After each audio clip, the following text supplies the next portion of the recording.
I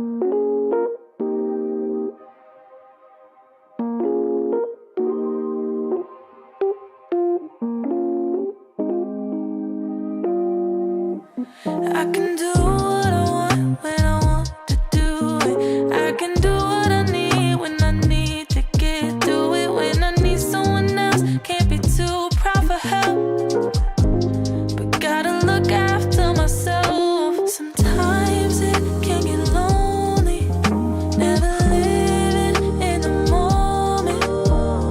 When the sun is shining, hope that I'm reminded,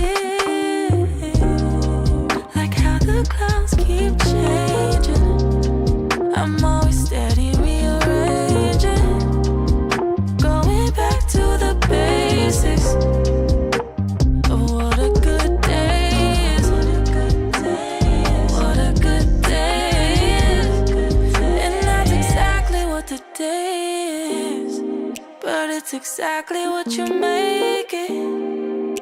So please don't go wasting, and I'll do the same,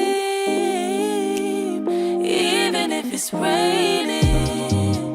How could I complain? And my feels got me feeling some type of way. You always free to take a break. Hope you feel what I felt. You gotta look after yourself. Sometimes it can get lonely, never living in the moment. When the sun is shining, hope that I'm reminded,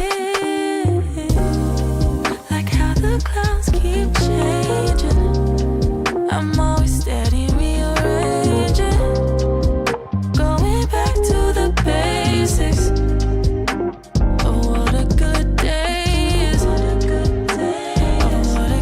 day is. What a good day is. All right, we are back in the Exactly building. what the day is. Y'all know what to do. Drop a 1 in the chat if you can hear me. Drop a 1 in the chat if you can see me. We gonna go ahead and get into it.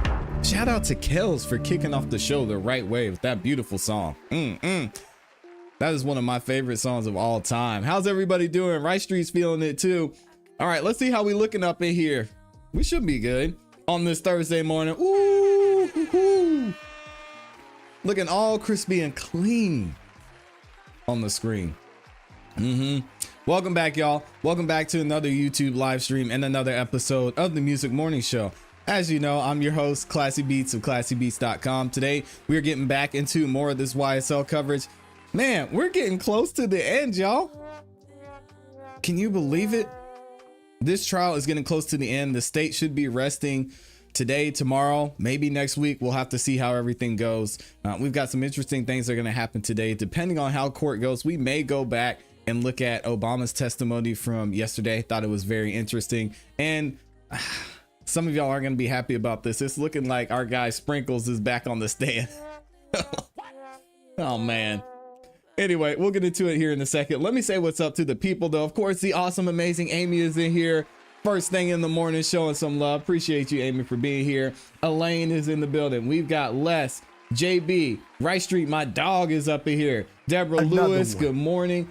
We've got Drama Llama, Turquoise Tiger, Sally Shires.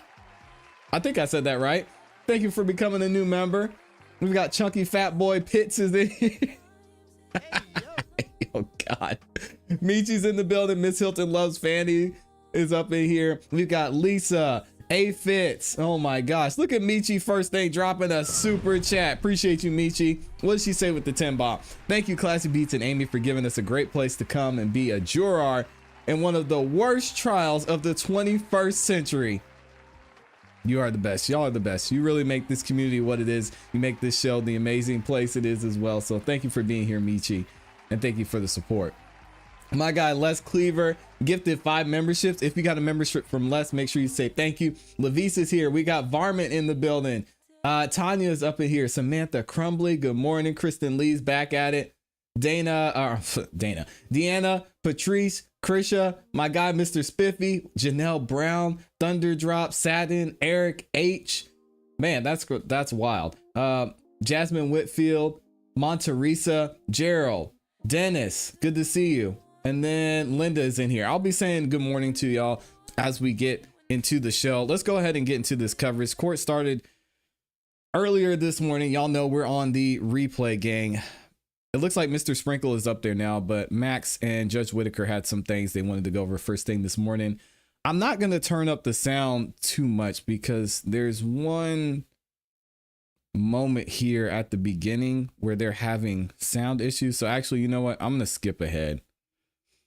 Basically what happens here is Doug Weinstein is talking to Judge Whitaker about some instructions that they were going to give with Detective or Investigator Vivarito coming into her testimony. It's an interesting place that we're at with Vivarito because she's being used as an expert, but also is a witness to some of the things that happened in this trial. So it happens at some points, but Doug Weinstein has some concerns about that, and he voiced that to Judge Whitaker. So we're going to jump in right after Doug Weinstein gets into it. Here we go. To say, okay, for, this set of questions, I don't know why it's one Sprinkle's thing, back. and for the next set, it's another, but I will instruct the Play some state phone calls. to instruct her or in the way you ask your questions. Also, I forgot to ask. The number one way you can support this show is by liking the video. So if y'all could, please take a second, like the video. Not only is it free, but it really does help the channel continue to grow. And it lets the YouTube algorithm know that you guys are enjoying the show, having a good time in the chat, and it shares the video with more people. Okay, I'm done. Make it clear to the jury. All right, at this point, I'm asking you your expert opinion about whatever it is you may ask. Yes, Your Honor. All right. And I mean, to the extent that you can separate them, do, but I mean, there may be times when she's saying, here's some social media post. And then, for instance, she might need to testify because I've got this background in gangs. I know that this particular emoji means something or another. So is the previous court's order no longer in effect about the statement that's to be read? I'm trying to say how it practically needs to be implemented. If you want to provide me with whatever instruction you're talking about, I'll take a look. And okay. And then I'm going to, because of what the court just said, that I 1,000% agree with the court that it's very difficult to handle this dual witness, and it is why I objected to witnesses in this dual role. There's plenty of case law that goes against it, but I'm going to maintain an objection to a witness testifying in the dual role as an expert and a fact witness, Your Honor. Just like a continuing objection on that. All right. Well, I think it happens fairly frequently. Okay, Judge Whitaker and said she nope. was qualified as an expert, right? I mean, y'all got a ruling after the Daubert hearing, right? I believe that's correct. Correct, Your Honor. That's what I thought. All right. Anything else? I don't know if we have the jury ready yet or not. They should be. It's 9, but I'll have to check on that. Yes, sir. Your Honor, I believe Deputy Sprinkle is right outside. I'm just going to go double check. Okay. Not Mr. Sprankle. Thank you. Okay. And I don't know if Investigator Vivarito is here or not yet, but can somebody get word to her to try to find her training materials? Yes, Your Honor. To try and find her training material. Okay. That was another thing Doug Weinstein mentioned earlier when the sound was acting up. There were some courses that Detective or Investigator Vivarito said that she either took / taught, and they've been trying to get this material for over a year plus, and they haven't gotten it, obviously. So we might see Big Burrito at some point. All right. Did y'all find out? Amy can't stand Mr. Sprankle. Any additional information about those couple of items?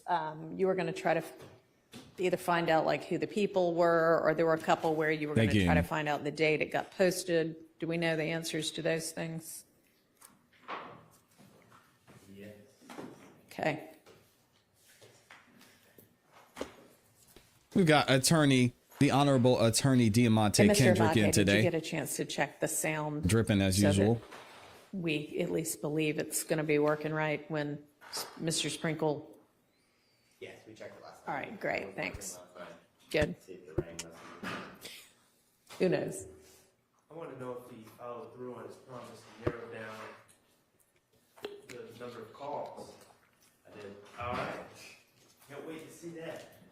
Mr. Abadi always fulfills his promise. Instead of an hour and 20 minutes, I thought it should be 25. Okay. Bless you. Judge, just thinking forward while we have a minute, I was thinking forward about what we were talking about happening in the near future. And regarding directed verdict motions. Right. I think it may be, we have obviously a lot of Evidence. evidence in this paper. Yep. If I could request the state, and maybe the court ask the state to, typically, my understanding is with each witness they've made, that they've presented, they've made PowerPoints of the evidence that they're seeking to admit, and generally, we've complained when it hasn't happened, but generally they've given it to us before the witness testified. They've given us a hard copy. Okay. If I was just thinking last night, if the state could forward all those PowerPoints of the evidence that's been admitted to all parties, if they have them in the PowerPoint still, that may help everyone in kind of formulating and getting to the bottom of what's in evidence, as opposed to digging through this before Monday or Tuesday or whenever we. Okay, but y'all are going to have to, or we even, are going to have to dig through, We are. as you say, the evidence anyway, because we're going to have to sort out what goes out with the We are. jury and what doesn't. But I'm sure the state will be happy to do that to the extent they have those available. Thank you. We'll put them on a jump drive. Great, and if you can provide that to the court as well. Of course, yes, ma'am. Thank you. So, Judge, I believe, and I'll let Mr. Sharp, Mr. Weinstein look through. I think I took almost all of the ones out that we spoke about that we didn't know the origin, except for one. Okay. It was a video where the name of the profile, or the Instagram profile, is Shell_8044, and I did determine it was taken from speaking with Investigator Vivarito on April 1st. Morning, Lauren. 2022. So during that time period, right after. Can y'all hear okay? This is super low. Murder, They're not using the microphones. but I. By they, I mean a told body. Who it was? It's slipping my mind, and she's right outside, so I can go ask her about that. Good morning, Kelbell. But I will let them flip through this. All right. This is your copy. Shout out to Amazing Grace. Good morning. And I'm just going to remind the state when we're going through the wiretap, and there are the two spots, I think, where I need to caution them that it's only Garlington's words. Just give me a heads up. Yes, Your Honor. Okay, I've made a specific note to. great, thanks.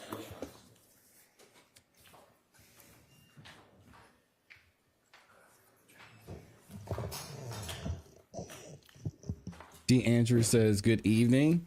Must be one of our fine folks from overseas.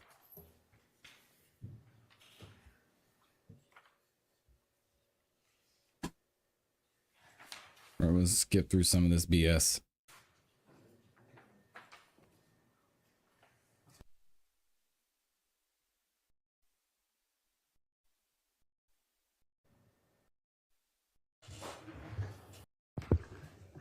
Are we ready for Ms.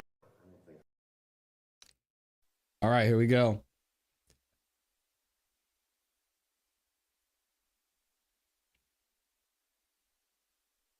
Oh, okay. Good morning then. D. Andrews. Let's get Sprinkles in here.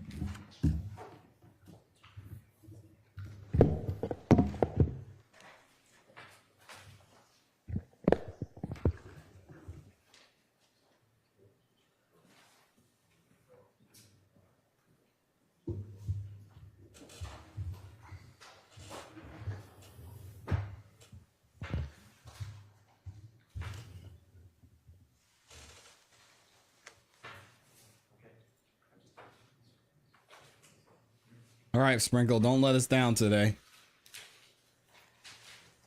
Thank you, Amy.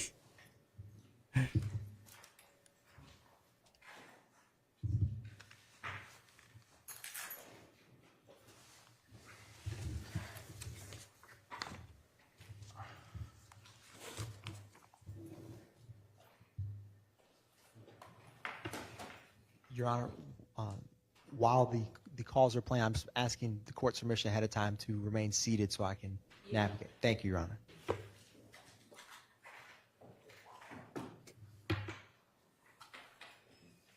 Oh, it's Lauren's birthday. Happy birthday, Lauren. Aww. Can y'all tell Lauren happy birthday in the chat?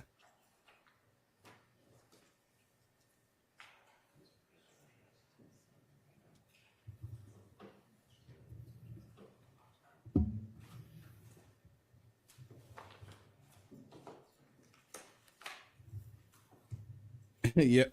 Kel Bell said no computer for Sprinkle today. Yeah, he got his computer taken. He's not allowed to have it up there anymore.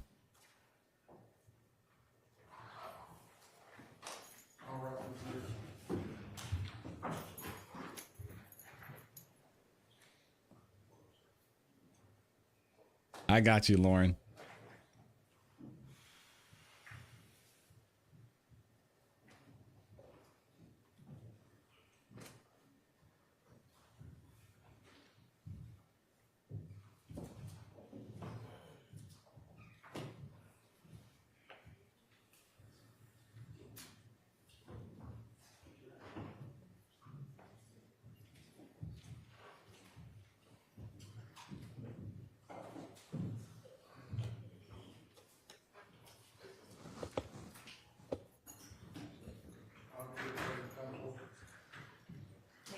Good morning, ladies and gentlemen.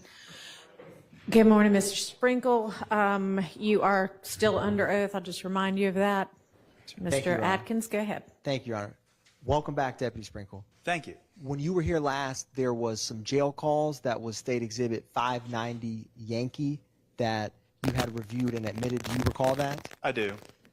I wanted to play some of those calls that you pulled with you now. Was one of those calls an October 31st, 2015 call from defendant Shannon Stillwell? Yes. Your Honor, I'm going to play from 590 Yankee on that October 31st, 2015 call from 1 minute and 10 seconds to 2 minutes and 5 seconds for the record. All right. Okay, so it's only a minute call. So we should be good.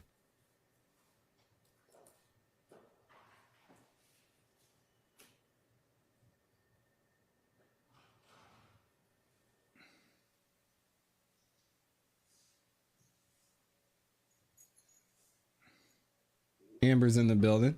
Good morning, Amber. Your Honor, I just noticed I'm in the Zoom, but for some reason when I shared, It's not working.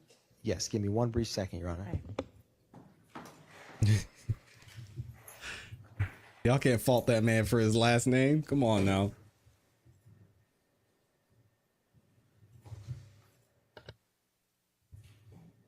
All right, thank you, Cassie.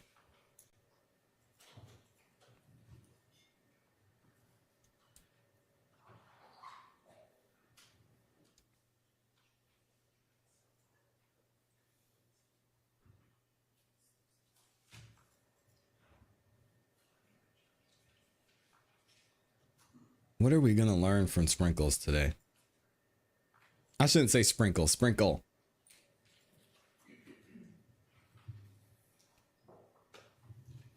Thank you, Ms. Percival.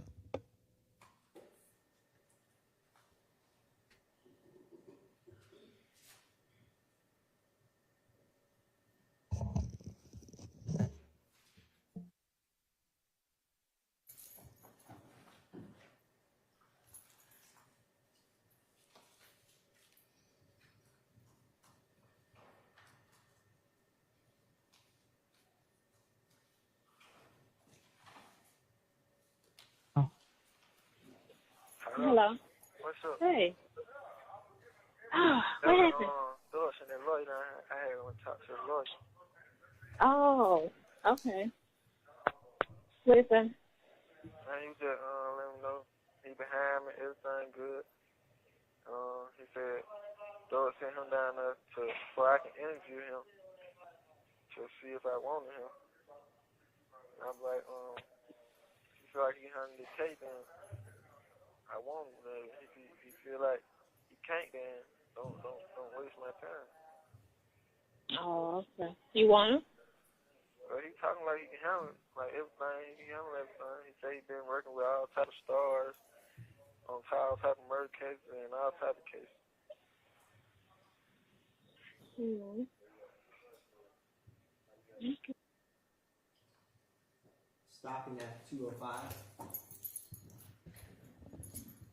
Deputy Sprankle, was another one of the calls that you pulled a November 13th, 2015 call from Shannon Stillwell or Shannon Jackson? Yes. Your Honor, for the record, I'm going to publish 11:25 to 14:30 of that November Why do we 13th, need him here? 2015 call. So what is the exhibit of? 598. Oh, they're all under the same. Correct. And how much of this are we going to play? And why is Sprinkle here? I don't know what. We're going to be patient, y'all.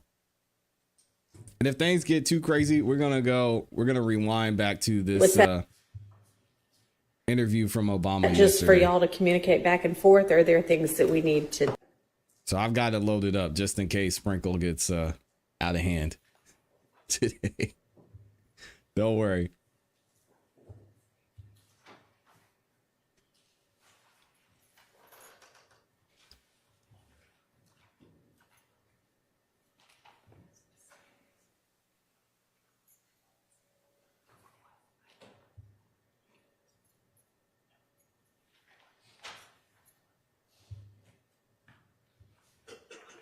You remember what I told you? I had wrote the treasure like, oh, we didn't know he had the same charge because Luke said he didn't. Yeah. They saying gonna test back. Lil Woody on the phone. He said, what did he say? I don't know. He said you told the treasure they dropped the charges on him. He want to know what was said. I said, I never said they would drop the charges on him. I said, I didn't know they had the same charges. I guess that's what Trish was talking about. Okay, thank you. So she. They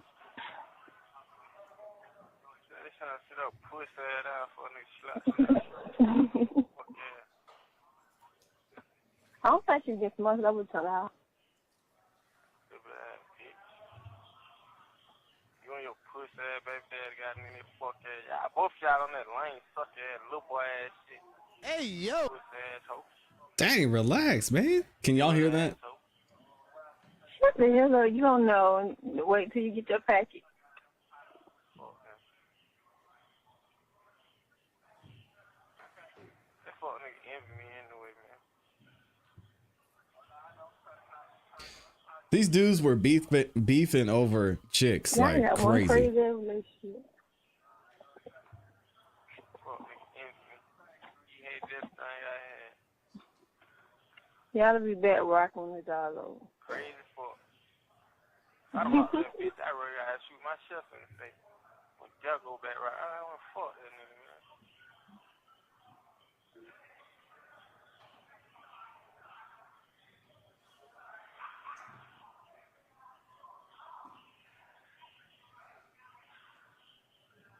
They just whoop this little young nigga ass in him.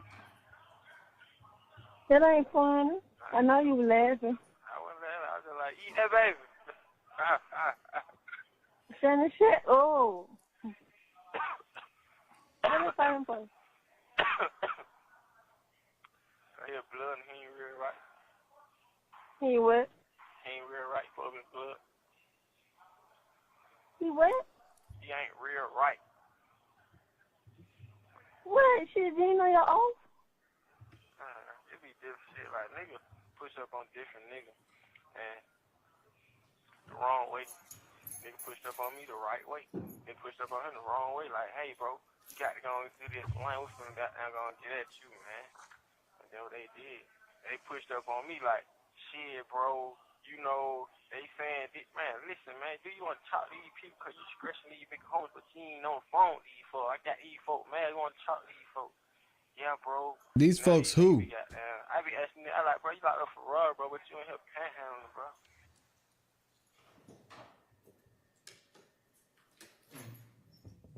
Deputy Sprankle, in your investigation into the Donovan Thomas murder, did you ever have a name of Rontrez Brock come up? Yes, And was that Kenneth Copeland's brother? it was. Was there another call that you pulled and when you had introduced from November 23rd, 2015 at 16:08 or 4:08 p.m.? Yes, And was that a call from Shannon Stillwell or Shannon Jackson? it was. Your Honor, I'm publishing from 590 Yankee, November 23rd, 2015 at 16:08. All we learned is And that the these dudes time- were We're going to start at 4:19. beefing over some to girl play and they to didn't like 6 each minutes other. and 2 seconds, and then we'll play 8 I'm minutes trying. and 56 seconds to 14:40 for the record.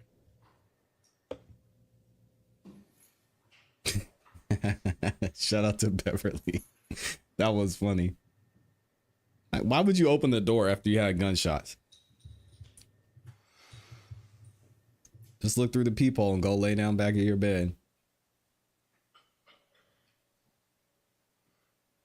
Or lay on the floor at least. And I guarantee that wasn't the first time he heard that either.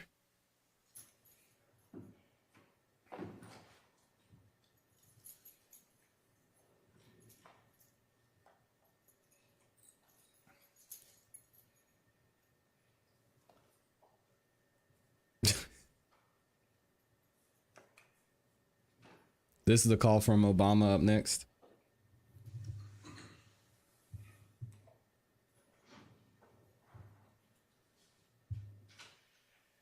I really hate that the state plays these phone calls and doesn't introduce it.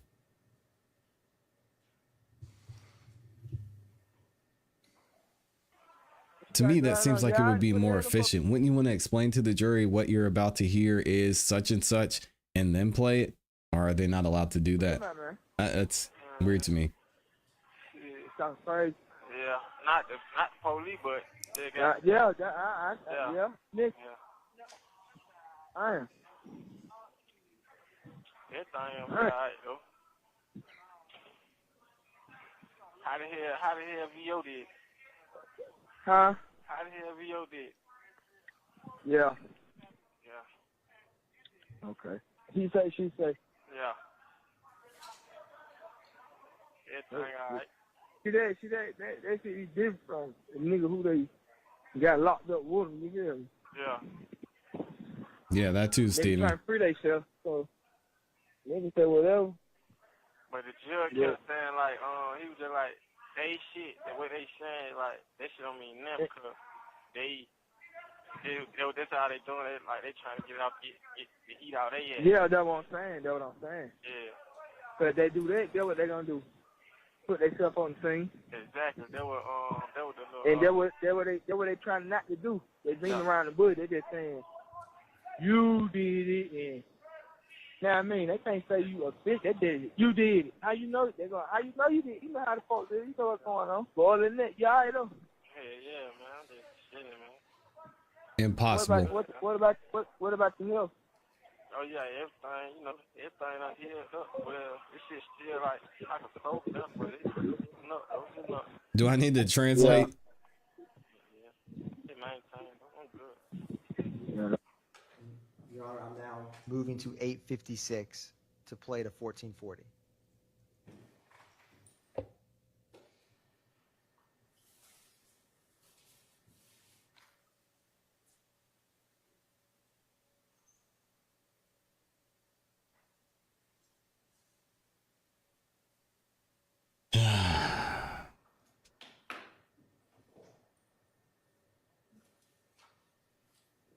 That's what I'm saying, JB. JB said that would be too much like That would be too much. Like, right? They think that every bit of evidence they present to the court is like a secret surprise attack. And it's going to hurt them because the jury doesn't know what's going on, who these people are speaking. Funny thing is, neither does the state.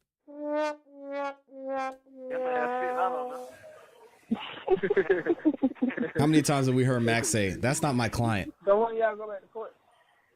Doug Weinstein, that's not my client. And what they said, a hearing? Nah, I just did the preliminary hearing. So ain't nobody getting no bond? Nah, they tried all Moulton trial, because Moulton had a lawyer. They said the same thing about both of them, you feel me? They tried all Moulton trial. They did, only thing different was the little nigga named, Deep Cleveland. He told me, I told him I did it. So they was So they got arrested. Somebody pled. They weren't going to be able to get bond. Talking about Moulton not being able to get bond. Yeah, he said that's the only different thing. Then he just wrote Moulton to my, man, on God, bro, I ain't say that, bro. I go to court looking for no police lying on me, did that, third. Fuck, nigga. So Moulton got it on the lawyer. Yeah, Moulton got all his shit, they missed. So if you would have had a lawyer, you would have got your own dismissed. Hell yeah. How much, what he paid on it? I called my man. Huh? I called my man. Duke didn't get a lawyer, didn't get dismissed. Moulton got a lawyer, got everything dismissed, and he got out. But Ken was just telling me to call him my knees on and shit. Who? Ken. I ain't calling it, though. Who? Kente. Kente? Yeah. Man, Who's them Kente? niggas that be talking, bro. Yeah, that's what I be saying. That's why I ain't really just put no F like that fucking stuff. I been sent the lawyer down here. That nigga, he keep coming down here, but he just like He who? He tell me he ain't got all the money yet. The fuck he Huh? ain't got all the money yet. Who's saying that? Who's Oh, that was the lawyer. Like, the lawyer keep coming down here though, but he just like, shit, I won't gonna represent you, but he keep saying Thug saying he ain't got all the money together yet. How much they charge? And this nigga, he ain't telling me the price. He just like, I told Young Thug he got to give me everything or nothing. It's everything or nothing. That's how he kept saying. So basically, he was trying to get a lawyer. Young Thug was going to pay for it. Thug's like, hey, you got to hold on. I'm going to get the money together. The lawyer said, hey, I want to come down there and I'm going to take care of you, but we got to get this money together first. And then whoever he's on the phone with is asking him, well, how much is he going to charge? How much is he going to charge? I don't know how much he's going to charge. I haven't asked him that yet. So he want all his money at one time. He don't I want believe down. he's doing that. He doing that because of Thug. You feel me? Cause he know home got money, so hey man, I want all my money. You ready? This dude's dumb. I'm not gonna say that. He said, I'm not gonna do that. I want all my money. Well, I'm not gonna pay a lawyer. What? Come on, man. Most lawyers, they used to do a payment plan, bro.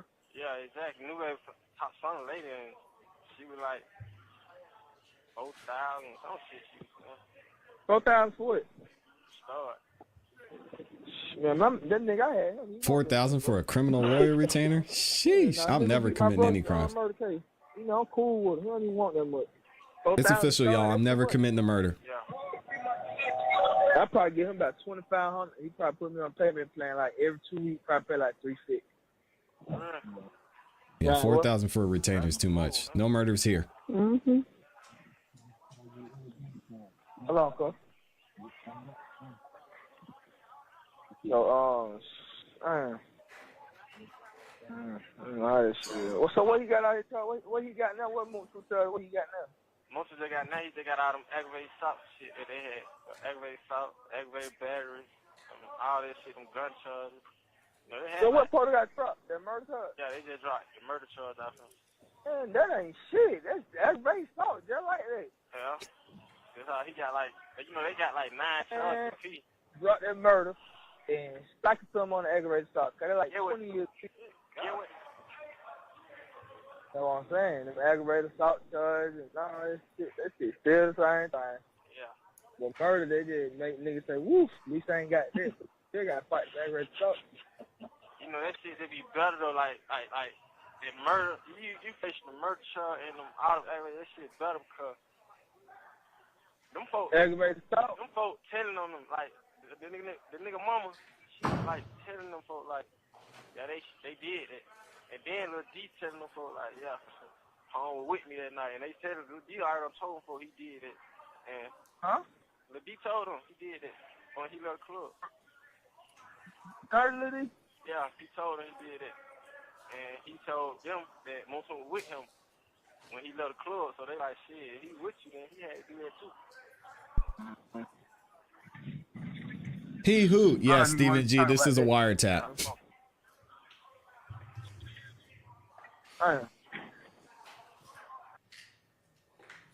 Stopping Your Honor at 1324. He who? Because they were talking about Thug. And then they were talking about Monkton. And Deputy Sprankle, did you also pull a December 4th, 2015 call from Shannon Stillwell or Shannon Jackson that was made at 5:31 or 17:31? Yes. Your Honor, I'm going to publish from 590 Yankee that December 4th, 2015 call from 8:10 to 8:30.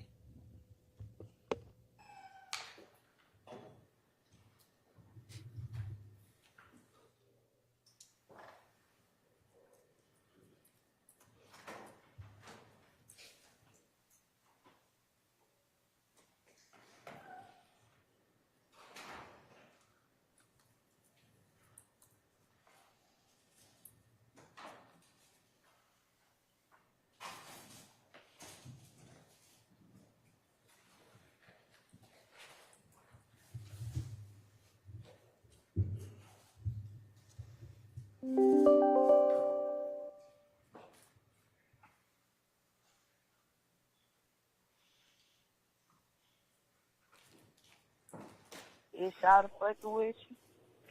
Who? You know who I'm talking about. For me, guys? No. Who? Oh. You talking about, him? Mm-hmm. Yeah, he the one paying for everything. Oh, okay. Billy said he said D, not he. All right. I'll take your word for it. Now,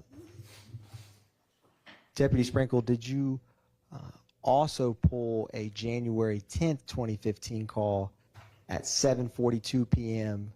that was placed by Martinez Arnold? I did.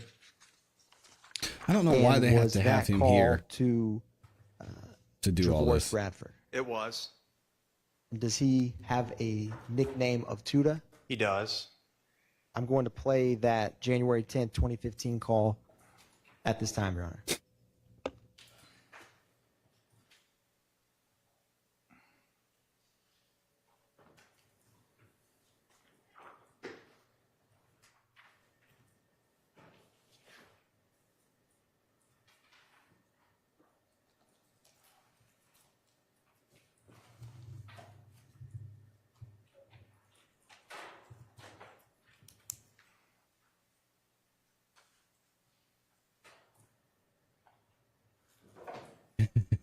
Billy said I object to my own hearsay. I feel you, man. Nobody knows what's going on. Call from an inmate at Fulton County Jail. This call is subject to recording and monitoring, and your location information may be collected and used by corrections and law enforcement personnel. To accept charges, press 1. To refuse charges, press 2. If you would like to permanently, for a limited time, visit an inmate from the comfort of... Y'all gonna flip me up like... Securus, you may start the conversation now. Yeah, thank you. Dude. Cool. What's now? Call right back. Y'all gonna flip me up like that? Nah, hell no, nigga. Which time you got there? Some shit there. Nah, hell no. Y'all gonna set me up like that? Yeah, hell yeah. Hey, Goldie Mott. Who that is? Boosh. What's up, short stuff? What are you doing? Yeah, baby. We going on. Yeah, we know about Bushi. Yeah. Yeah. Well, yeah, got it. Who want to pull up? Yeah. Call Christopher, bro. All right. You keep calling all these girls.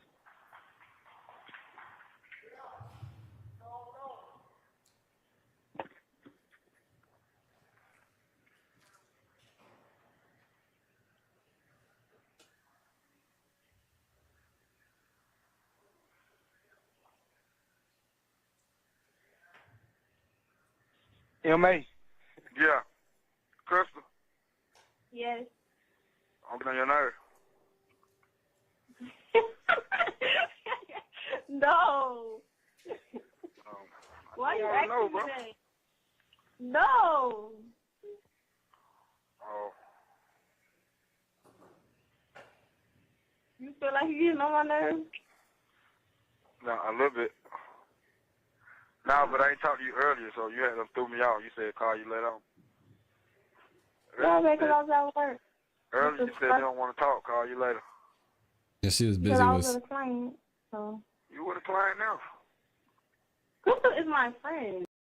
Hey, yo. She said I was with the client. He said you with the client now. What? Hey. No judgment here. Yeah. She's pretty, so I don't want nobody in my business. Crystal's my friend. She know you, so.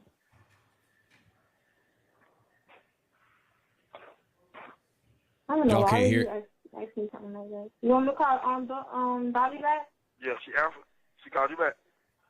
Yeah, but she had went to the bathroom because you said something that she was gonna go eat or something. Hold on. Call her. Okay.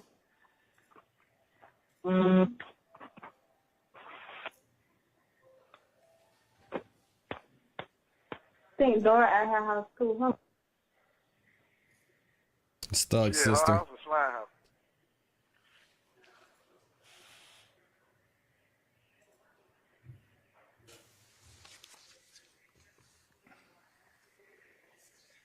Dude.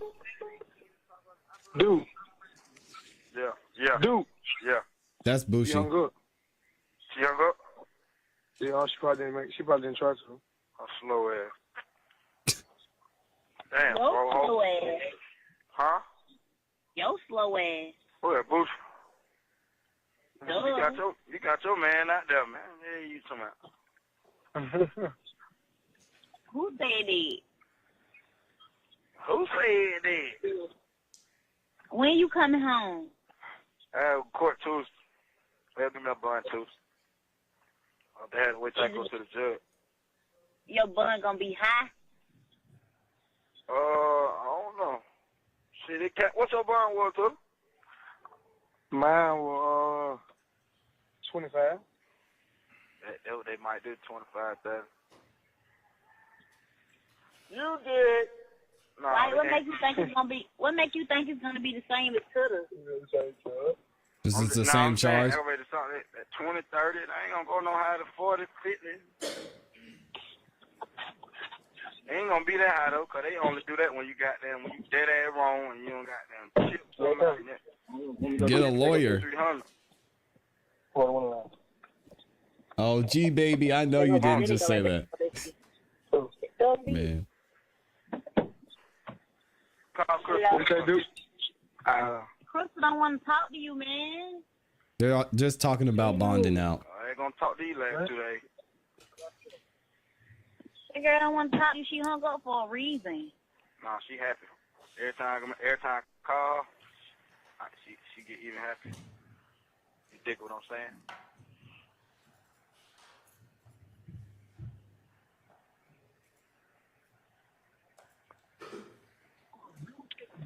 Hello? You hung up on me? No, the phone, I hung up by accident when I was trying to call Dottie because her phone went straight to voicemail. It is. Yeah. I mean, call Dora over there. Hold on.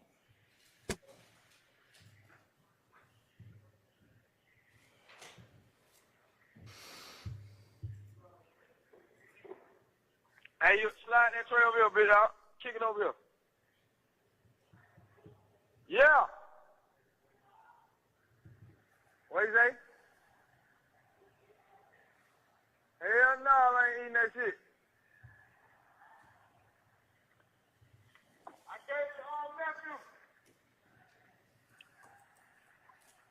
It's on you next.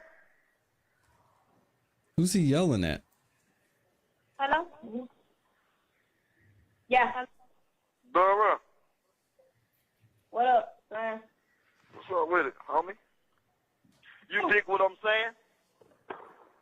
You dig. Nah, bro. What's going on, man? We count down in that bit, man. This shit here ain't. Hey, this, man, you heard. This shit ain't for no players. Oh, yeah, you already know. He go to court on the 13th. No, Yeah. day 10. He go to Yeah, Dora's on the phone and Dolly's there too. Yeah, day 10. What's they do? Well, y'all know when it get nighttime, we just say the day they left. So the day they left, man. Y'all know the time. You don't know the time, so you think like this left. Yeah, night they left. Monday, my last day, really. So when they wake us up at 4 in the morning to go to court. Oh, you going to court on when? On Tuesday. On Tuesday. Yeah, Tuesday. It's riveting stuff, This y'all. shit ain't for no player, man. What? Damn, this shit. You see a long way out? You see a Yeah. long way people leaving? Uh-uh. Triple back ass nigga. Yeah. Yeah, he was trying to call him. He was trying to call my name. We were locked down, though. Mm. Oh, they keep putting you on lockdown? Nah, man, them boys have us on lock. We come out the room As soon as you get out, lockdown. I mean, at 9, they send us back in at 12. Come back out at 4. Well, we come out. I'm upstairs, so we come out at 6. Downstairs, come out at 4 to 6, and we come out from 6 to 8. Yeah. You did what I'm saying. Yeah, that shit lame, man. You know, we ain't doing that but a whole bunch of chilling. Where y'all at?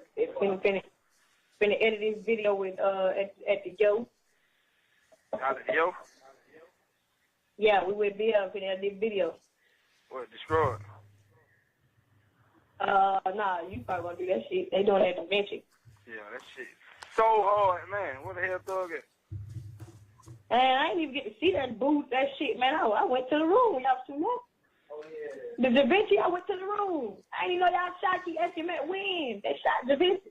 What's up? He right there. Tell him I said, what's Sam? Yeah. Nah, he right here yet. He ain't with her yet. I think he in the meeting with Leo there. Oh, what Dolly? Right here. Hey, Dolly. Yeah, there's Dolly right Hey, there. Dolly. Hey, Dora. Hey, that's what I'm sure gonna be. Hey, Dolly. Hey, Dora. Hey, Dolly. Hey, Dora. Yeah, Dolly and Dora on the phone. God damn, what you get, man. Now, I said, good morning, I want to go. I said, man, free fucking Duke.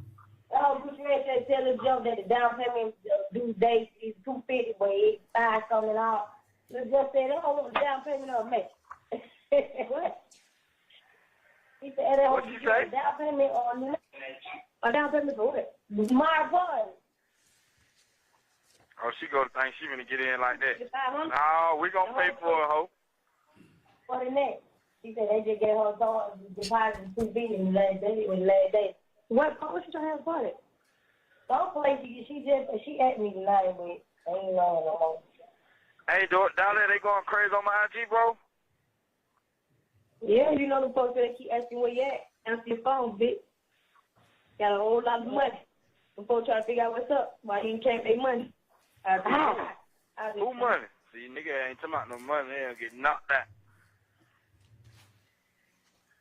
No more nigga. See the people that charging her. No, she having that liqueur. She said she having that liqueur. Liqueur? Man, you better have that baby put that fuck that glowing shit. Yeah. Hey,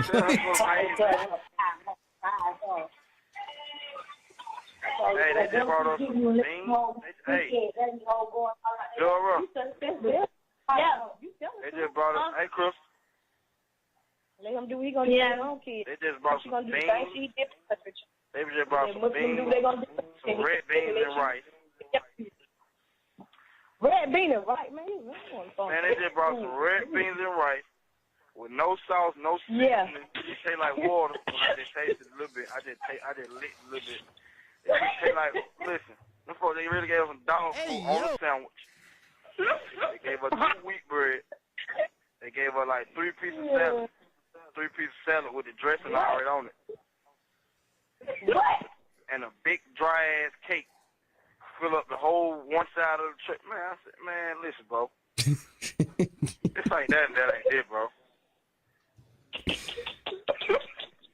That's kind of crazy. And Crystal just tearing her mouth out. No, dog food, man. The red beans and rice look like dog food. The red beans and rice. Yeah. With the kidney It's beans. like dog shit, don't it? Yeah, with the kidney beans. Man, this shit ain't right, bro. I don't supposed to get in bed like that. Like shit the dog. That's crazy. Yeah, he look like shit. I ain't even, you know what I'm saying? He look like shit. I ain't want to say that because them folks eating all that shit. Yeah. You know what I'm saying? Shit like dog shit. So they been in there. They got a hammer. They been in there. How you know it's not no seasoning in? You taste it. I said I licked it. I tasted it on the spoon. So I did like water and a big ass cake. Free the bean, red beans and rice. That's crazy. Crystal is cracking up, baby. Yeah, she did that. What Crystal is your friend? Yeah, she's cracking up. Oh, get a nigga some dog shit, man. Hey, Dora. Straight up, yeah. Rice Street, be nice. There you go, by man. Man, what? Hey, listen, man. We just Amina getting that money to your sister, put the money on your book, or you don't want that shit? Yeah, she said she's gonna give it to. My sister said she called her in. Yeah, no. She putting 100 on your book and 100 on the phone. Don't keep trying to put that on my book. I ain't finna be here for that, man. Yeah, I was just the judge that thought maybe you might want to make. Yes, they are. Shit, you know what I'm saying? We can't even make it go down there where I'm at. You can't. Can't even spend it down. They don't even come to us with stuff. Oh, well, let me tell you, damn. I mean, they put it on there, they gonna give it to me when I get out. Hold on, Slime. She said, hold on, Slime. That sounded like Dora. Hey, Rice Street, I'm gonna need you to get it together. They said the red beans and rice aren't even hitting right, man. Come on now. Yeah, man. Nah, well then I tell her they ain't no worry about that shit. Then we'll just keep on the phone. She can put it on there, cause I might walk the bin on them. I get out Houston. You motherfuckers on the phone. I go, okay, yet. That motherfucker, it was 2 degrees out and they let yet. You let yet out. I thought that bitch at the gas station. She said, "Look, I wasn't gonna stand in front of that building." Yeah, no, I'm walking on. I'm telling you, I'm walking on. Straight down the north side. On the way. That bitch just stay right well. Pick me up at the gas station. It's a number that caught my phone. I don't know You who have it is. 1 minute left. I'm stopping yard at 14:35. And Deputy Sprankle, was this the call you had referenced that after, when you listened to this call, what was the next step that you did? I reviewed the surveillance video from the Texaco station next to the incident location on McDaniel Street.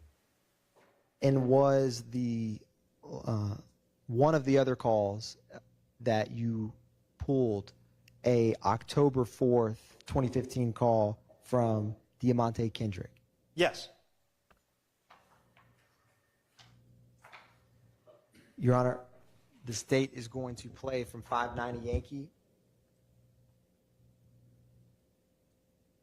That didn't prove anything to me other than the food at Rice Street is bad. 1 minute and 12 seconds to 3 minutes and 16 seconds.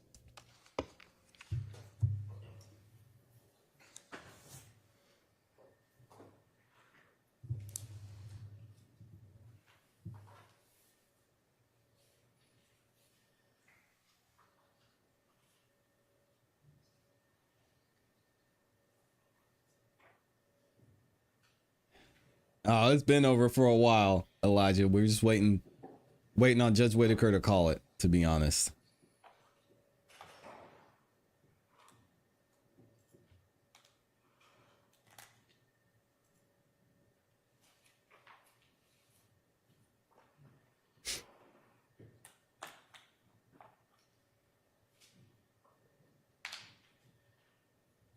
Hi. Yeah, I've been on lockdown. It's down here confusing, man. I gotta get out. Okay, just first of all, keep your head up, and I just want you to know I love you. I put minutes on my phone yesterday, and I was hoping you call. Right streets Keep of your head Venice. up. Keep your head up. Did Duke get out? Yeah. Okay, well, he got a whole lot of folks he got to answer to. Hell yeah. That's Gotti on the phone. Yeah, bro, cause it nigga fault, bro. Monte, I love you, but you should have told that nigga fuck that shit. Take that ass whooping. Yeah. You should have told. You took yours. Hey, calm down. I'm gonna calm down. Okay. I'm gonna talk on the phone like that. Look, so what is it about to come out, man? Cause I go to court on the 15th. No, you go to court on the 16th, 1-6. That's what I said. Yeah, but they trying to still push the mixtape out. Who? Thug them. Just tell them forget 10 or 13 good songs and drop it. And Okay. tell them to find, like, don't use that red bandana shit. Even though the bandana burgundy, just tell them to find, like, a picture, like, on slime sheet. You know what I was finna say? Man, these days going like so slow. Yeah, the day is only the 4th. But I'll be there. Your judge is Judge Atkins. Put his name in the universe. His name Judge Atkins. I done looked him up. I done saw him before, too. Look at Yak. He's like, oh, man. We got, Thug. Too much talking on the phone, man. Just say You know, broke, not say name. huh? Just say broke, don't say the name. Broke. Yeah, broke. Hey, Stop it at 3 minutes and 14 seconds.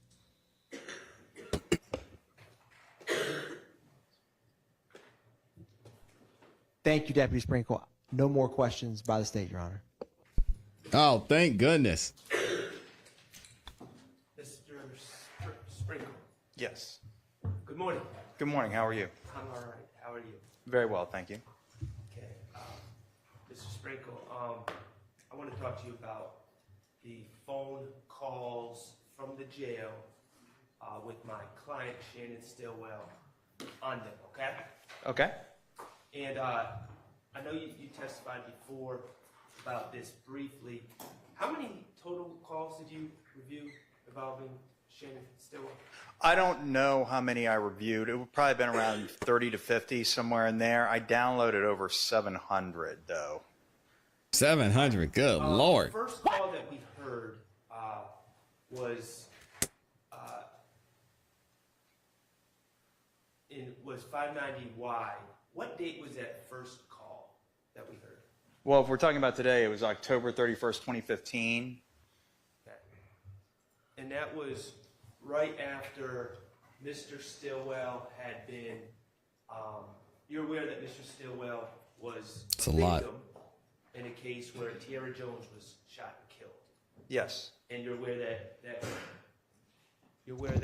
car. Thank you, Mike. that Good they were Lord. in, you're aware that the facts of that case was a car sped up behind the car that Tierra Jones was driving and shot a bunch of rounds into the back of the car that Shannon Stillwell, Tierra Jones, and Miss Duncan were in, correct? That's what happened. Okay. And Tierra Jones was tragically killed. Yes. And Shannon was severely injured not from gunfire, but from the car flipping. That's correct. And he went to the hospital. Yes. Okay, so this call on October 31st, 2015 is within a day or two of Mr. Stillwell being released from the hospital. Well, let me back up. While at the hospital, he was served arrest warrants for the Donovan Thomas case. I believe he was at the hospital at the time, yes. Okay, and so this call is right after Mr. Stillwell was released from the hospital and is now in Fulton County Jail on those charges. I don't know when he was released from the hospital, but given the timeline of when the Tierra Jones murder occurred and about when the arrest warrants were issued, I'll say that you're correct on that. Okay. That first call, you hear Shannon speaking to a young lady. Yes. All right. Do you know who that is? Betty Jean Jackson is what my notes state. Betty Jean. Okay, Boy, well, that's a Betty country Jean name. Jackson is Mr. Stillwell's grandmother. That Correct. didn't sound like his grandmother, did it? No, but that's Sounds the about number right. that he called. That doesn't necessarily mean that's who he was speaking Okay, with, could he have though. been speaking to Yvette Barron? Yes, that's very possible. He spoke with her very often. All right, and that was a female friend of his. Yes. Okay. Now, in that first call we heard, you heard Mr. Stillwell, they were discussing representation, who was going to represent him on this very serious case in 2015. Yes. And Mr. Stillwell said something to the effect of, Thug sent a lawyer to visit me. Yes. Okay. And then Mr. Stillwell talks about that lawyer said he's worked Sorry, y'all. with all sorts of stars and media cases before. Yes. And Mr. Stillwell is trying to figure out if he wants to entrust his life in his lawyer's hands. Yes. Okay. Who was the lawyer that met with Mr. Stillwell just before October 31st, 2015? I don't recall. Well, you have. If I ever knew, that is to say, if I ever knew to begin with, I may have, but I don't know now. You have the ability Come on. to look in the Odyssey system to see what lawyers visit clients on a daily basis, correct? Yes, but that's logged in the jail manager area, and in my experience, sometimes visits don't get logged. Okay. I don't. Well, I guess I can't say I don't know what's not logged, but there have been times when I either knew or suspected that an inmate received a visit, and I didn't see that it had been logged in Odyssey. But this visit may have been logged. I don't recall. If it was, it should still be in there. Could it have been a Michael Bixon? Yeah, that name sounds familiar. I think that you're right. Okay. In fact, you know that Michael Bixon hilarious. filed your office, the district attorney's office, This guy. did not indict this Donovan Thomas case, the alleged murder. You did not indict this case for several years. That's right. Okay, and several of those years, Mr. Stillwell was in jail, unindicted, charged with the Donovan Thomas homicide. I don't know how long he was in jail, but it was certainly unindicted for a number of years. You know that Mr. Bixon, on behalf of Mr. Stillwell, filed a constitutional speedy trial demand. Objection, Your Honor, to the relevance to this. Okay?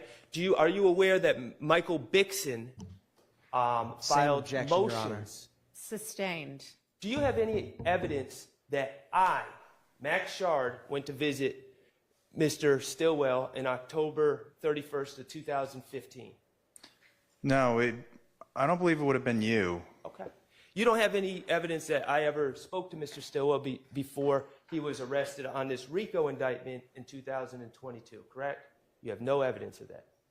I don't know who you were speaking with in October of 2022, or if you had spoken with him or you hadn't. I have no idea. Okay.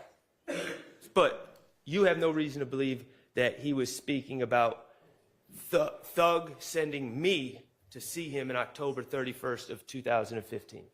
No, I don't think you would have been even in a position to represent him then, if I recall correctly. Okay. Interesting. Now, moving on to the third call, November 23rd at 4:08 p.m. We hear Mr. Stillwell speaking to another man in that call, correct? Yes. Okay. And now, that was a day, there's a thing called preliminary hearings, correct? Yes. And preliminary hearings are when someone's arrested, the case is not indicted. There's a court date where an investigator comes in and testifies as to the evidence in the case. That's usually, it doesn't have to be an investigator, but probably over 98% of the time it is. Okay. And you're aware that Mr. Stillwell had a preliminary hearing on the Donovan Thomas case in November of 2015. Yes. Okay. Have you reviewed the transcript of that hearing? No. Okay. Well, let me ask you this. In that hearing, it was Detective Thorpe who testified, correct? Yes. Okay. Kenneth Copeland didn't testify at that hearing. No. Okay. Quindarius Zachary did not testify at that hearing. No. Okay, so when Mr. Stillwell is talking about what happened at the hearing, he's not talking about what Kenneth Copeland or Quindarius Zachary said at the hearing. He's talking about what Detective Thorpe is testified that they said. That's right. Okay. Yikes. Now, it's tough to follow. Not gonna lie. I want to be very clear on this.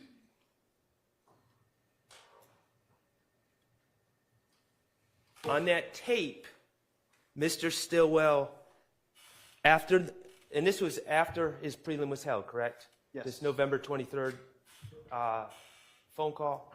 Yes. In fact, it was right after his prelim was held.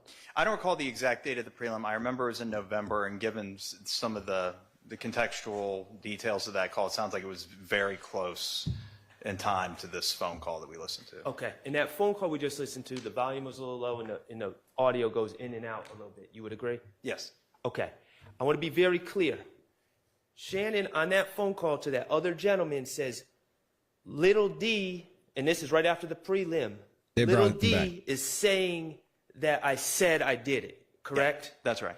He did not say, let's just clear this up because the tape's not the best. He did not say, I told little D I did it. That's right. He did not say that. He merely said, little D is saying that I said I did it. That's right. Okay.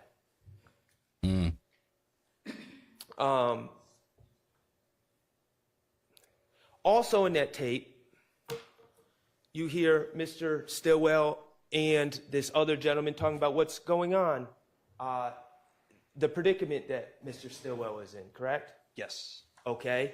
The other gentleman says N-words trying to free themselves, correct? That sounds right, yes. They trying to get the heat off their ass. Yes, that was said. People trying to point fingers at others while not putting themselves at the scene. Yeah, I believe that's a verbatim quote, yes. Okay, and trying to free themselves, trying to get the heat off their ass. This is after Mr. Copeland gave statements against Mr. Stillwell on June 1st of 2015, right? Yes. And in the context of that interview, he was facing federal charges. Mr. Copeland was, yes. He was facing gun charges. Yes. He was facing theft charges for stolen merchandise that were in the mother of his child's apartment. I don't recall that part. Okay. Computers, where he was claiming Lil Mike and Quez. I'm objecting to this. Look at Max. I don't know the relevance of that question. You're not aware of. It's in evidence. All right, then overruled. You're not aware that Mr. Copeland tried to blame a Little Mike and Quez for. Look at Max up there cooking. Hang on just a second. Are you saying whether he knows, whether this witness knows or not is not I guess relevant? I should have said foundation, Your Honor. Okay. Okay, you don't have any knowledge of those things that Mr. Copeland said?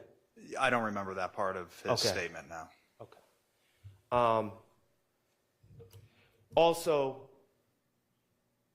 trying to get the heat off their ass. The statement by Mr. Zachary claiming that Mr. Stillwell confessed to him. That was made when Mr. Zachary was in jail for shooting up several houses. Yes. And was facing federal straw purchasing charges as well. Yes. Okay.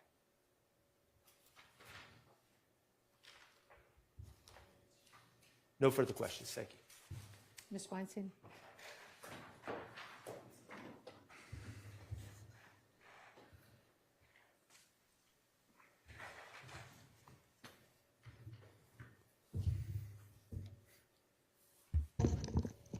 Good morning, Mr. Sprankle. Good morning. regarding the call that that was played between Mr. Kendrick's mom, Tasha, and himself. You recall listening to that just now, right? Yes. And Mr. Kendrick says, do you hear the language about the mixtape about to drop in that call? Yes. Did you investigate that mixtape about to drop? If I did, I don't recall now. Okay. And associated with that, do you recall if associated with that mixtape is an image of my client wearing a bandana? I do not. Okay. But there is a reference in that call where my client informs his mother to change that bandana away from a certain color. I think he says a red color, correct? That's right. That's what was said. And given that the state seems fixated on seeing burgundy as red Objection. and orange as red, Sustained. do you think it's reasonable for my client to want a bandana viewed as red to be changed to another color? Objection, Your Honor. Sustained. Come on, Doug. Did you know that in your investigation, did you find my client being signed to Young Stoner Life Records in 2015? I believe so. Yeah, that sounds right. Okay. And then again, that mixtape being associated with that. Yes, I believe. I don't recall exactly, but that sounds right. Okay. There's also a reference in there of my client's mom, Miss Tasha, speaking to, I think she said speaking to Thug about a lawyer, correct? Yes. Do you have, and I believe it was Mr. Bixson that represented my client at the time, do you have any evidence that anyone other than my client retained? It's not Miss, anyway, let's forget whoever the lawyer was. Okay, that's okay. Thank you for your help. The lawyer that was retained for my client at the time, do you have any evidence that anyone other than my client retained that lawyer? I don't know who paid for the attorney or, no, I don't have any evidence. Okay. Would you find it unusual that somebody would ask a friend to recommend an attorney? No. Okay, thank you. Redirect. Yes, Your Honor. Now, Deputy Sprankle, as part of your current job, do you handle a number of preliminary hearings that was discussed on cross? Yes. Do you, and were you at that hearing that was referenced on cross-examination? I believe so. If it was the same hearing in which Antonio Sledge his hearing was held, then yes, I was absolutely there. And I believe that Mr. Stillwell, Mr. Sledge, this was not over 9 years ago, or 9 years ago, most probably to the day. So I'm pretty sure I was there. Now, on cross-examination, there was reference about, the information at the preliminary hearing comes from, in this case, Detective Thorpe. Do you recall that? Yes. Now, if you remember, and there was reference about, on cross-examination, what Little D or someone said downloads at that hearing. Yeah, for Do real. you recall that? I do. At that preliminary hearing, for witnesses who, such as Little D, were names used or were something else used?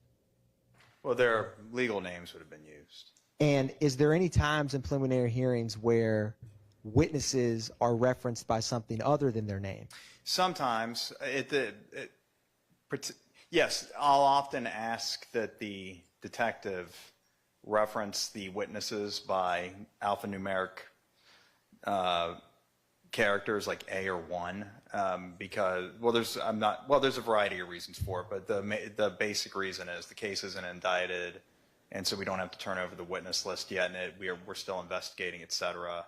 And so the witness is not compelled or isn't required to recite the legal names or any name of the witness on the stand. Yes. And if it's the hearing that you are thinking of, you said Antonio Sledge would have also been present? Yes.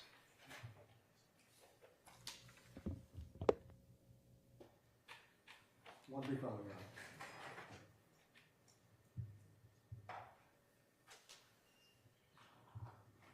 Honor. No further questions. Thank you. Sprankle. All right, get out of here, Sprinkle. This prelim back in 2015, you don't have any recollection if actual names were used or like witness A, witness B, witness C? I do not know. Okay. And in the event that witness A, witness B, witness C were used, just hypothetically, the detective still testifies to the background of who these people are, such as, for instance, witness A, who we found receipts from a pawn shop showing that they purchased guns, said this, right? Or something of that nature. There's context behind these witness A, witness B, witness C. Right. I mean, if you're saying that even if their names aren't used, if the detective provides enough detail regarding the circumstances surrounding the interview that one who is familiar with the witness could infer their identity from the testimony, then yes, that can happen. You said that so much better than I did, and I appreciate it. Thank you. Ms. Weinstein. No, get him out of All here. right. Thank you for your time, and you are excused. Let's get Big Burrito in the building. Released. All right, let's take a quick break before our next witness, who I think might be a longer one. Yeah, and it looks like we're never going to see Mr. Sprinkle again. Can we get a round of applause for that? Let me read these super chats real quick. Shout out to Hallie P in the building. She says, hopefully they'll rest today and we can free the boys. Hashtag free the boys. Yeah, I hope so. Amy dropping the cake for Lauren's birthday. Shout out to Amy with the super sticker. Stephen G dropped the 3 bomb and said, that's a coffee. Thank you so much, sir. I appreciate you. And then Michi in here, thank you for the 2 bomb, says, get Sprinkle's ass out of here. Yeah, he gone. I highly doubt that the defense will call him as a witness. So we should be done with Sprinkle. All right, Sprinkle for let's forever. figure out this request for an instruction about dual capacity witnesses, Mr. And then last but not least, we've got Les Cleaver in here, dropped the 2 bomb, says Sprinkles has no knowledge about anything. No, he just pulls phone records. He don't know. Weinstein, I see what you originally Big Burrito's requested. up You don't next. seem to have been able to find what the judge determined, or maybe you did really just a second ago. Give me a second.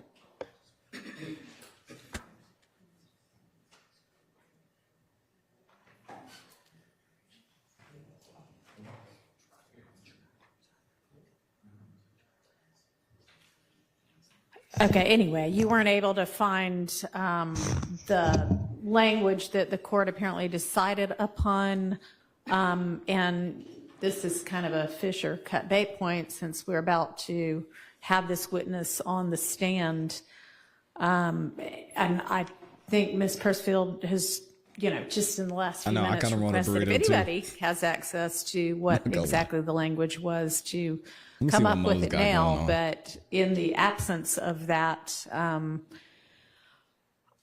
I think that what you originally requested, Mr. Weinstein, and I don't know if you want, I guess you filed that at some point, or do you want me to read it into the record? You can read it into the record. Okay. I believe that was an email that was sent to the court back on January 31st. Your request is that the court instruct the jury the testimony you're about to hear is the witness's opinion based on training and experience, not firsthand knowledge, and that it is for the jury to determine how much weight, if any, to give that opinion.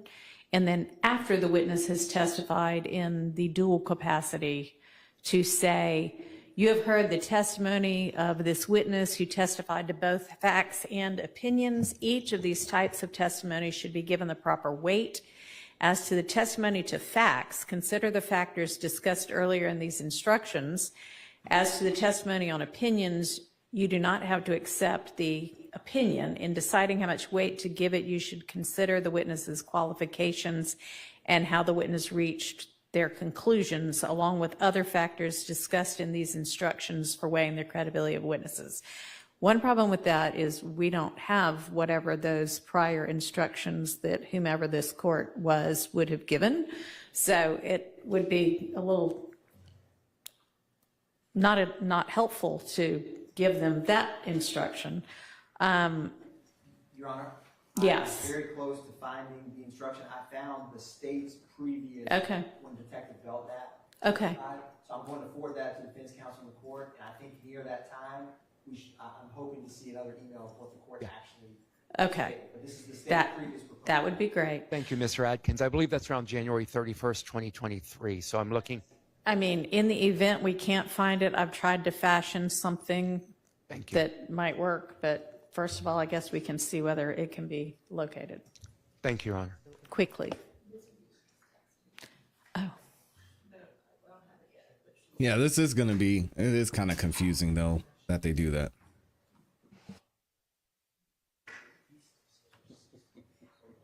And we are not going to see Big Burrito. All right. So, all right. And For if, some if reason they're- either defendant needs to be excused to the Keeping her restrooms while secret. the attorneys are looking, y'all can go ahead and do that. I'm going to do the same, and I'll be right back. so let's skip ahead to when Big Burrito gets in here. And I'm definitely ordering burrito for lunch. I'm not playing, y'all. Here we go. Judge Whitaker said she'd be right back. She took about 30 minutes. Is some of the testimony you're about to hear will be this witness's opinion as an expert based on training and experience, not her firsthand knowledge as a fact witness. Other testimony will be so-called fact information gleaned during the witness's investigation. I've instructed the state to the extent possible to try to make clear when they're asking for or when the witness is giving expert opinion versus fact testimony. I'll just recall to you the instructions previously given about how to evaluate fact testimony, lay opinion testimony, if there is any from this witness, and expert opinion testimony. Y'all want anything beyond that? Okay, great.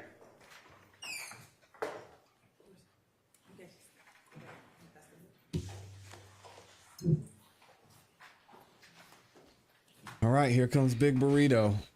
Y'all get ready.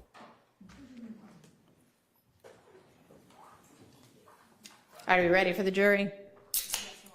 Okay.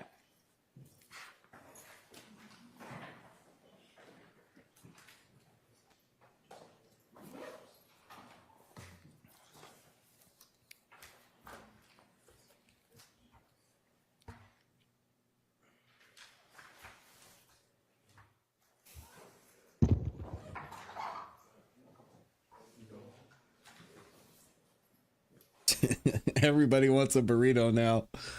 Oh, man.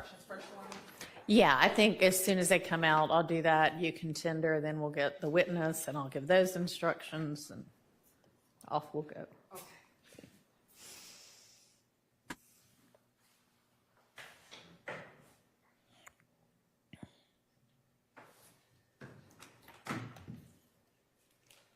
What is Moe's sauce?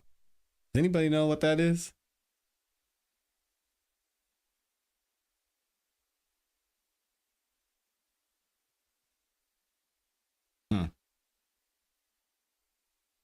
And at least Judge Whitaker muted her mic this time.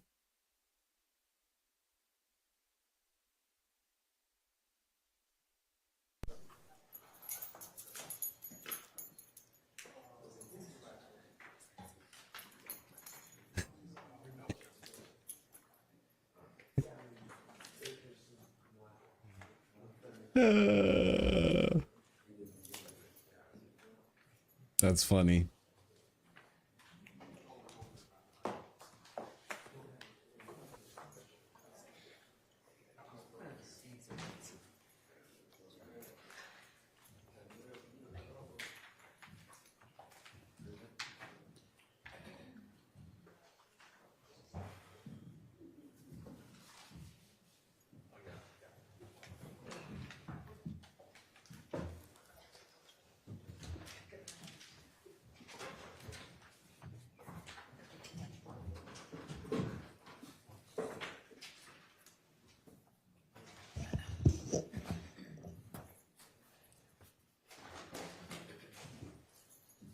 I'll do a present count for Judge. Thank you.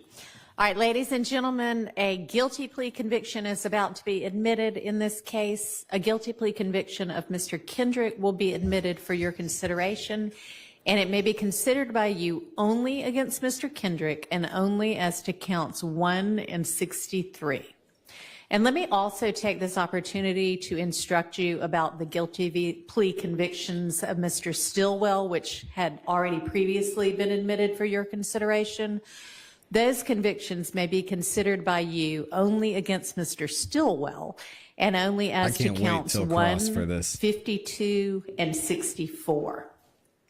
You may not use the conviction of Mr. Kendrick in your consideration or deliberations against Mr. Stillwell. They are not evidence of anything against Mr. Stillwell. And likewise, you may not use the convictions of Mr. Stillwell in your consideration or deliberations against Mr. Kendrick. They are not evidence of anything against Mr. Kendrick. Each defendant has a right to have his guilt or innocence determined solely on the basis of the evidence presented against him, not by what may have happened with regard to a criminal prosecution of someone else. And there were also guilty plea convictions of Mr. Nichols admitted previously. For the reasons that I just explained, those convictions would have been admissible only against Mr. Nichols and not any other defendant. And because Mr. Nichols is no longer a part of this prosecution and his convictions would have only been admissible against him, there is no longer a reason for them to be in evidence, and you are not to consider them for any reason in your deliberations and in reaching your verdict. And you also heard testimony about a guilty plea by Mr. Winfrey. Whether Mr. Winfrey pled guilty to something is also not to be considered against any of these defendants. This proposition is true about the guilty plea convictions of any co-defendant. And again, that's because each defendant has the right to have his guilt or innocence determined solely on the basis of the evidence presented against him and not by what may have happened with regard to a criminal prosecution of someone else. Thank you, Your Honor. And Your Honor, this time the state would like to tender State's Exhibit 438 VV pursuant to 24-9-902, which is a self-authenticating certified copy of conviction of Mr. Diamante Kendrick in indictment 15 SC 140. Nothing's happened yet. We're about to hear from Big Mr. Burrito. Kendrick pled guilty to participation in criminal street gang activity, conspiracy to commit a crime, possession of a firearm or knife during the commission of or attempt to commit certain felonies, theft by receiving stolen property, BGCSA for the purchase, possession of a controlled substance in Schedule 1 or Schedule 2, driving, fleeing, and attempting to elude, and possession of marijuana less than an ounce. All right, that is admitted. And you can call your next witness. Possession of marijuana less than an ounce in Atlanta is just a... And while that A fine. investigator is making her way to the stand, I'm going to give you another instruction.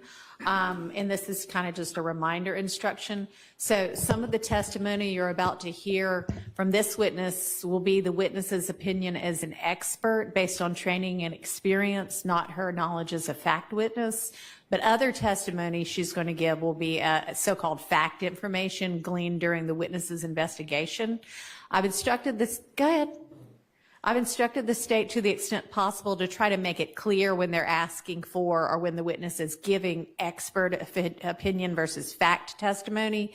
And I'll just recall to you the instructions that were previously given before another expert's testimony that was going to testify in a dual capacity about how to evaluate fact testimony, lay opinion testimony, if there is going to be any from this witness, and then expert opinion testimony. All right, thank you. And if you can swear the witness. Raise your right hand. You swear firm testimony to give the truth, the whole truth, nothing but the truth? I do. Here we go. It's burrito time. First and last name for the courts. I'm sorry.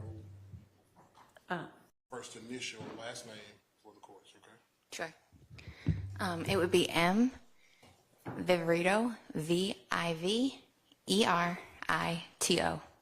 And good morning, Investigator Vivarito. How are you? Good morning. I'm well. Where do you work? The City of Atlanta Police Department. And how long have you worked for the City of Atlanta Police Department? Since February of 2023. And what are your current job duties and responsibilities with the City of Atlanta Police Department? Currently, I hold the rank of investigator, and my position is unique. It's the first of its kind for the Atlanta Police Department.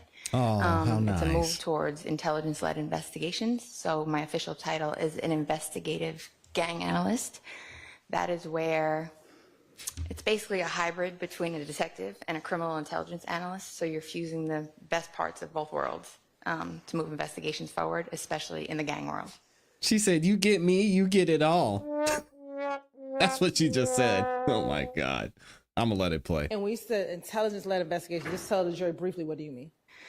Intelligence-led investigations where you think outside the box. So it's not just, okay, maybe some camera footage, talking to some people. You're using everything at your disposal, whether it be social media accounts, jail calls, phone extractions, wiretaps, everything. You're going to try and get everything you can from the intelligence world and do your research and bring that all in together than just traditional investigative techniques. Prior to working at Atlanta Police Department, where did you work? Start from the beginning? No, just Okay. immediately prior. Prior to the Atlanta Police Department, I was with the Fulton County District Attorney's Office in their gang unit. I was a senior investigator, and then I was ultimately promoted to a lieutenant in the high-profile case unit. And let's first talk about your time as a senior investigator. Tell the jury about your job duties and responsibilities as a senior investigator in the gang unit. So I would work with various attorneys in the unit, and I would review cases that were coming up for trial or being prepared for indictment, and I'd take a look at the file, and we'd see if there was anything that was needed to push the case forward. We may go talk to people, we may locate witnesses, we may secure additional search warrants, and just get the case ready and be trial ready for when it ultimately goes to trial or takes a plea. And as a lieutenant, what did you do when you were with the high profile unit? It was things of There a she similar is. nature, but it was a little bit more, again, as the title would allude to, high profile cases, media cases, cases that involve difficult witnesses, in cases that were a little bit more complex. Now, prior to working at the Fulton County District Attorney's Office, did you work for any other law enforcement agency? I did. If you could tell the jury about your career in law enforcement. Sure. I graduated from the University of Tampa with a bachelor's degree in criminology. I did about a year down in Tampa working at a juvenile facility to get some experience. Then after that, I moved to Atlanta. I started my career with the Georgia Department of Corrections as a felony probation officer.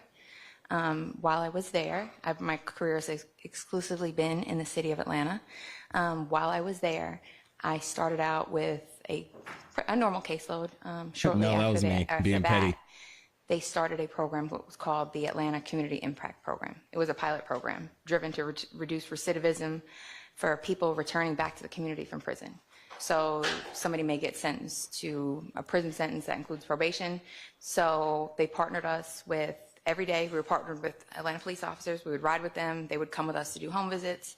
So we'd get a list of returning citizens from prison, and we'd offer wraparound services. So if you need a job, if you need housing, if you need clothing, They'd offer if what? you need education, if you need anything you need, we offer it there as like kind of a one-stop shop in an effort to reduce recidivism.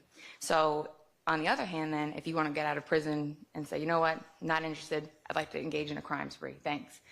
We have the Atlanta Police Department with us every day to say, okay, we're going to stop that before you get hurt or before anybody else gets hurt. Anybody in the community is I want you to victimized. slow down a little because you are going so Sorry. fast, and I will ask a different question further. All right. Ms. Hilton said, chill the f While out. you were with probation, did you ever have an opportunity to work with the GBI?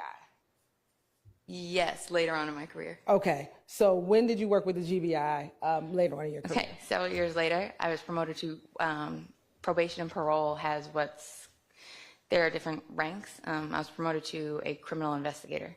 So what's that? You don't have a caseload. You're operating as a slow down. Sorry. You're operating as a law enforcement officer within probation and parole. Typically, you're assigned to the Special Operations Division, and then you're assigned to either a federal task force. In my case, I was assigned to the GBI Gang Task Force. That's the Georgia Bureau of Investigation. It's a statewide gang task force. And what did you do when you were part of the GBI Gang Task Force? She's happy Although to be we here. were statewide, my experience was here in the city of Atlanta. So I took on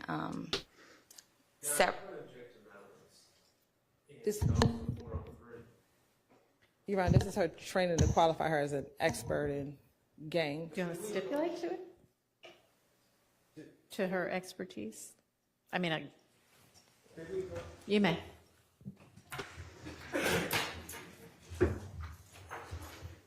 I'm with Max because we did this with our who was it? Our cell phone guy, our FBI guy, the one who served the warrant. Y'all remember him? What was this? Leon Packer. He gave all his credentials. He talked about, yes, I work for the FBI and I've done all these amazing things. And yes, I have this certification. I took this training and I've had speaking engagements. And then the defense gets up there and asks him questions. He's like, yeah, I don't know. I just served the warrant. Picked up a bunch of shell casings with my bare hands. I looked at a car and took some guns out of there. All that expertise and my entire resume I just gave you, it doesn't really mean anything. Amy mentioned it on that day too. She said it looked like and sounded like bolstering, but we'll see if Max gets to trim some of this fat. Pun intended.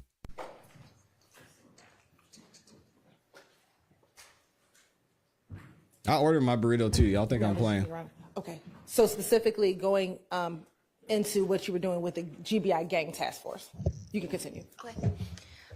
So we had agents some agents like to work in North Georgia, some South Georgia. I was familiar with the city of Atlanta. So during my time there, I investigated several complex, multi-defendant gang cases that were focused on violence within the city of Atlanta. And in additional, do you have any formal training that you've taken to assist you in identifying gangs here in the city of Atlanta? Sure. Back when I first started, there's a 40-hour course down at the Georgia Public Safety Training Center that you take as kind of a introductory course. I want to take that course. Completed that. I'm also a member of the Georgia Gang Investigators Association and completed the beginner and intermediate certification through them. I attend there. They have a biannual conference, a summer and a winter typically, where it's a week full of just training. Every year the topics vary. They bring people in from all over the country to teach. I attend both of those. I attend various trainings throughout the year and just keeping myself abreast of the topics and trends in the gang world.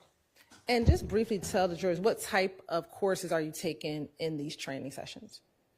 It just depends what they offer at the time. It could be best practices in gang investigations. It could be technology focused. It could be narcotics focused. It could be focused on street crime enforcement. They try to keep a good variety so their members are well versed and have a well-rounded training background. Yeah. How many Atlanta gangs have there been? Yeah, it worked great for a minute, and I don't know what happened, but just pull that mic towards you. Yeah. Is that better? Yes. I'm just curious, how many Atlanta gangs do y'all think there have been to create a 40-hour course on Atlanta gang?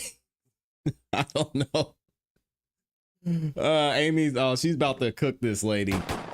So Miss Marissa Vivarito, Big Burrito, made up her own position and deemed herself knowledgeable on Black culture, gangs, and street life.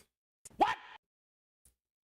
I wonder if she went undercover and dated a street black man. Oh, say it ain't so, Amy. She's an expert. Put some respect on her name.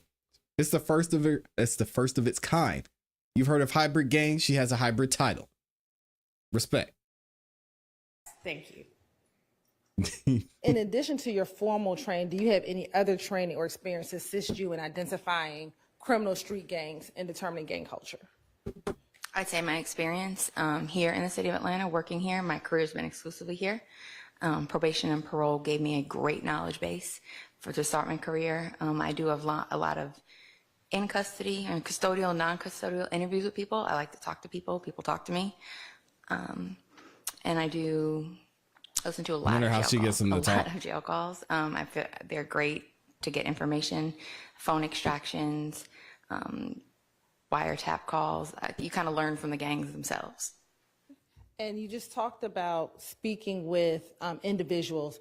At your time, have you had the opportunity to speak with gang members and or their family members while you've been working in law enforcement?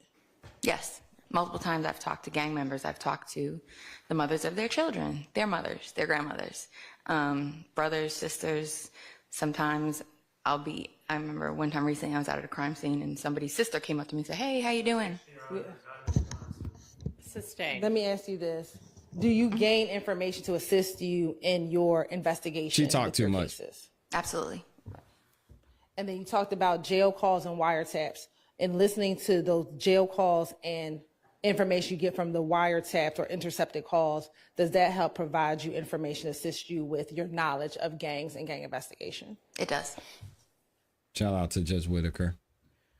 Now, as your time as an investigator and working in all of your law enforcement capacities, have you had the opportunity to use social media to assist you in your investigation? I have. How does social media assist you in your investigations? So typically in the past with gangs, graffiti used to kind of be the newspaper for the gang. You go to neighborhoods and you look at graffiti and see who's been dead or who they're disrespecting, who's claiming the territory.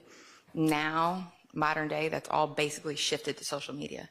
It allows you to still do that and not assume much of the risk that you have standing out there doing those kind of things.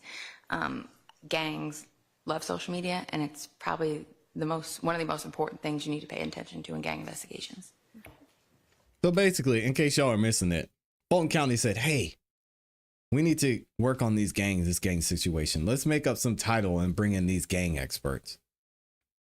We'll bring in the special agent hybrid gang expert, Marissa Vivarito.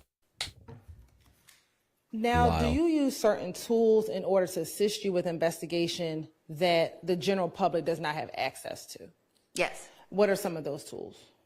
Of course, we'd have our jail call system. We'd have phone extractions are a huge, huge thing. So any cell phones that we recover during arrests and we secure a search warrant, I'll have them extracted by a qualified examiner. Interviews that wouldn't be available to the general public, the access to certain people. There's a lot of people that I've talked to that not everybody has access to talk to. So there's several things. As a gang detective with Atlanta Police Department, were you trained in the method and protocol of the Atlanta Police Department in determining whether or not a person is in either associated or a member of a criminal street gang? Yes. Now, when you were with the other agencies, were you trained in other methods or protocols to determine whether or not a person is either associated with or a member of a criminal street gang? Yes, the That's different a fact, Kel. agencies have their different methods, but yes.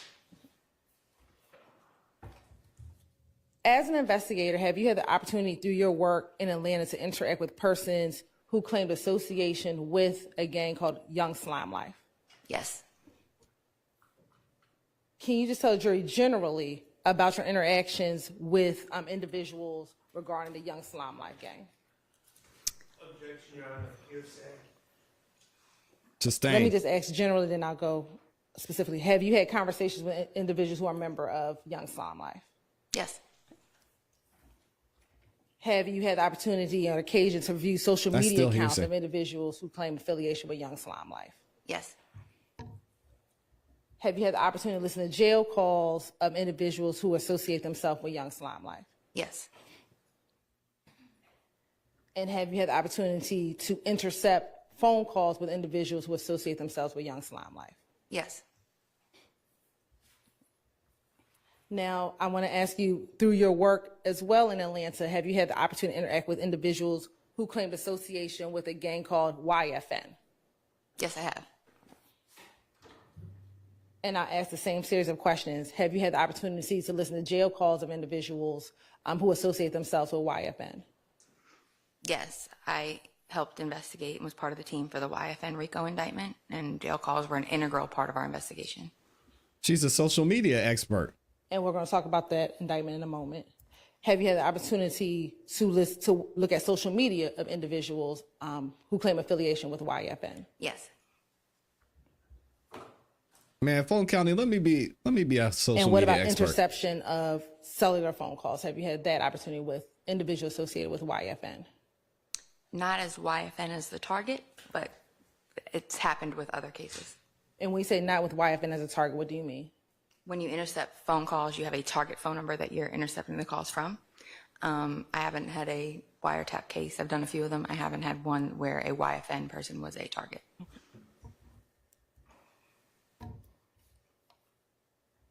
Now, through your work with working with YSL and YFN, have you had the occasion to learn about alliances with both YFN and YSL? Yes.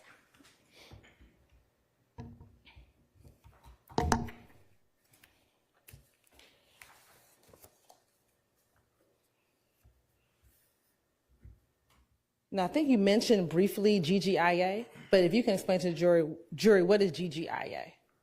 That's the Georgia Gang Investigators Association.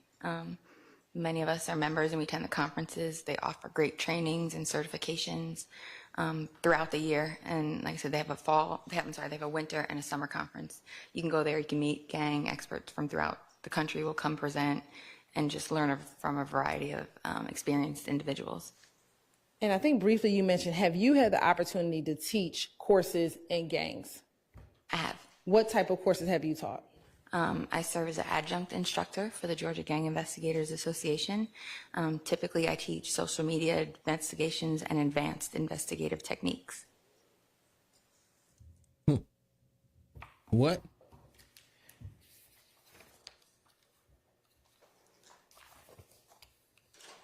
Hey, Catholic Papa, you're good. Catholic Papa said, I'm back, Classy Beats, to give my completely amateurist law opinions and expert gun analysis, according to me. Hey, you're just as much of an expert as investigator, hybrid, special unit, detective Vivarito, Big Burrito. Now, you talked about the fact that you listened to a lot of jail calls, you've intercepted cellular calls on wiretaps. I mean, you've had the ability to review cell phone data that's been extracted from cell phones. Did those interactions with technology and communication with gang members, she's a content creator, looking at jail calls and those items, did that help you gain any knowledge into coded languages that gang members may use? Absolutely.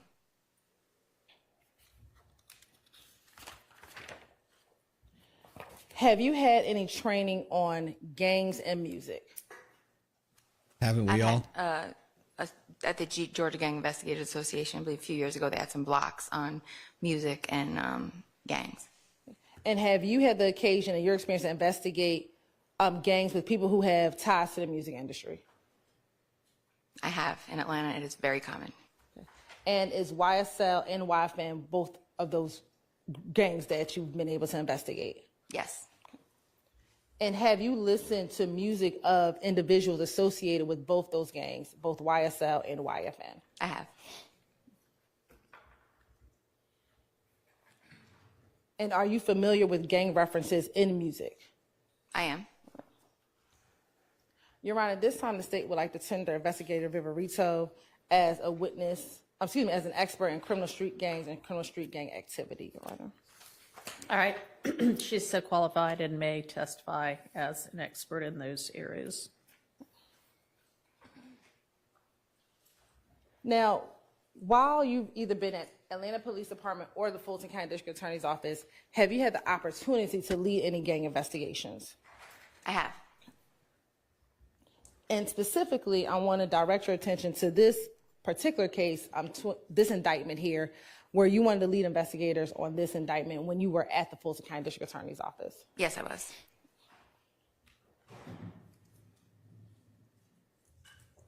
Now, as an investigator on this case, did you have the occasion to investigate any crimes involving an individual by the name of Marquavius Huey? I did. And specifically, did you investigate an armed robbery that occurred in October of 2020? I did. All right. Now we're getting into it. How did you get involved in that investigation? Prior to coming to the DA's office, when I was at the GBI Gang Task Force, my office was at the Atlanta Police Department's headquarters in their gang unit, so I was very familiar with all the detectives and the different units up there. I was approached by a detective, Jeffrey Henderson, from the robbery unit regarding a robbery case involving Mr. Huey that he had. And when he approached you, what, if any, steps did you assist him when he approached you? I did. Give me 1 second, y'all. What steps did you take to assist him with that investigation? Just identifying Mr. Huey's gang involvement, who he was affiliated with, who he would have had alliances with, who he would have had rivalries with, things of that nature. And how did you go about assisting to identify Huey's relationships with any gang involvement? Well, the first thing I did was review Mr. Huey's social media accounts. The name has changed a few times, but when I reviewed it, it was Mr. Huey's very proud of his affiliation with Young Slime Life. Yep. Sustained. Don't provide commentary like that, okay? Just, if you're testifying to facts, just give us the facts. Disregard that last comment. So just, what were some of his names? JBS Quay for Jonesboro South Quay.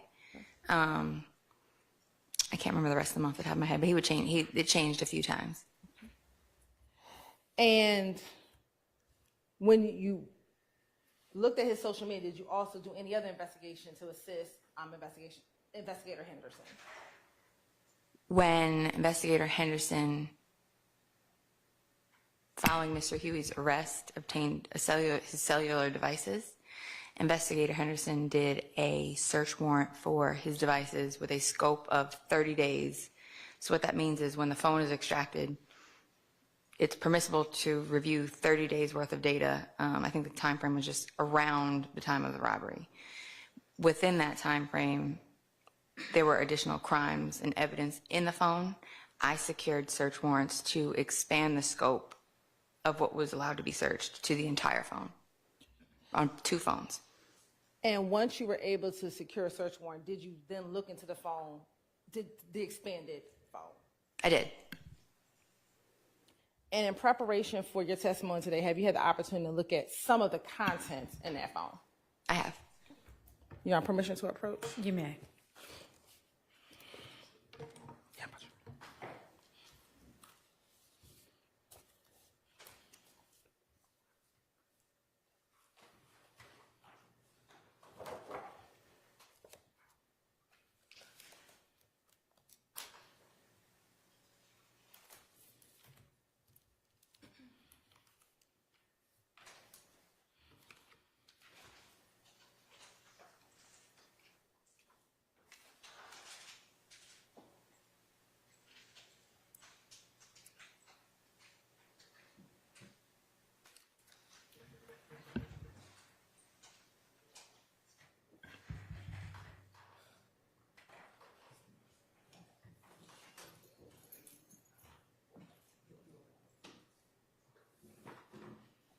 Permission?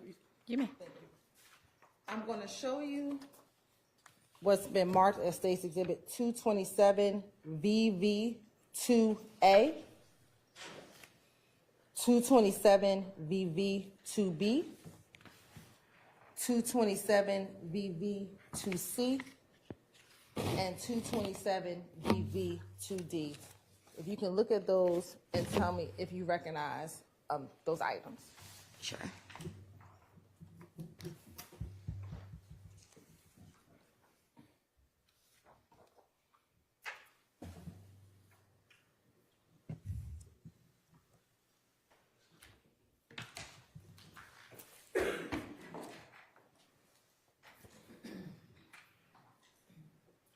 Yes, I recognize them. And how do you recognize them? They are text messages that were extracted from Mr. Huey's phone, his phones, as well as 2 contacts that were stored in the phone. Okay. And those appear to be accurate depictions of text messages and the contacts that were in the phone that you reviewed back in 2020. They do. Right. Your Honor, this time the state would like to admit State's Exhibit 227 VV2A, 227 VV2B, 227 VV2C, and 227 VV2D into evidence. Admitted.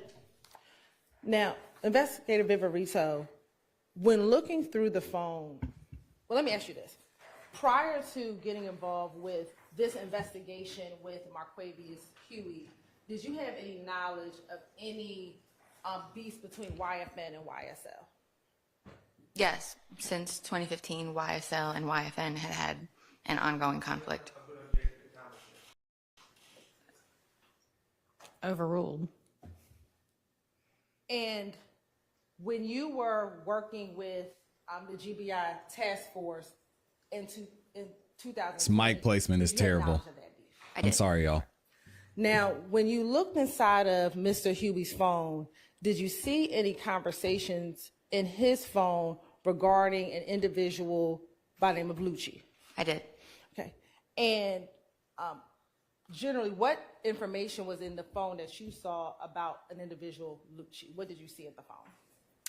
I would see that when Lucci or Mr. Rayshawn Bennett, when Mr. Bennett would have, there was a handful of performances or appearances within the city of Atlanta.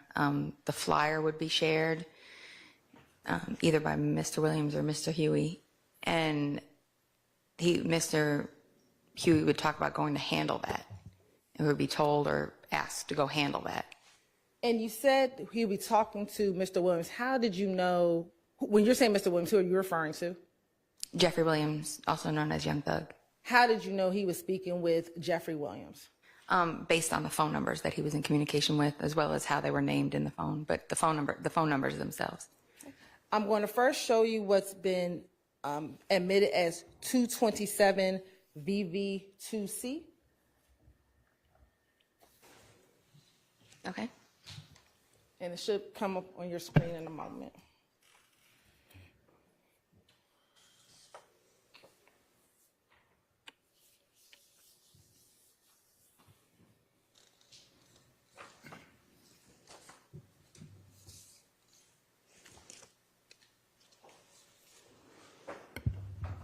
Now, first, looking at 227 VV2C, what is the jury looking at?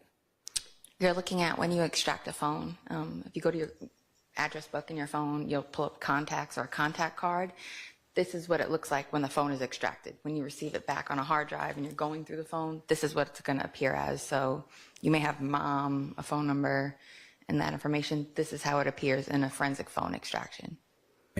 And for 227 VV2C, do you see a name associated with this contact? Yes. And what is the name? I know. It's named Slime. Scottish last. This is wild. With the name. Okay. And are you able to tell what the emojis are?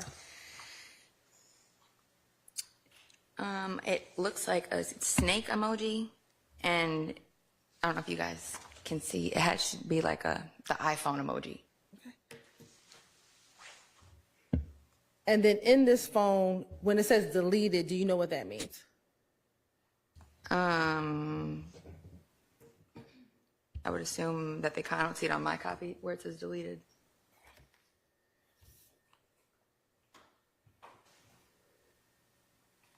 Where it says deleted in the left-hand column? Oh, okay. There you go.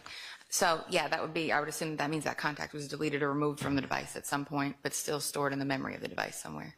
Okay. And where it has other, what is in the other category? That would be the number associated with that contact. All right. And then for the created category, what's the created category? That's going to be the date that the contact was added to the phone. So say you meet somebody, you add their contact to your phone, you put them in your address book, that's going to be that date. Okay. And then if it was modified, what does that mean? Modified could be you change their name, you add a last name, you delete the contact, or you modify the number in any way. All right. And what was the phone number associated with this contact in the phone? Y'all better get used to destroying phones. 213-910-1192. Now I'm going to also show you 227 VV2D. Okay.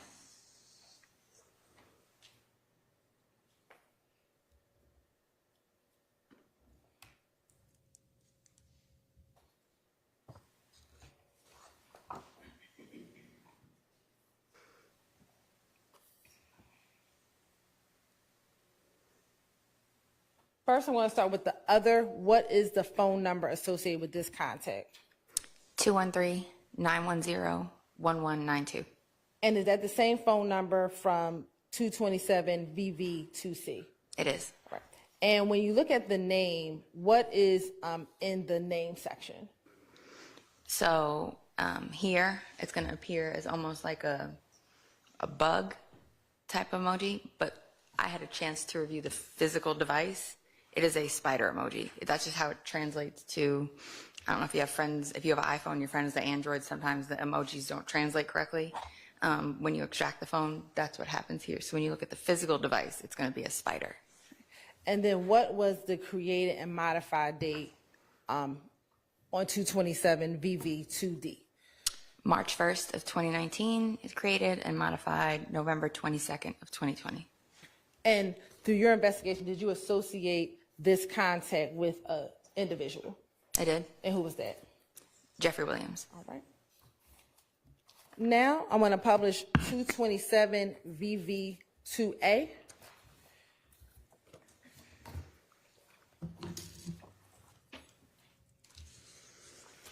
Okay.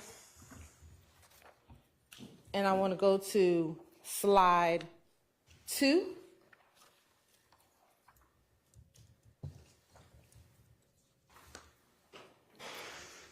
What's being depicted in slide 2? And if we can zoom in, because I know it's pretty tiny.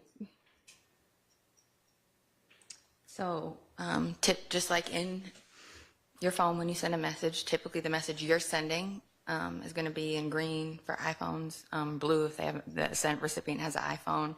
It's going to be on the right-hand side of the conversation. What that is going to be is it's a flyer for a YFN Lucci performance or appearance. Okay. And who sent the flyer, and to whom did the flyer get sent to? Mr. Huey sent that flyer to Mr. Williams. Right. And looking at slide 3, in the middle, what is in the middle? Is that the attachment of what the flyer is? Yes. Now looking at slide number 3, is that the attachment? It is. All right. I've already been through this. And for the record, what does the attachment say? It is a flyer. I think it was a performance or an appearance. It was a mixtape release for Mr. Bennett at the Diamond Club, which, from my experience with other investigations, is a YFN stronghold. And shout out to Northside Drive. Screen, to help point out as well. Yeah, so you'll see it's just he's saying he has a mixtape release, and this is at the Diamond Club on Northside Drive. Now looking at slide 3.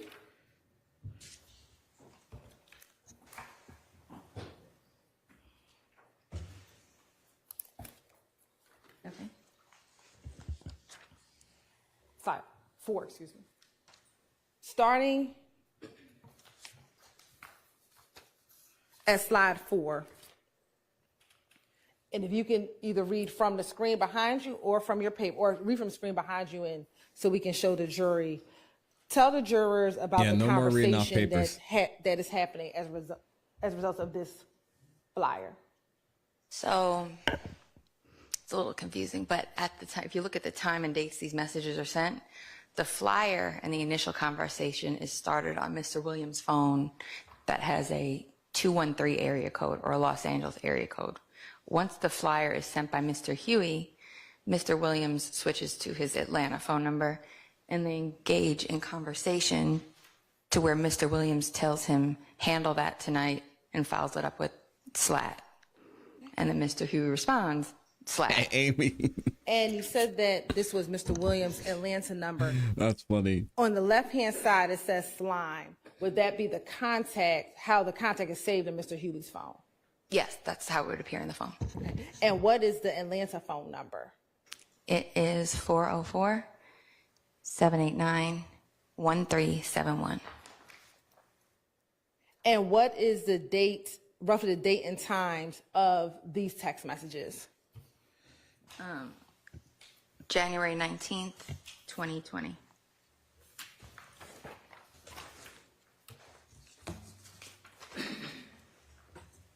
Now going to page 5. What is being depicted on slide 5 of this PowerPoint? That is Mr. Williams using his Atlanta number to tell Mr. Huey on August 15th of 2020, go handle that, and he responds, slat.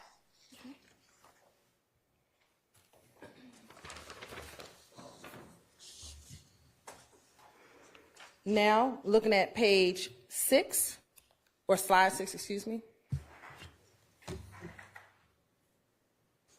Now, is this September 2nd, 2020? It is. Okay. And what is occurring in this text message conversation beginning on September 2nd, 2020?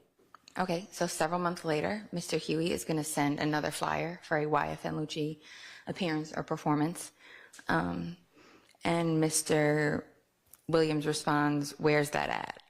Mr. Huey tells him, "Claremont." Mr. Williams responds and says, "Slatty handle, stay very low." And Mr. Huey says, "Slat, for sure, I've been out the way." And can you tell us And what that looking means? at the next slide, Gang expert. is this a copy of that flyer? Yes, it is. And when is the date of the appearance that Mr. Bennett is advertising? September 6th. Right.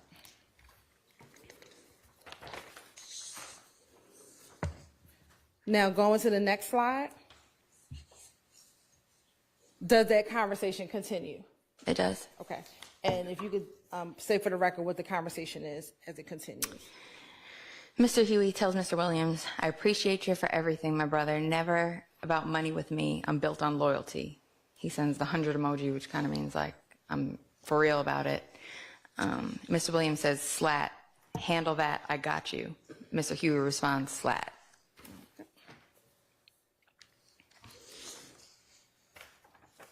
The fact that they're texting slat is kind of funny. I'm not gonna lie. Now, going to the next slide, is there some additional conversation now with the 213 number that's identified as Spider or Mr. Williams? There is. Okay. And when is this conversation? July 20th of 2020. Okay. So this is after the first Lucci conversation, but before the second Lucci conversation. Yes. All right. We have heard. And this what is before, occurring yes. in this conversation? Mr. Huey sends in the first message, you see an attachment. It's a video clip of a friend that wanted really bad to, he was like trying to get his career off the ground as a rapper here in Atlanta. He says, "Post this for me, my brother." And then he uses a derogatory term for somebody and says, "That person's out here in LA, twin." Not referring to his friend, he's referring to somebody else, somebody of the opposition, it appears. Your Honor, I'm going to object to the speculation. Sustained. Yes. She's doing it again. Boy, And Judge that just Whitaker's is about generally to the cook. context of this conversation. Correct. She might All not right. make it across. I want to move to She might not make it. the next slide. I'm sorry, the next slide. Specifically, on this slide, do you see a message with an individual by the name of Javon Fleetwood? I do. And are you familiar with that individual? I am. And how are you familiar with that individual? He's a member of YSL. Okay. And Allegedly. as a part of your investigation, have you had the occasion to investigate a shooting involving Mr. Fleetwood, where he is been charged with aggravated assault? Yeah, I wasn't the lead investigator, but I had a chance to review the investigation. Okay. And did you have an opportunity to prep that case for trial at any point? I did. Right. What were the charges that he was preparing for to go to trial on? I believe it was aggravated assault. Okay. And do you know the approximate date of the incident in which he was being charged with? I believe it was May 10th of 2019.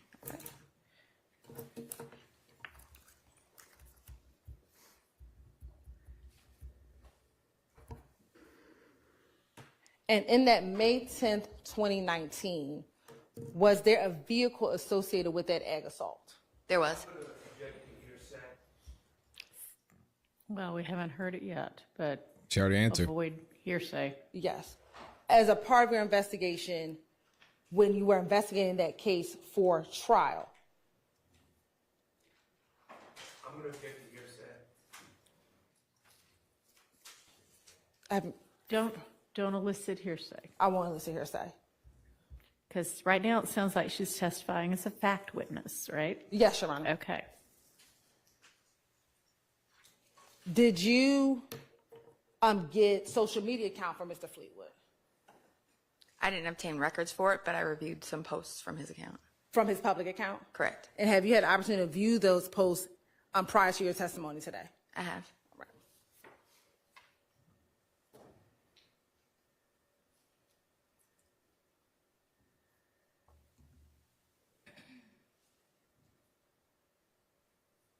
Permission to approach, Your Honor?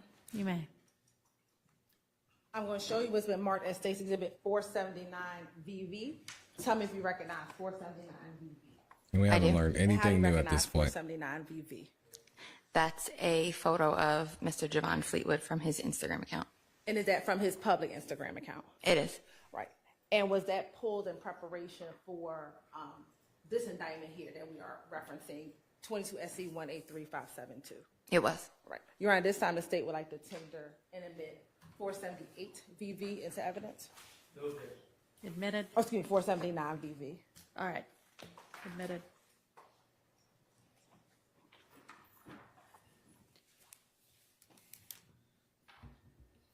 And we'll publish that in a moment.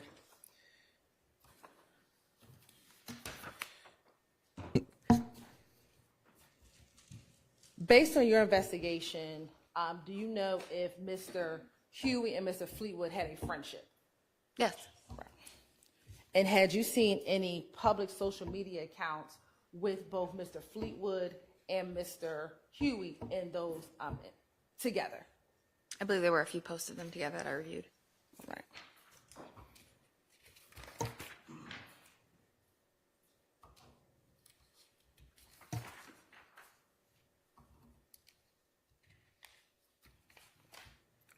Now, I want to go to, I think, slide 10.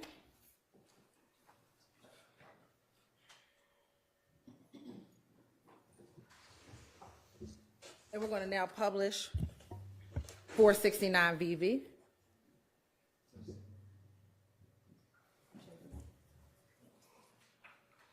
Four 471, 479 VV.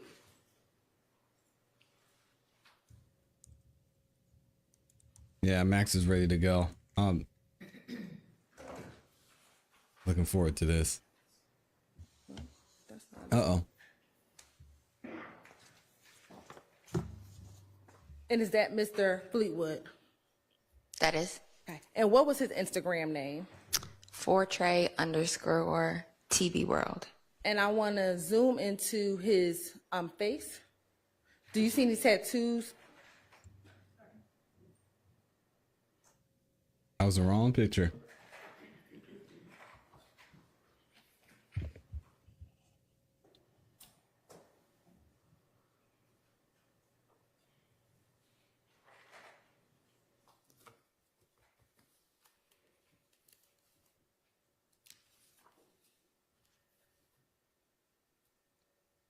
It's embarrassing. Do you see any tattoos on Mr. Fleetwood's face? I do. And specifically, do you see the tattoo with the star? I do.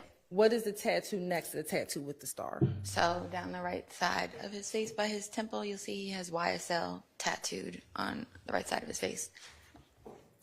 Back to the tattoos again. And now I'll go back to the next set of the former.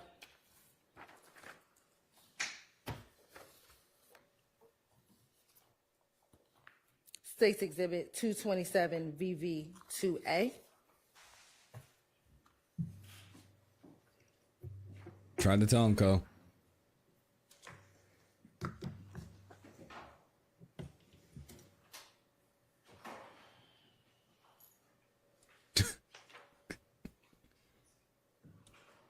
Exactly, Michi.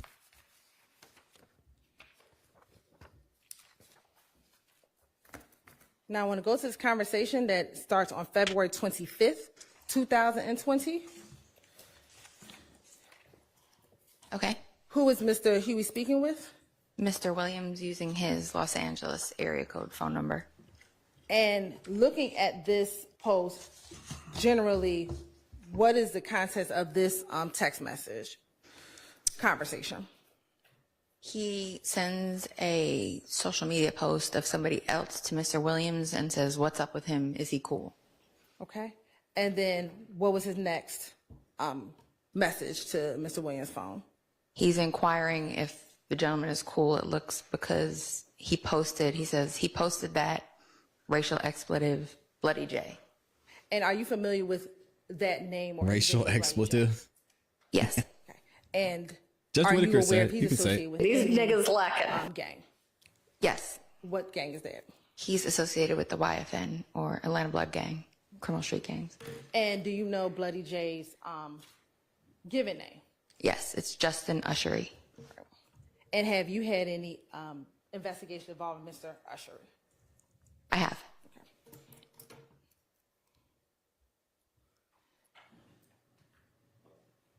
And then did Mr. Williams respond to his to Mr. Huey's inquiry? He says, "Who is that?" To which Mr. Huey responds, "Duct Tape Dave." And are you familiar with the individual by the name of Duct Tape Dave? Yes. How are you familiar with that name? He's a pretty prominent guy within the duct tape criminal street gang. Okay. And then was there a response to that? It was. Oh, and what was that? He a Mr. buster Williams too. says, "He's a buster too." To which Mr. Huey responds, "Slat." And he tells Mr. Williams, "I told him, fuck them, racial expletive. He hit me back laughing and shit." These niggas lacking. Now I want to go to a tweet that begins on March 12th, 2020. Okay.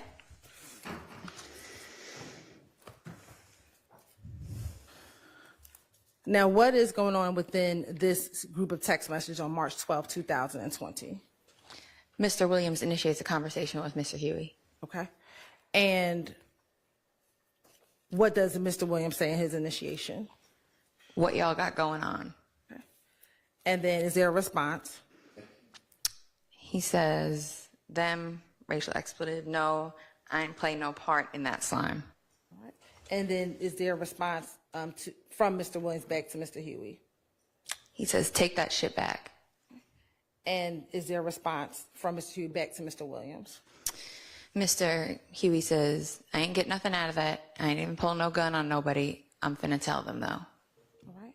And does he make another response? He said, "I told him I ain't finna do that shit. He went on and did it. I couldn't stop him." And then does Mr. Williams respond to that?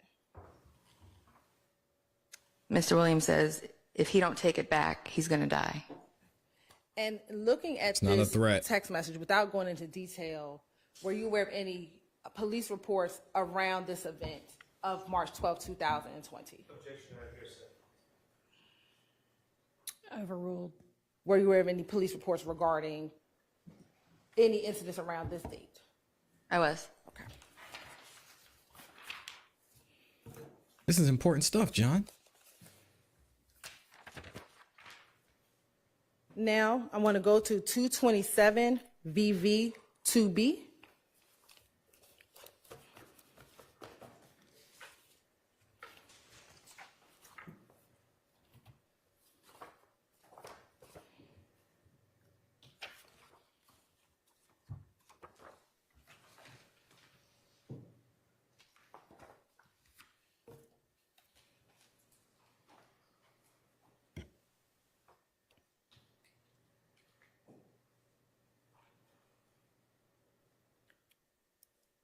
And in looking at 227 VV2B, was there a text message on November 14, 2021? There was. Okay. And who sent the message? Mr. Huey sends the message to Mr. Williams' LA area code phone number. Okay. And what does the message say? It says, "You know I'm ready to handle the business and go sit down if I got to about any one of y'all on my mama." We're just showing one text message. What does that mean? Now I'm going to show you what's been marked as 428 VV. Tell me if you recognize Stacey Dibbitt 428 VV. I do. And how do you recognize Stacy Exhibit 428 VV? This is a photo from Mr. Huey's public Instagram account. And is that, what was his account name? __ Quay1. And were you familiar with that Instagram post for Mr. Huey? I was. And were you able to pull that Instagram post in preparation for this case here today? I was. You know, at this time, the state would like to tender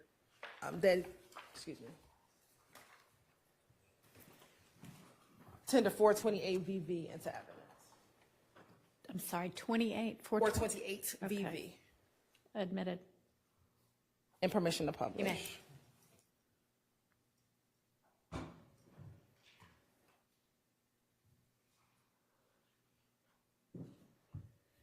And who is depicted in this picture? That's going to be Mr. Huey standing with Mr. Williams.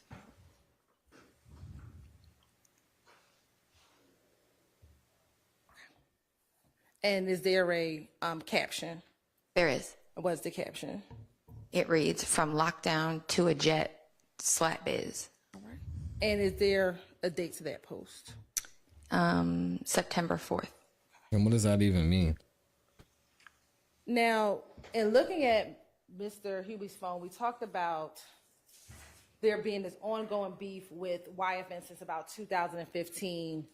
And in Mr. Huey's phone, there is information about Mr. Huey going to go handle business and sending those flyers. Correct. Between 2019 and 2020, That's a fact, was there Amy. any ongoing conflict or continuous ongoing conflict between YFN and YSL? Yes. Okay.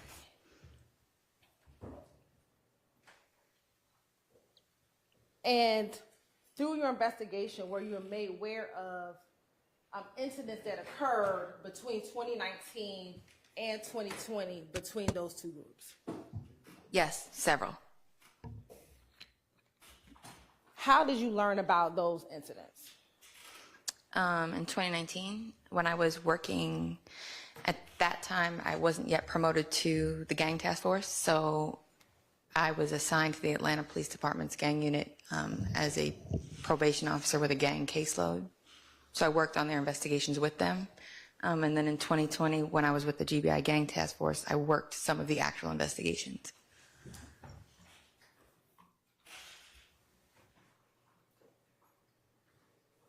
Nice. Specifically, did you ever work an investigation regarding a May 2019 incident involving YFN Lucia or Mr. Rayshawn Bennett?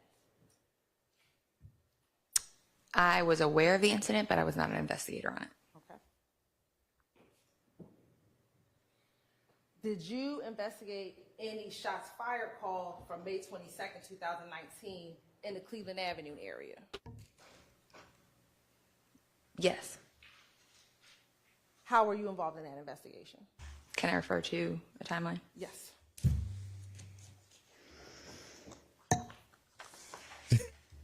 Dang, John. That was an incident where shots fired at the YSL stronghold located at 151 Cleveland. Yo. Sustained.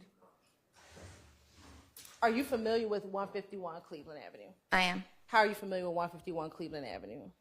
That's a known location where YSL members hang out, sell narcotics, congregate.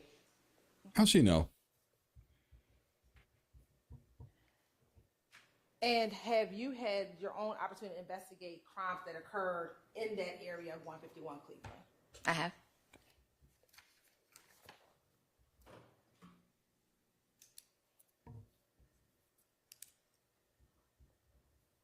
Now, I want to take you to 2020.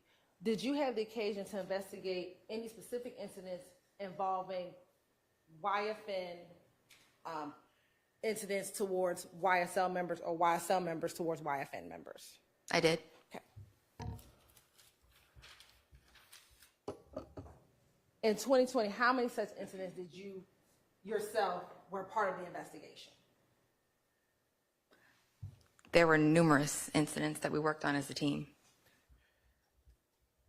And in 2020, were there a lot of back and forth shootings between those two groups or associates of those two groups? Yes, almost daily.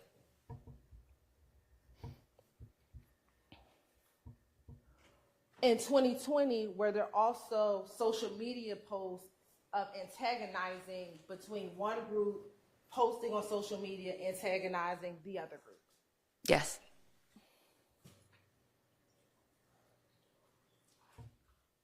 Do you know of an individual by the name of Tanquarius Mender? I do. Fun fact for those of you wanting to know something interesting about Marissa Vivarito. She was a probation officer from 2009 to 2014.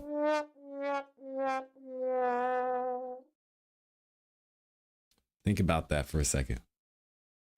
How do you know that individual? How are you aware of that individual? I want to make sure I answer that. Is it okay to answer? Let me ask you this. Is Mr. Mender associated with YSL? He is. Have you seen social media posts of Mr. Mender driving around in YFN territory? Yes, he would post himself driving around, and he would tag, in case you didn't recognize it from sight, he would tag Summerhill.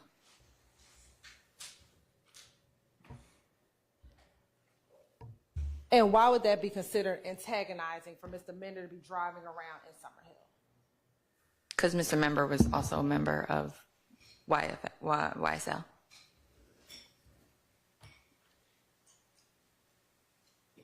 In 2020, did you have the occasion to investigate a case involving Mr. Mender and Mr. Diamante Thomas at Greenbrier Mall? Yes, but I think it was Dontavius Thomas. Excuse me, Dontavius Thomas. Are you aware if Dontavius Thomas is related to Donovan Thomas? Yes. How are they related? I believe it's his brother. How were you involved in the investigation regarding Mr. Mender and Dontavius Thomas? Yeah, y'all check this out. I hate to interrupt, but here's the track of her career so far. So she spent most of her time as a probation officer from 2009 to 2014. Then she became, there's a weird 3-year gap in her, There's a weird 3-year gap in her resume. So then skip forward to January of 2017. She was the officer/security threat group or gang coordinator in District 5 from 2017 to 2019. And then she was a criminal investigator, and that was 2 years, almost 3. And then she was a criminal investigator, GBI gang task force from 2019 to 2021. That was a year. Then that same year, she became the senior criminal investigator, Major Crimes Division, the gang unit, 2021 to 2022. Then that same year, she became the lieutenant of the high profile case unit, 2022 to 2023. And then that same year was when she got her current title as investigator/hybrid game super expert.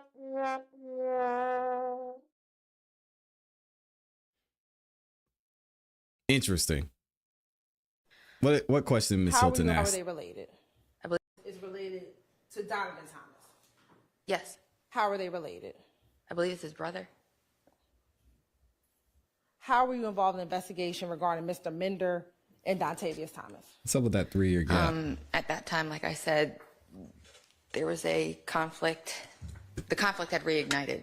So almost daily, every day we had incidents happening. I remember that day we were at work, we got a call about a vehicle that was fired upon while it was driving on the highway, and it had flipped over, had 2 victims inside the vehicle. Myself and Investigator Storno of the Atlanta Police Department's gang unit began to look deeper into that case and realized that the victims on the case were Dontavius Thomas and Reginald Carter, the brother and cousin of Donovan Thomas. And you said you began to dig deeper. What else did you do as a part of that investigation? Once we got into the Police investigation, Academy we located for a 3 suspect years? vehicle that I knew to be associated with Mr. Mender and his cousin, Wayne Alford.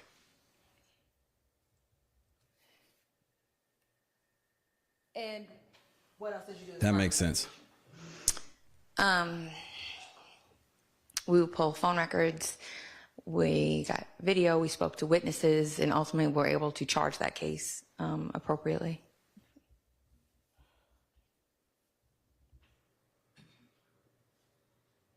Were there other conflicts that occurred in 2020? Yes, following that case, I mean, it was, like I said, it was daily. It was constant shootings back and forth between the Summerhill neighborhood of Atlanta and some of the other areas where the YSL associates would hang out. It resulted in murders. It resulted in aggravated assaults. There were numerous incidents. She moved up pretty fast. It's interesting.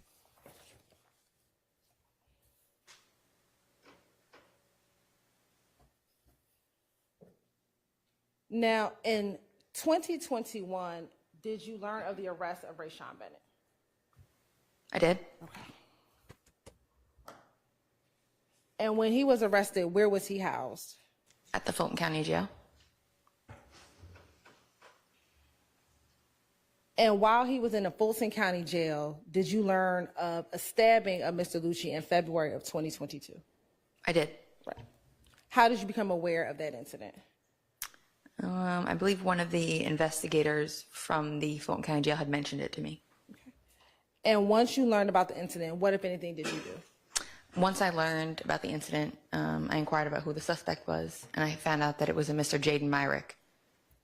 When you found out it was Jaden Myrick, what did you do at that point? I was familiar with Mr. Myrick, so I began to listen to his jail phone calls and look at his jail.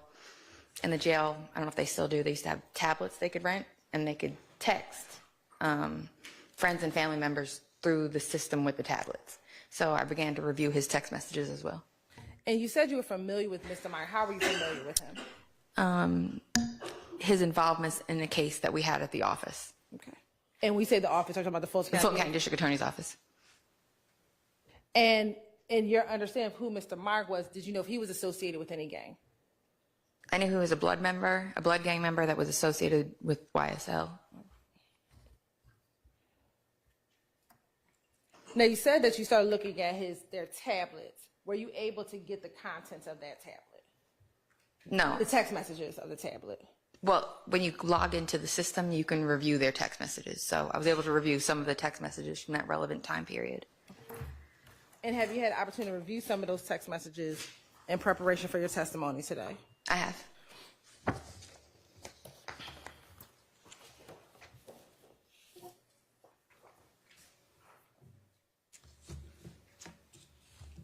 Yeah, that 3-year gap is really odd.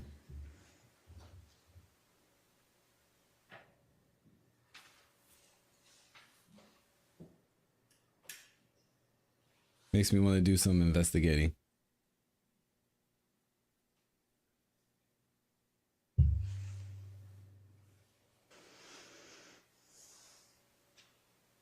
And let me ask you this. When you first learned that Jaden Myrick was the person who stabbed him, did you know if there was a plan to stab Lucci? Did you know anything about what led up to the actual stabbing? I did not, which is what led me to review his phone calls and text messages because I was trying to see what had happened. I'm going to show you what's been marked as Stacey Exhibit 5TT. Tell me if you recognize Stacey Exhibit 5TT. I do. How do you recognize Stacey Exhibit 5TT? It just doesn't make sense that you These would are some of put Mr. all of Myrick's that in text your messages LinkedIn from the jail system. and not were include these that some of 3 the years. messages that you looked at when you found out or learned of the stabbing of Mr. Rayshawn Bennett? They are. And do they appear to be fair and accurate depiction of some of the messages that you reviewed once you started investigating or looking into the stabbing of Mr. Bennett? Yes, they are. At this time, the state would like to admit Stacey Exhibit 5TT into evidence. Admitted. Once you started looking at these messages, what, if anything, did you learn or glean from these messages? It appeared to me that Mr. Myrick's girlfriend, Ashley Ellison, was acting as a third party for communication with somebody else. Okay. And once you started looking at determining Ms. Ellison might have been serving as a third party, what did you do at that point? I began to try and identify the third party and a phone number associated with that party. And how did you go about doing that? There were context clues from the text messages.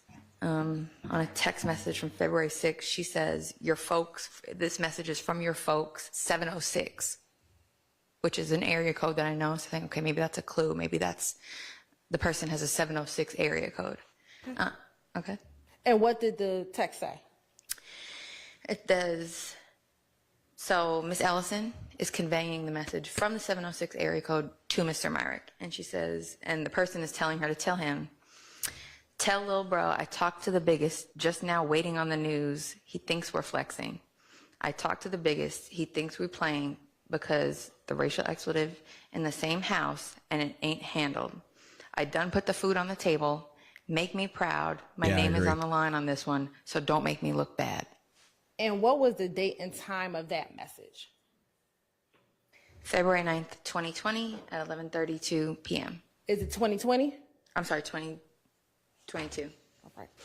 And in reading that, did you have an understanding of what they were even talking about? A basic understanding, yes. What was your understanding of it? That they were waiting for confirmation that the act had happened, saying that we think we're flexing. He thinks we're trying to get one over on them. No, I'm good. I just want to know what happened with this 3 years. Think that they were kidding because I guess they'd been housed together for a little while and nothing had happened up until that point. And he tells him he put the food on the table, like he gave him the opportunity and make me proud. She really might have been undercover. Message, how did you go about determining if 706 was a phone number or what 706 was? I reviewed Mr. Myrick's jail calls. You can pull jail calls by the inmate themselves. And I looked at his jail calls to see if there are any phone numbers that he had called with a 706 area code. And were there any phone numbers he had called with a 706 area code? Yes, there was one. Now, once you saw the phone number that he had called, what, if anything, did you do about the phone number? I requested the records for the phone number. I learned that it was a Verizon phone number. When you have Verizon, they retain what is called text message data. As long as it's not an iPhone, if you have an iPhone, as long as it's not iMessage and it's Android to Android or iPhone to Android, for 7 days they will retain the contents of those text messages. So I secured a search warrant and requested the call records as well as the text message content for that phone number from Verizon. And were you able to get that information? I was. And once you received the information, what, if anything, did you do? I tried to, it just comes in as a big spreadsheet. So I went through and sorted and identified the calls. The texts and read through them. Yeah, it's looking like, and I see y'all going back and forth in the chat about this. If I had to guess, and again, this is just me speculating, I'm going to do some research and see what I can find. But this 3-year gap had to have been her being undercover or something.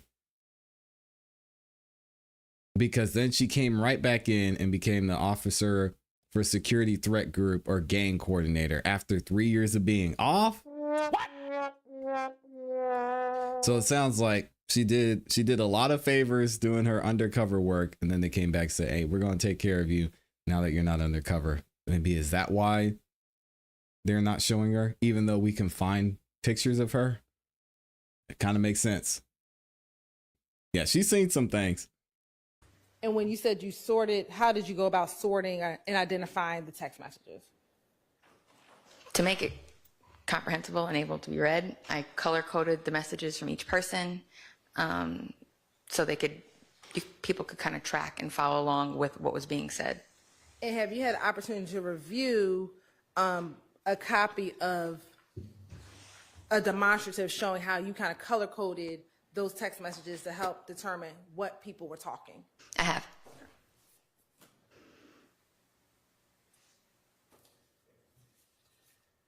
Showing you what's been marked as States Exhibit 1 TTB. Do you recognize States Exhibit 1 TTB? I do. And how do you recognize States Exhibit 1 TTB? This is the color-coded version of the spreadsheet that I had made.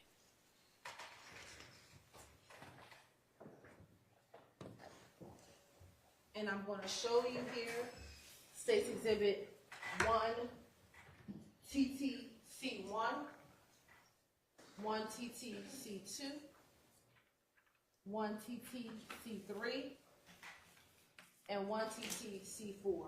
Do those appear to be enlarged versions of your color-coded copy of your text messages? Yes. Your Honor, this time the state would like to tender and admit first States Exhibit 1 Interesting. TTB and 1 TTC 1 through 4. B as evidence and C 1 through 4 as demonstrative. All right, those are admitted. And permission to publish. You may.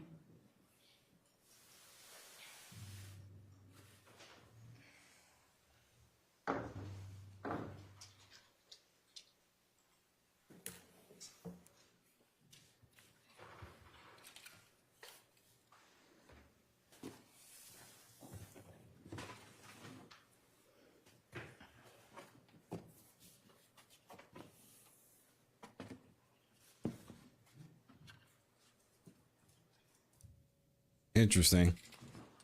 Y'all are saying there's an article? And permission for the witness to step down, Your Honor? Yes, you may.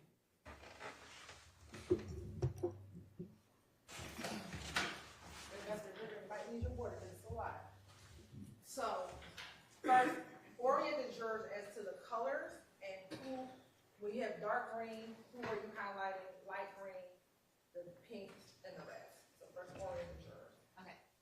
So the Mm-hmm. greens are going to be And talk loud so that everyone can hear you. Okay.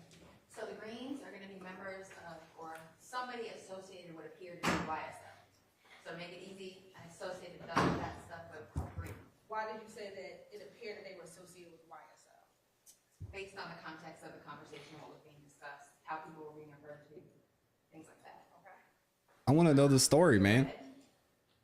Is going to be a conversation with Ashley Ellison. That's Mr. Myrick's girlfriend.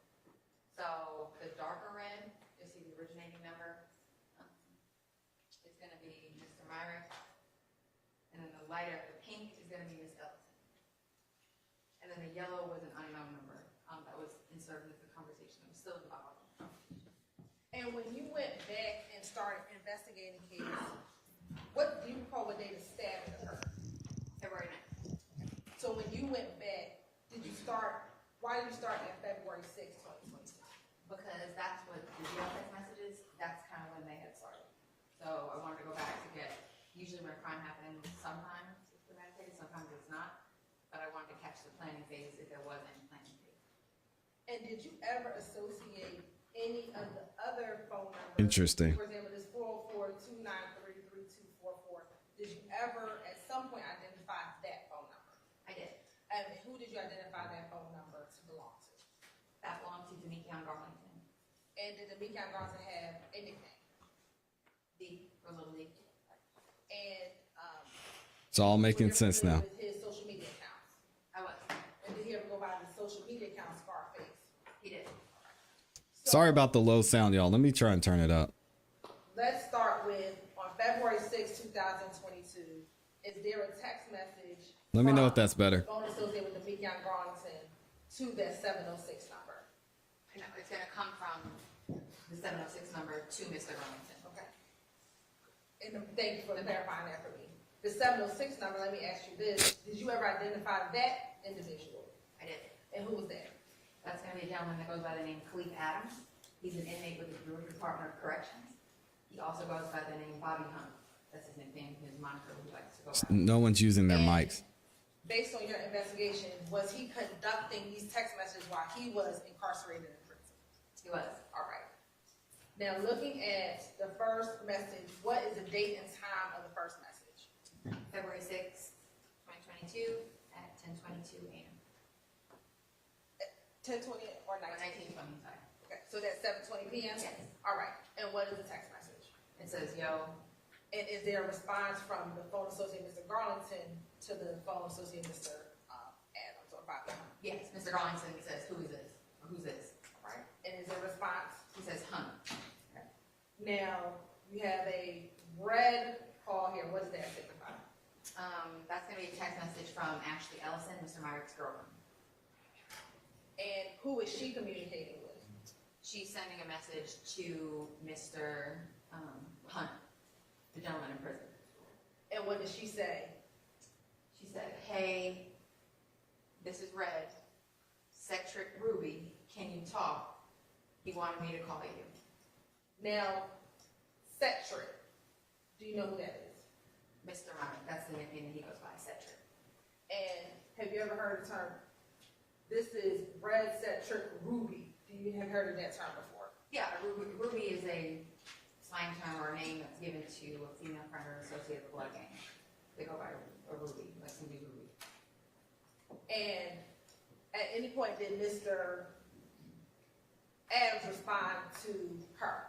Yes, a little bit more down the line. Okay, and just to make it easier, when did he respond to her and what was his response? Yeah, they're not using the microphone, so I turned it up as much as I could, y'all. Let me see if I can turn it up a little more as well. It might have gone through the jail messages, it's hard to explain. Okay, so then next, on February 6, 2022 at 19:50. Let me know how that sound is. There a conversation between Mr. Adams' phone and Mr. Garland's phone? Yes. Okay, and just go through that conversation, the next set of conversation. So, Mr. Garlington says, what it do, twin? Mr. Adams, who's been in communication with Mr. Myrick, Okay, it's better. Good. right there with the F-U-C-K, racial expletive. And Mr. Garlington says, oh yeah, where about? Mr. Adams says, you know which I'm talking about, right? The singer. And Mr. Garlington says, who's locked up? And Mr. Adams says, 650. To which I know that to be a nickname for Mr. Bennett. He will wear a 650 chain. It refers, he goes by 650 Luke. He has music. He has a Maybach, 650 Maybach. That's where it comes from. So Mr. Garlington responds, oh yeah, need him. And then Mr. Adams says, my little man gonna call back tomorrow. Mr. Garlington says, okay, let me know. Mr. Adams, attempting to use coded language, says, I'm gonna let you know. He's been ready to get an autograph for the gang. And then Mr. Garlington says, okay, let me know ASAP. To which Mr. Adams responds, red. And when you said he's using coded language, what do you mean?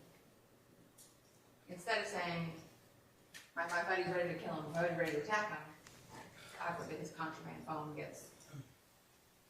Can y'all use the microphones, please? Right. Okay. This whole time, if the calls were getting intercepted, when phones get taken, it's an attempt to conceal the activity to the person that receives it. So they're not really trying to get an actual signature autograph for the guy? No, I'm not trying to get an autograph for you. Okay. Now, after that conversation, is there some conversation between Ms. Ellison's phone and Mr. Adams' phone? Yes. Okay. When does that conversation begin, and take the jury through that set of conversation? It begins on the 7th, and they're talking about trying to put Mr. Myrick in communication with Mr. Adams down in the prison system. They're talking about emailing him, texting him. They're asking about stamps in the Fulton County jail system. You have to purchase stamps, the Fulton stamps, to be able to send and receive text messages. So you may buy 30 stamps that will allow you to send a certain amount. It's not free. So she's asking Mr. Adams for money for stamps for Mr. Myrick because they used their last, and she's facilitating Cash App or Chime, Apple Pay to get the money to him to be able to facilitate stamps being purchased so they can communicate. And is that communicating via phone? It's going to be through the jail. All right. And then there's a interesting call from a number that you're unaware of. Correct. And that was not a part of your investigation, investigating this kind of thing before. Yeah, it was just somebody trying to, like a third party trying to send the money. Maybe somebody didn't want to use their Cash App, cash out blocked or whatever may happen, so somebody else trying to help out. Okay. And then do they pick up that same conversation trying to get stamps for Mr. Myrick? Yeah, the unknown number says I sent 15. I'm trying to get in contact with, or Mr. Connolly in the jail. They'll send one inmate may have a cash out account that they're using in the jail whenever you can send money to, and might change if somebody's phone gets taken, if the cash out account gets shut down. So Mr. Adams in this text message sends the $15 to somebody for section. And then he tells Ms. Ellison, I sent the 15. And she says, I got it, I'm gonna get the stamps now, and tell him to call me. Okay. Now, going to February 8th, 2022, is there more conversation between Mr. Adams' phone and the Garlington phone? There is.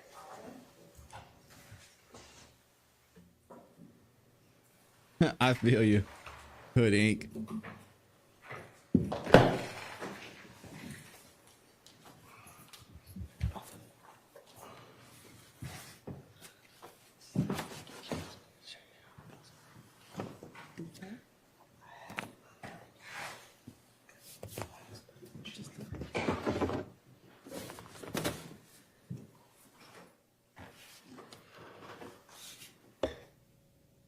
Yeah, I know she's not using the microphone, but dang. Now showing you what's been admitted as It's one brutal.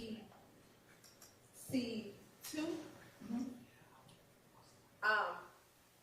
Is there a conversation between the phone associated with Mr. Garlington and the phone associated with Adams?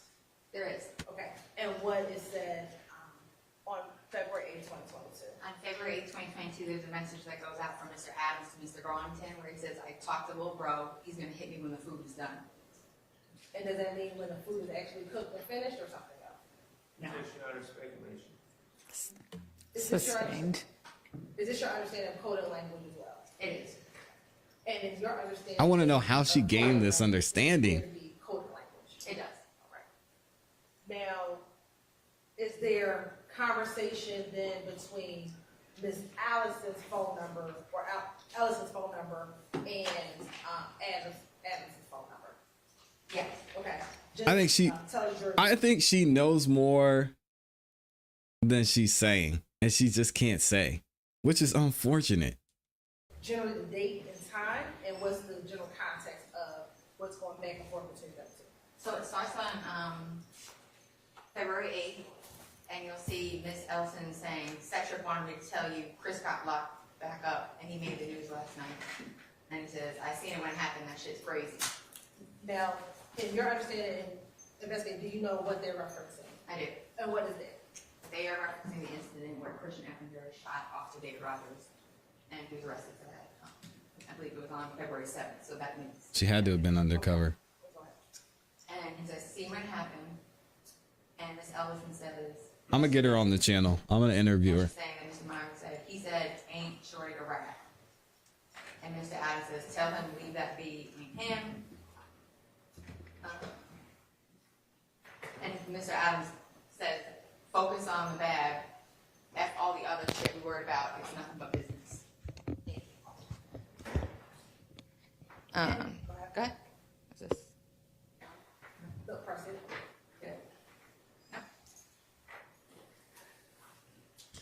Okay. Nothing but business. And they start talking about, Thank you. he says, Buddy's up under Rico and them. Tell him to bring home the trophy. I'm going to secure the bag. I've been online. Racial expletive. Got to see it to believe it. And Chris being in there is all the confirmation that's going to be needed. So is that also using some coded language as well? Some. And what is your understanding of what's happening in this text? Basically, tell him focus on the task at hand.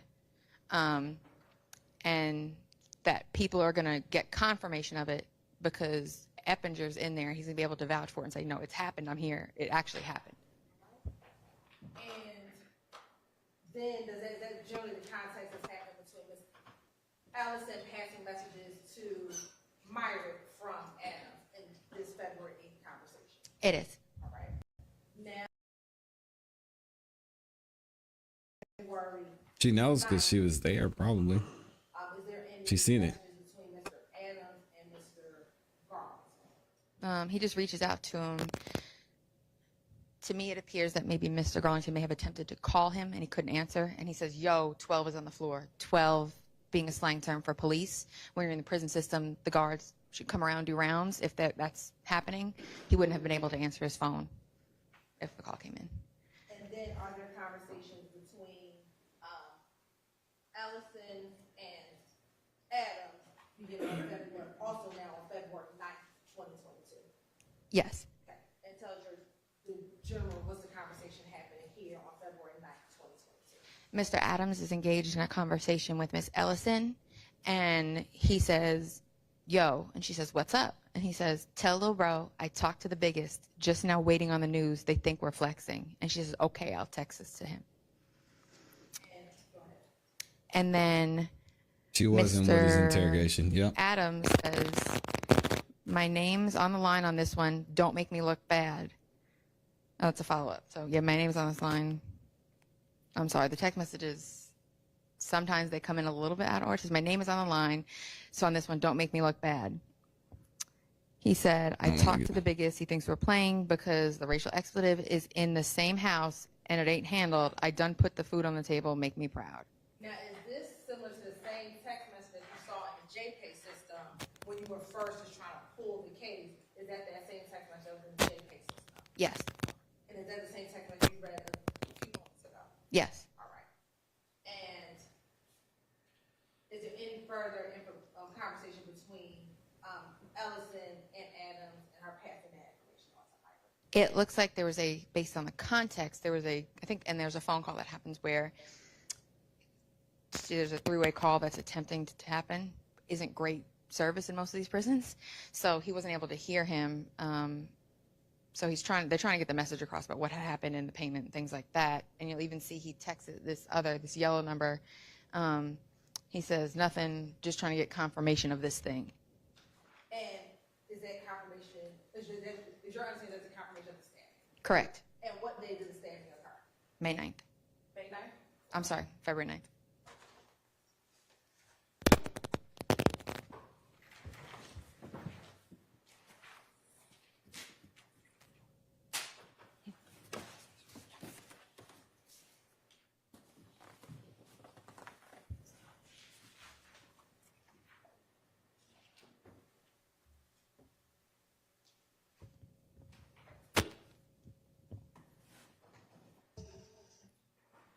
Now, on February 10th, is there some conversation between Ellison's phone and Adams' phone? There is. Okay. If you can give the general context of what is now occurring on February 10th, and is this the day after the stabbing? Yes. All right. What is happening on the day after the stabbing? Mr. Myrick, coupled with phone calls, Mr. Myrick is eager to be paid for what he did for stabbing Mr. Bennett. So Ms. Ellison is texting.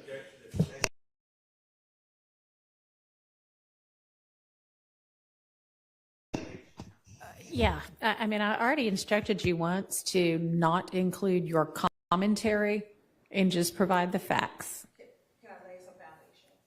Were you able to listen to the jail calls yourself? I was. And were you able to pick up tone and manner? Were you able to listen to These niggas lacking. I was. And were you able to pick up tone and manner and demeanor in the calls that you were listening to? Yes. And All right. And so that would Thank be you. your lay opinion that he, okay. Yeah. And based on that, was that how you were determining that he was eager to get paid for what he did to Mr. Bennett? Correct. That was the purpose of his phone calls, were to seek payment for what he had done. And were there multiple phone calls for him to seek? Give me 1 second, y'all. Yes. And with that, Your Honor, may that be? All right. Thank you, Your Honor. Okay, looking at February 10, 2022, just go through what that conversation was on February 10th, 2022. She said, do you need the bros to verify? He said that's all, should be no talking on the phone right now anyway. And for you as an investigator, was that significant? It was. Why? Because he was seeking payment and talking about, does it need to be verified to secure payment? And they were talking about not talking on the phone right now because of what had just happened.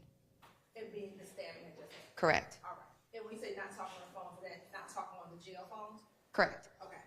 All right. Continue. He's asking, Ms. Ellison said, Mr. Myrick is asking to get something to eat now. He's hungry. And then he again utilizes an outside person to send like $80 to Mr. Myrick. And that's generally the conversation here, them just trying to get this money, get paid. Correct. All right. Now, skipping down to February 10th, is there now some conversation between Garlington and Adams? Correct. All right. Tell us about what's happening between Garlington and Adams on February 10th as well. Mr. Adams is reaching out to Mr. Garlington regarding what appears to possibly be payment for Mr. Myrick for the stabbing. And just go through the text. Okay. Mr. Adams says, get at me, 3-5, and he says, Mr. Garlington says, okay, when I get off your phone. Mr. Adams says, I'm on your ass. You tried to play me to the left. Then one says, yo. The other says, yo. Mr. Adams says, what you got going? Mr. Garlington says, put him down. And he says, for sure. Like, did he put him down? And he says, are you for sure, Simon? He says, yo, twin. And again, Mr. Adams reaches out and says, look, just keep me posted so I can make sure little bro gets something because he's on my top bad. And I told him I was going to get him the back end for his show. Got to pay him a couple racks myself to make sure he's in gang. I recognize when they say Jeezy, typically means good. I ain't looking for nothing for me. I'm just invested in my artist. Smell me. I need me and mines. Looks like gone. Gonna get it done for sure. Slat, I'm out here. Hit me, gang. And then Mr. Garlington responds, it's hard to get in touch with him. I just be seeing him when I go up there. To the yo. You know I understand that shit, gang. I'm with you, Slat.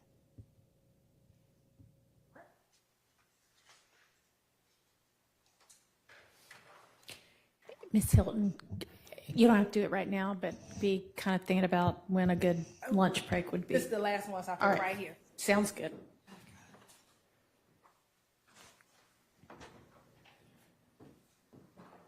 All right. And while we wrap this up, so we go to lunch. So what is this still on the February 10th, 2022? Yes, it's a continuation. Okay, and just go through the last bit of that conversation between Mr. Garlington and Mr. Adams on February 10th. Mr. Garlington says, okay. And Mr. Adams says, for sure. I know it's going to take time, bro. Bro is bigger than big, and he got to be hands-off with everything. We locked in from county to 4-4 ever. Slime, I'm rocking, and mine's going with me. It's all hands on deck.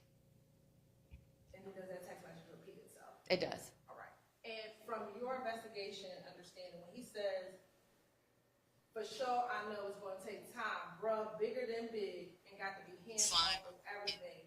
We locked in from county to forever slime. Who did you understand they were talking about, given your investigation and content of these text messages? From my investigation and my knowledge, it sounded like somebody in a leadership role with YSL. Okay. Did you know specifically who? It appeared to be Mr. Williams. Objection, Your Honor. Speculation. Sustained. And a motion to strike, move to strike. Can I lay some found? You can try. Okay. How long have you been working back and forth with the YSL gang? Since 2019 at least, if not 2017. And when you were working with these cases, did you ever have any other evidence in which individuals from YSL, from your own investigation, attempted to conceal Mr. Williams' identity? Yes. And how have you seen that occur? With the use of FaceTime to conceal his identity, so text messages or phone calls go undetected. Okay. Have you ever seen in your investigation or listening to jail calls that individual YSL would try not to use his name? Correct. Okay. Have you ever seen through social media where individuals will try to conceal and say, don't say his name, say a different name? Correct. Right. And in having that knowledge and reading this text message, is that how you determine, it is of your expert opinion, that this could be potentially talking about, could be talking about Mr. Williams. Well, objection to leading, and it's also a misstatement of what was said initially. She says, in her opinion, it's Mr. Williams, and All right. it could be Mr. Williams. I'm going to let you clear that up on cross. I originally May said answer. somebody with a leadership role. I can't definitively say Mr. Williams. I said somebody within a leadership role, so that's who is in the highest leadership role. So. Yeah, I think this would be a good time. Okay. Let's take our lunch break and let's plan to be back at 1:15, please. 1:15, man. That was Big Burrito. I got my Big Burrito in here. Interesting, interesting. And Amy's over there giving the inside scoop. Amy, do you want to call in?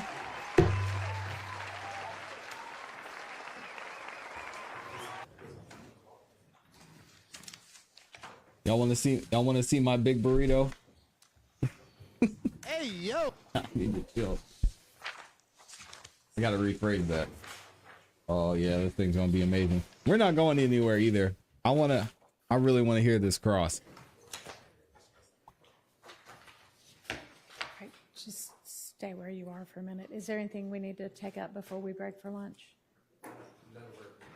Okay, Stay. we're in recess. Thank you, Ron. Definitely stay.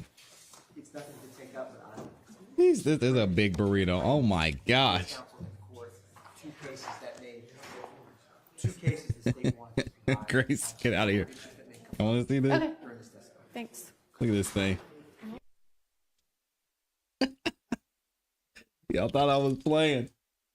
There it is, live in 4K, my Big Burrito. Hey, yo. Hope you guys are happy.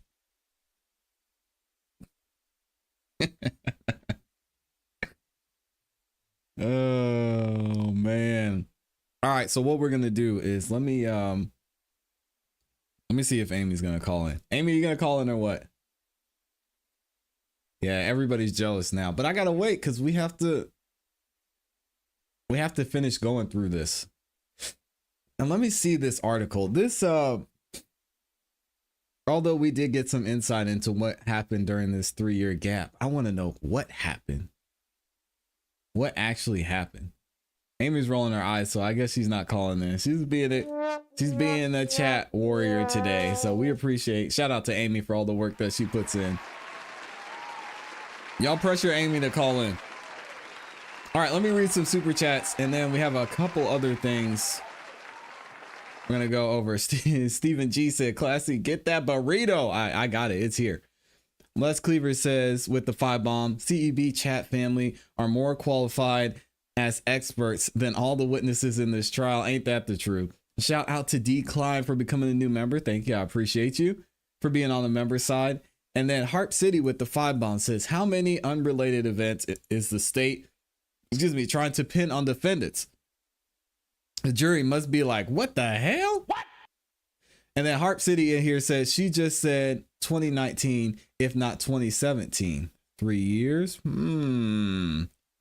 Yep, because the gap that we're seeing in her resume is from 2014 to 2017. So it's going to be interesting. And Amy said, oh, see, man. She said, nah, there's nothing else I can say about her that I want to put in the chat. Come on, Amy. The people want you to call in. Whatever.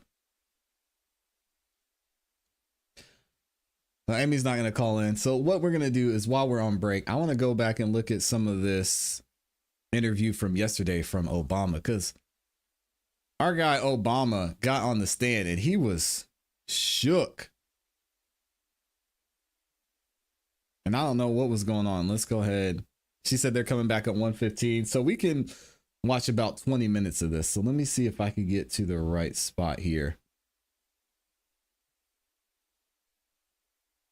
Let me see if I can find it. And let me make sure the sound is good too. Let's see. Sound is good there, good there. That we need to take up and make a decision about. Well, yours in the Well, I don't know who originally sent it, but So, let's see. Yes, Your Honor. I was reviewing some of the stuff that is probably going to come in through Investigator Vivarito. Okay. And there were, I've talked to Mr. Atkinson, and I thought I was reviewing the redemption. Here we go. Got it.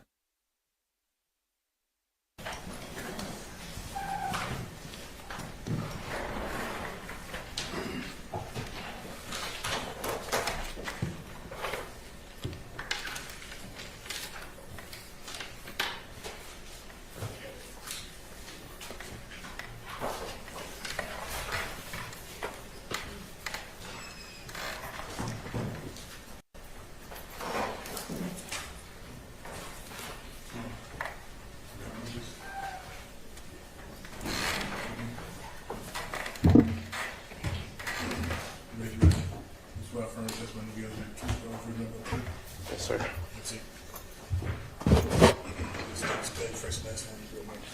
Antonio Sumlin, ANTONIO SUMLIN. And Mr. Sumlin, how old are you? 34. And are you employed? Not right now. Where are you from? Atlanta, Georgia. And what part of Atlanta? The Cleveland Avenue area. Okay. And if you're going to swing the shot, I need you to speak in your mic. So, are you a little nervous? A little. A lot. Okay. Well, don't swing in your chair just so that the jurors can hear you, okay? Did you say you're from the Cleveland Avenue area? Leave that man alone. And I need you to speak Yes, up. ma'am. And you can move that mic and pull it closer to you if you want, or if that would help. And what part of the Cleveland Avenue area were you raised?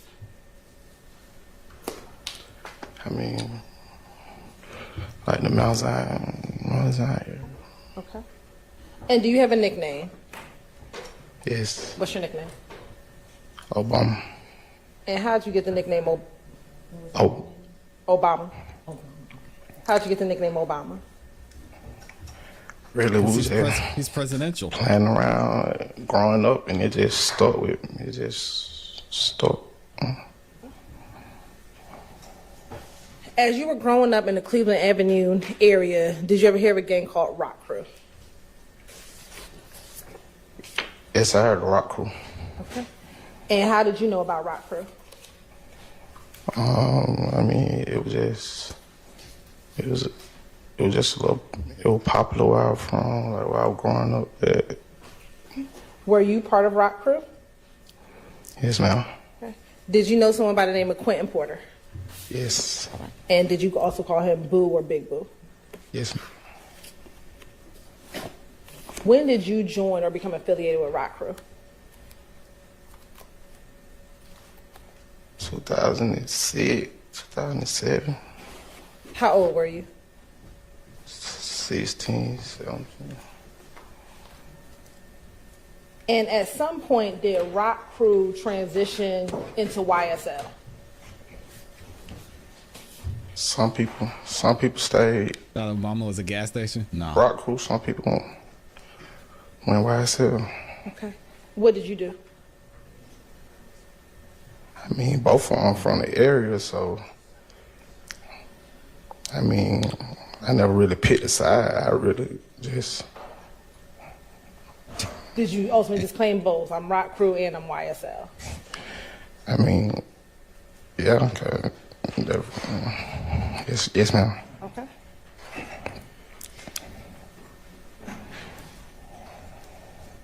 What was the reason for the change between Rock Crew to YSL?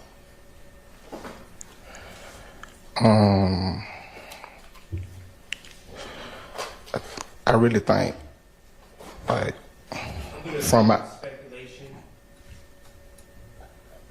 Sustained. Do you ask in a know different way. why there was a change from Rock Crew to YSL? I don't recall, though, like 15 something years.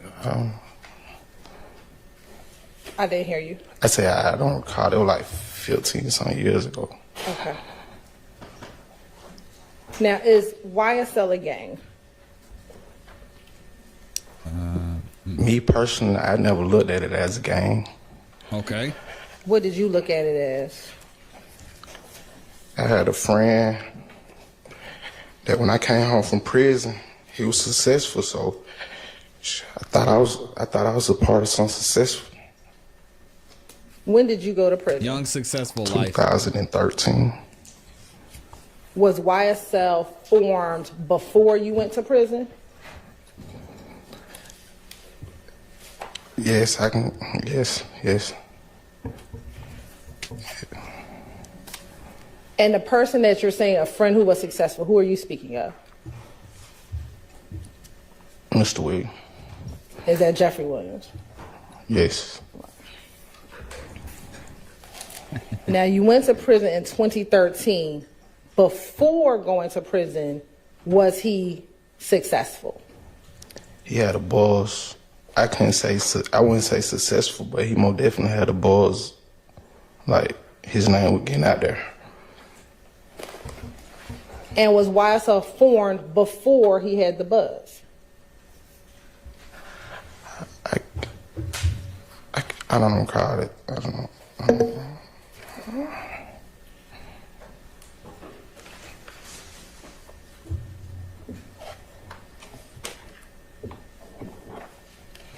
What does YSL stand for? I mean, you can use it in any kind of way. Young successful living, young stoner lifestyle, young slime life. Young successful. He said successful. Before you went to prison, how were you using YSL? 2003. Before, when I went to prison, it was young slime life, 2013. And do you actually have YSL tattooed on your body? Yes, ma'am.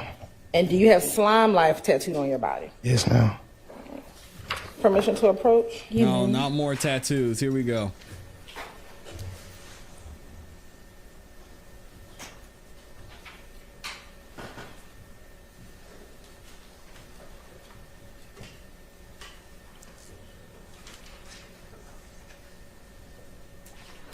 I'm going to show you what's been marked as State's Exhibit 408, 409, 410, 411, and 413.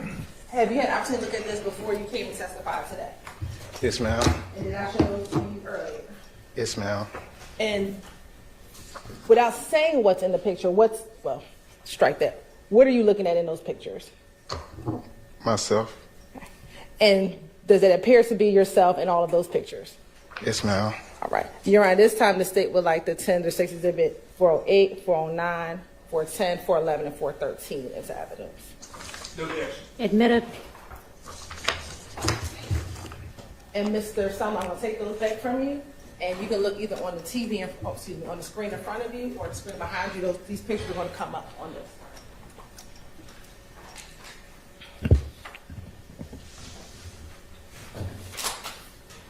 I'm going to actually first start with 413.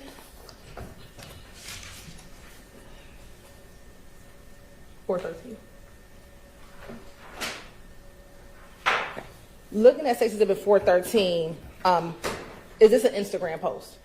Yes, ma'am. Okay. And is your Instagram post _1 Obama? Yes. Okay. Where's this picture taken? I think I was at a house on Brown Mill Road. Okay. Where is that house at on Browns Mill Road? Across the street from the golf course. All right. And does that house have a particular name? Yeah, we gave it a nickname, the Web. Okay. The Web is what he said. In case y'all And you didn't said catch we that. gave it the nickname. Who is the we that gave it the nickname? I can't. I just know we used to call it the Web. I can't particulate who made the name up.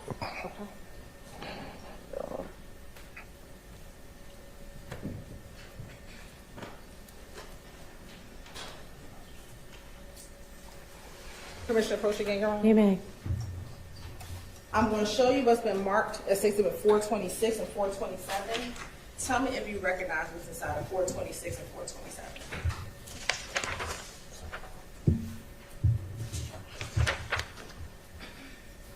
Yes. How do you recognize 426 and 427?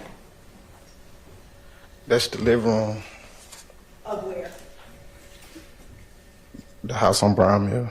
Is that the living room of the web? Yes. Okay.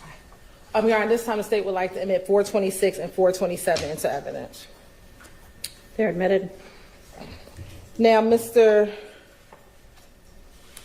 Sumlin, I'm looking at State's Exhibit 408.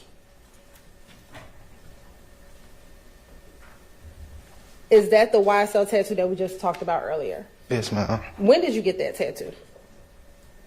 In prison. Okay. And about what year did you get it? Probably 14. I don't.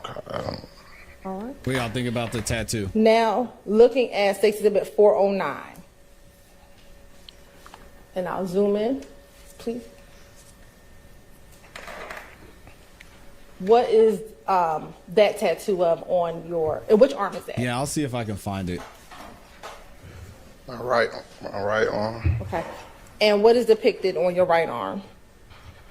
Slime life. Okay. And is there a snake on top of slime life? Yes. What does that snake symbolize? I'm gonna try and see if I can find his. I said, got it. I don't know what you mean? What it symbolize? Was that was the snake a symbol used by members of YSL?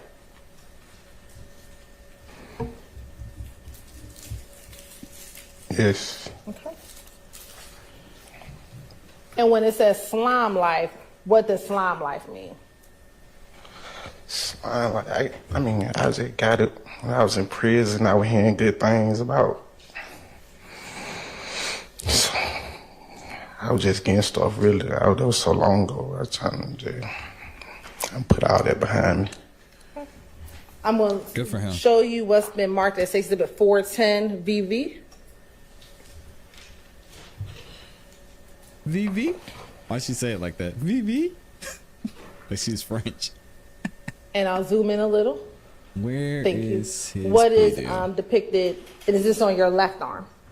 Yes. What's depicted on your left arm? It's a street sign. Okay. And what is your street sign? Cleveland Avenue and Macon Drive. Does that say Cleveland Avenue? They say Cleveland Avenue and Macon Drive. Why did you put Cleveland, not Cleveland?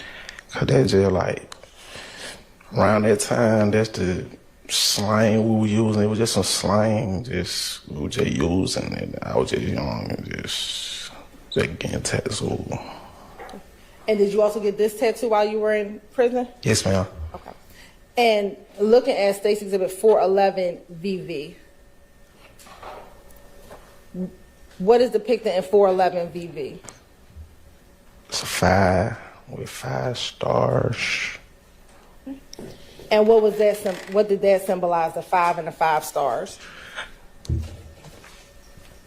Now, when I was younger, I was.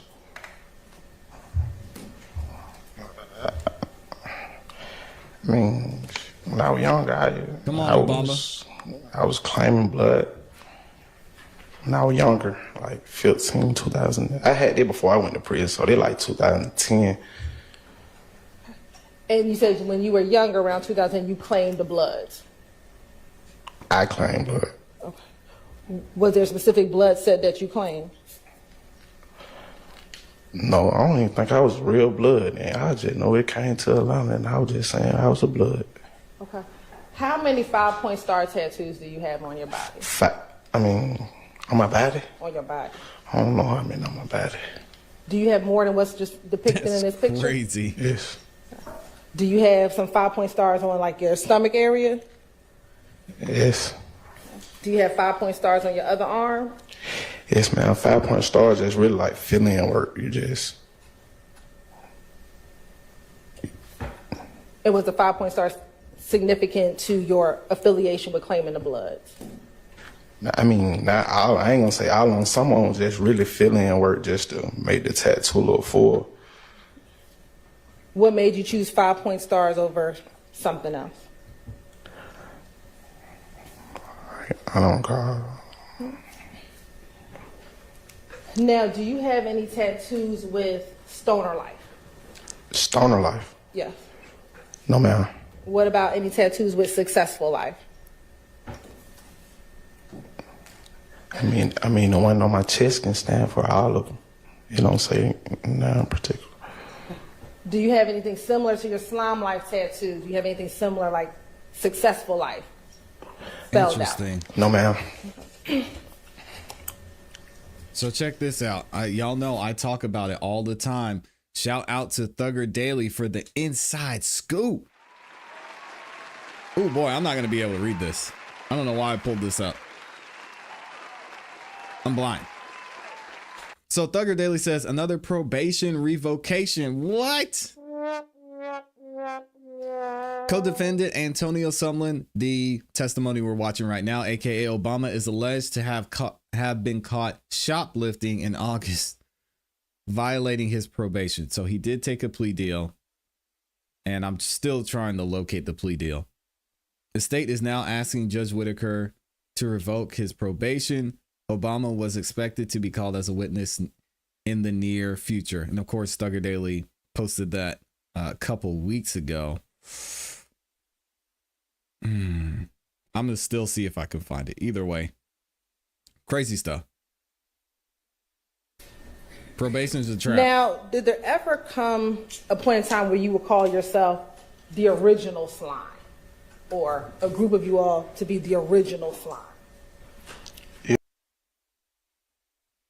Yes. What does that mean to be original Slime? Only thing I mean by original is day one before all this. And we say day one before all this, what do you mean? I mean, like before, like day one back. Dang, relax, brother. I was just saying like before the fame and stuff. And have you had the opportunity to view a video from your Instagram account where you talk about the original Slime? Yes, ma'am. Right. I'm going to show you what's been marked as 415 VV. Tell me if you recognize 415 VV. Yes. And how do you recognize 415 VV? VV? I signed and dated her. Is that the video that we watched? Yes. All right. And did that appear to be the post that you put on your page? Yes. Did there appear to be any more additions or deletions from the post that you put on your page? What you mean addition? Did it appear to have anything more than what you put on your page? No. Did it have anything less than what you put on your page? No, ma'am.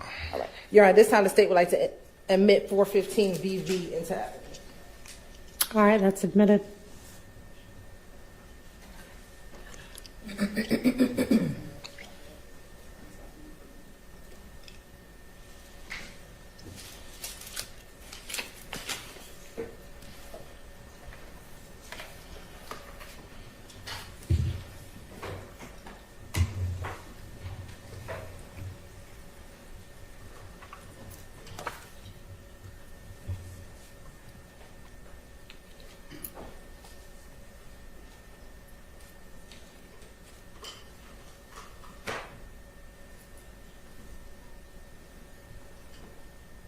Let me see if I can get this.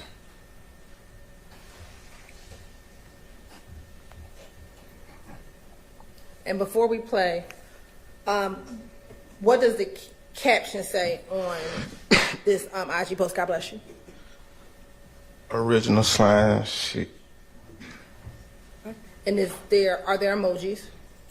Yes, it's heart, snake heart. All right. And then who are some of the people that are tagged inside of the post? Y'all want to see his plea deal? Ocean Drive, Slim, say, No Snitching, Slime the Great, and Thugger. Who is Ocean Drive Slim? I'm a friend of mine that was killed. Okay. The plea deal for y'all. Is that Mr. McMiller? Yes. All right. And then No Snitching, is that who? Do you know who that is? No, I forgot. It was 2017. I can't hear you. I think that was 2017. I don't remember. Who was Slime the Great? He in the video. He was also killed. Okay. And then it's who was Thugger Thugger 1? Mr. Will. All right. Where is this video filmed? On Cleveland Avenue. Where on Cleveland? In some apartments. Where are the apartments? Not the apartments. I think we're behind the checkers. And is that behind the checkers that's near I-75 and Cleveland Avenue? Yes. All right. Brother's struggling.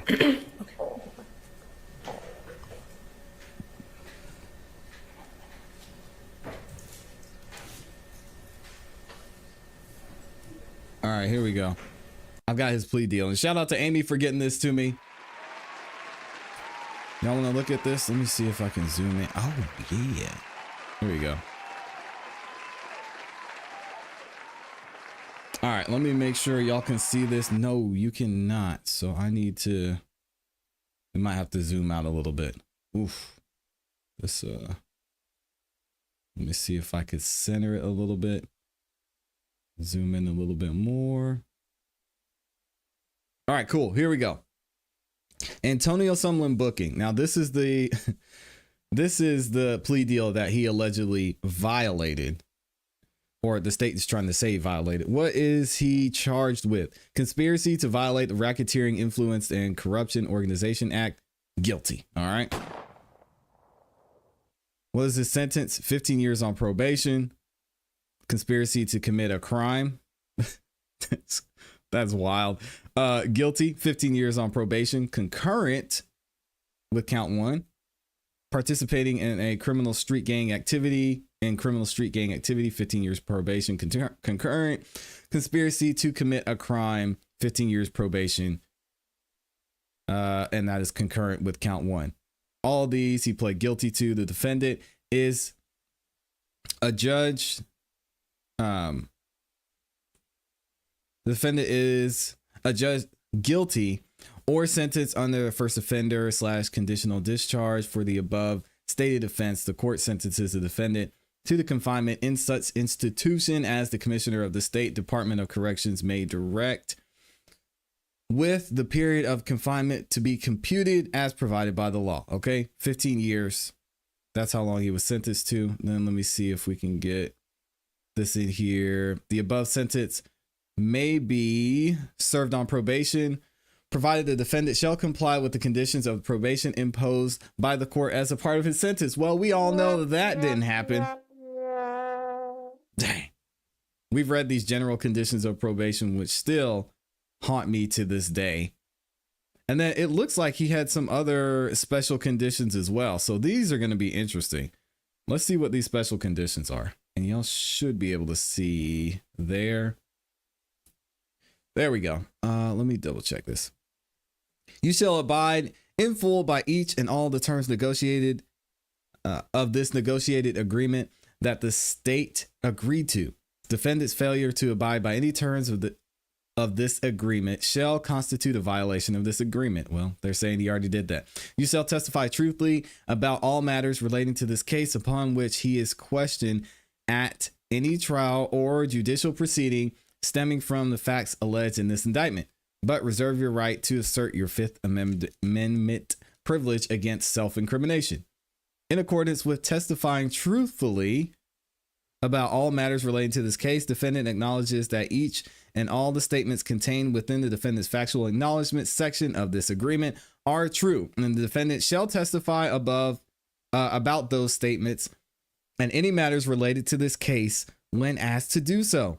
You shall not have or possess no guns during the terms of the sentence or any time thereafter unless your rights to do so is restored. You shall not commit, why do they say it like this? You shall not commit no criminal acts. What? Additional plea terms, curfew 10 p.m. to 6 a.m. unless you are working in school or emergency arises. No contact with any other co-defendants on this indictment except through counsel. You reserve your right to assert your Fifth Amendment privilege against self-incrimination. So why is he testifying? Your probation may be suspended after 5 years, provided that you do not violate the terms of this agreement and violates no laws. What? You shall not commit. Yeah, this is bothering me too. You shall not commit no criminal act. What? Who wrote this? Miss Love had to have written this. Shout out to Miss Love. And violates no laws. You shall not commit no criminal acts.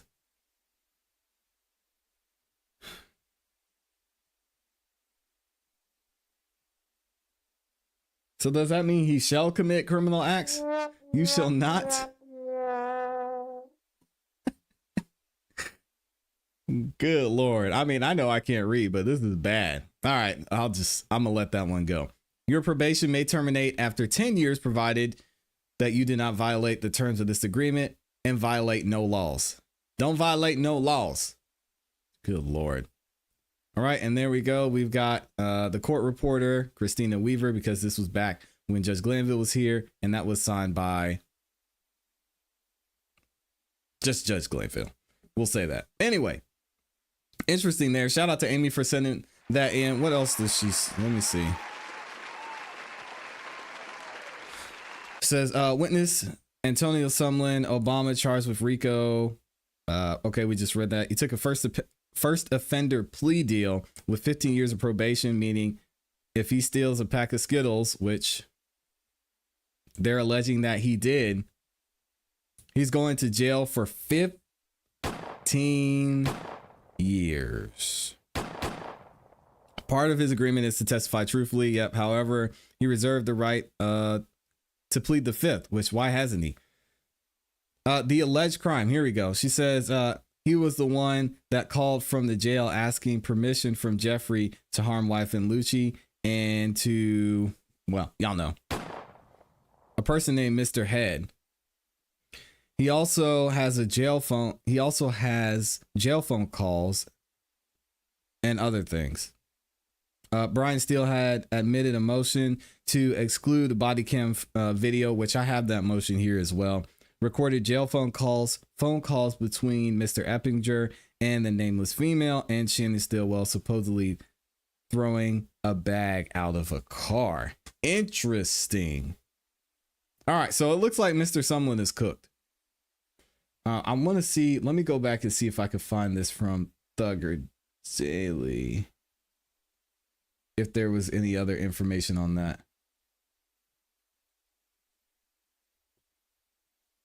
Yeah, all they're saying is they're asking to revoke this. And I wish I could zoom in and see what they say. We might get to that shortly. Either way, let's get back into this interview. And actually, I need to check and see if court is back in session. Because Judge Whitaker said in 1:15. And y'all know, sometimes 1:15 means 2 o'clock. We'll see. Yep, it definitely means 2 o'clock today. They're not back. And shout out to the amazing, awesome Amy for getting that to me. Appreciate you. You shall not commit no criminal.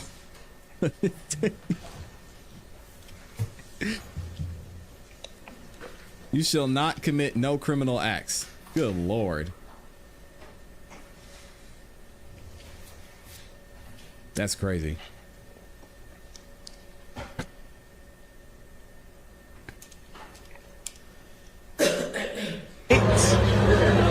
They already know.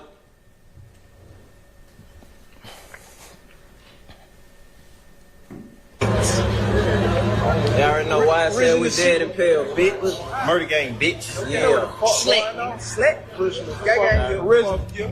No cap. No cap. And we actually free. You know that. Niggas always free. Original shit, bitch. And is that Mr. Williams right there throwing up the YSL sign? Yes. And is Mr. McMiller in that video prior to his death? You said prior to his death? Yes, that him in the video. Yes. All right. Is that him kind of behind Mr. Williams, behind the Y and the YSL? Yes. All right. And are you the one video recording the video? Yes.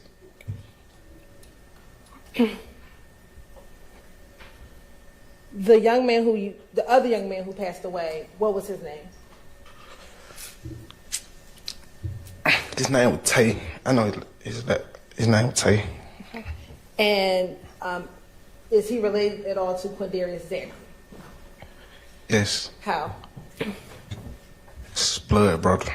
Not only that, Slow Breeze, but they don't know how many tattoos they have, which is insane. How many tattoos you got? How? Now, Mr. Williams, what back in 2017, or even up to 2022, what did you call Mr. Williams? Lil Joe. Is that the only name that you reference him by? I might say slime sometimes. You know, we use that like it's a universal word, like twin. Call everybody slime. I might say slime sometimes. I don't know, but I know how to say Lil Jeff. Okay. What about Spider? I ain't never called him Spider.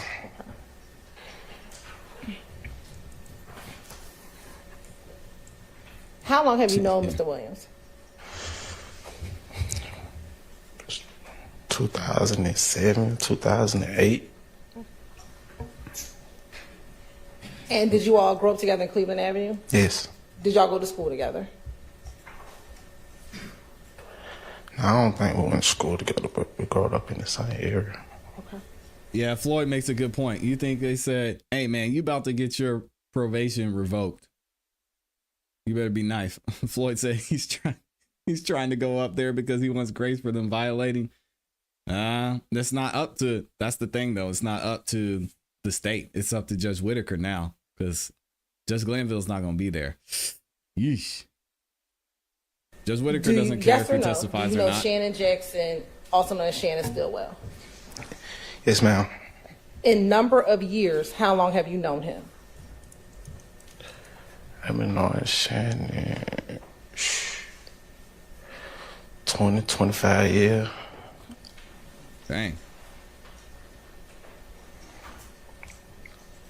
Yes or no, did you all grow up together? But I mean, off and on, like. Yes or no, bro? Off and on, like, you know, I knew Shannon way before the Cleveland Avenue area. Okay.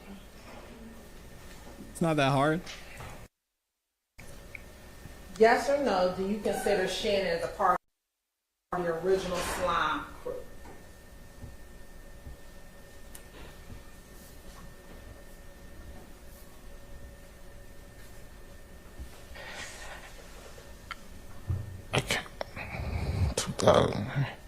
I can't say, like, before I went to prison, I was on house arrest for 15 months, so I don't know who was outside. I had to be in the house at 7 for 15.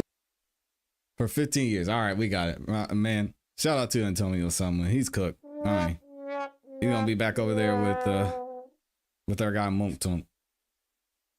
Let's go ahead and get back into the trial coverage today. And Big Burrito. I might have to snack on my Big Burrito, y'all. We talked about the February 9th, 2022 stabbing of Mr. I might disappear Bennett. for a minute, y'all. Just going back to 2019, when you were working with the probation department and you were working with Atlanta Police Department, when you were working with them, what exactly was your roles and responsibilities when you were working with the Atlanta Police Department? I was assigned full-time to the Atlanta Police Department. I had a caseload of, I would say, high-risk gang members that were assigned to me. And we would monitor and provide investigative assistance to other units when there were cases involving gang members, cases in gang areas, and we'd help out along the way with those cases as they come up. Caseload. And when you say you would monitor them, tell us exactly what would you do? We could all just be sitting in the office and we have the radio going and we may hear an address pop up and they say, okay, we have a person shot at this address. One of us might respond out there. We may call that unit and say, hey, what do you guys have? We might pull the reports later on. We could check and see. I'm not sure if you guys have heard NIBIN leads the ballistics testing. When shell casings match, we might say, okay, let's see if this matches something. And then we'd go dialogue with the investigator and say, hey, take a look at this. This might be a motive. These are your parties. These are your players, and do things like that. And in your doing that in 2019, we discussed briefly, did you come to find cases in which YFN members or YFN locations were either the targets of some type of crime, or YSL members or YSL locations were the targets of some crimes? Yes. And I want to direct your attention to certain dates. On May 10th of 2019, did you become aware during that time of an incident that happened at 1600 Pryor Road? Yes. And 1600 Pryor Road, is that in any particular territory?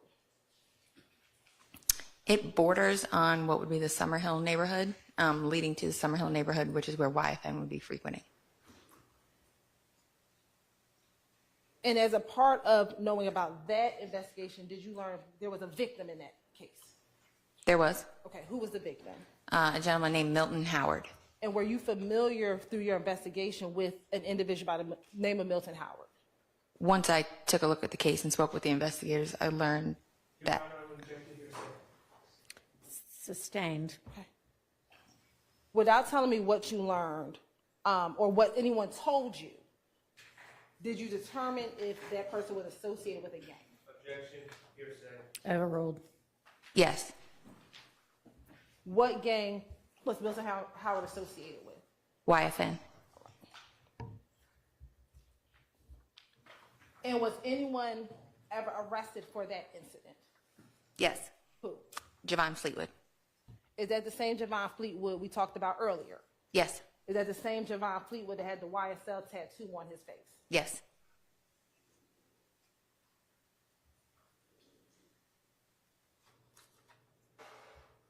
Also in 2019, in that same role that you had, did you become aware or did you receive police reports about an incident that happened on Crew Street? Yes. Is Crew Street in any particular gang territory or neighborhood?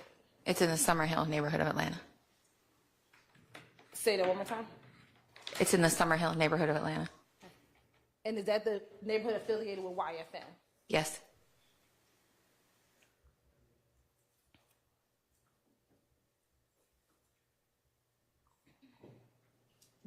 Do you know that location specifically of 1040 Crew Street? What can you define? Do you know, is it a store, is it a house, is it a shopping center? Do you know what it is? That was over 5. I'm not sure exactly what it is.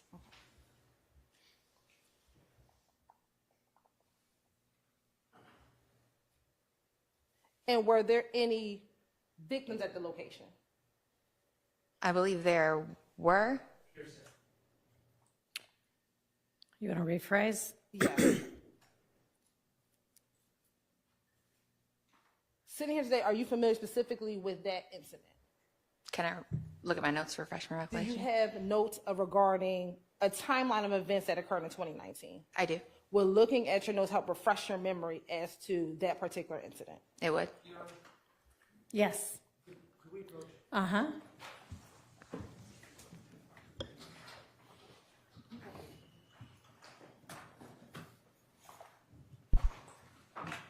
I'm back here trying to secretly eat this burrito, but you know what that means. Sounds like they didn't get the notes. What do y'all think?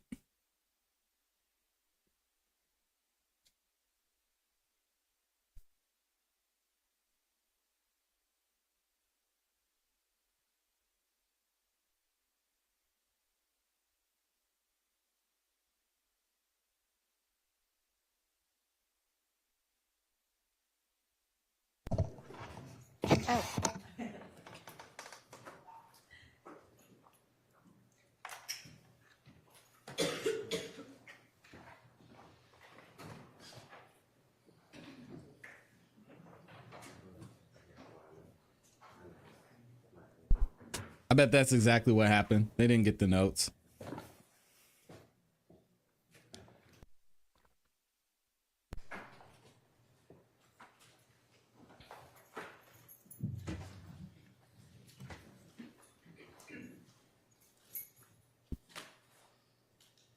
And as soon as we get that, we're looking at that, help refresh your memory. It would. All right. Just look at it without saying anything. If it refreshes your memory, look at it and look at it when you're finished.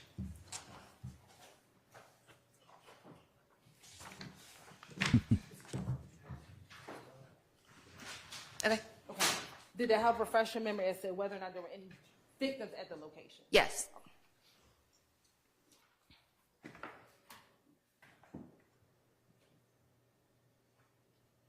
Was YFN Lucci at that location?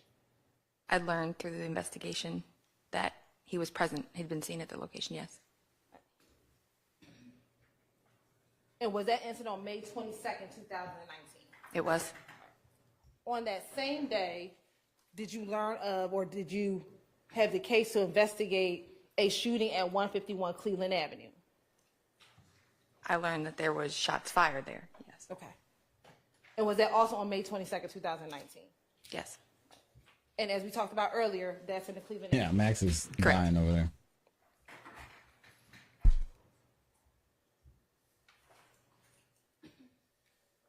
Again, back in 2019, was there this, again, kind of back and forth of shootings, back and forth between YSL areas and YFN areas?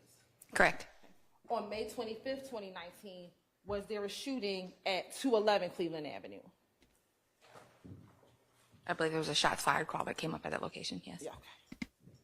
And is that in the Cleveland Avenue YSL area? It is. Objection. Okay. YSL area. Sustained. Is 211 Cleveland Avenue in an area frequented by YSL members? It is. It's in that neighborhood, yes. You hear me chew it? No, you can't. I don't chew that loud.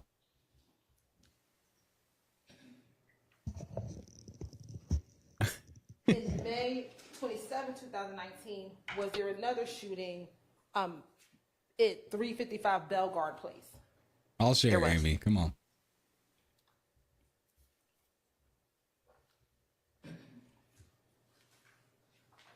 And were there victims a part of that shooting? I just need to refresh real quick. There's several incidents I want to misspeak or confuse them. That's all.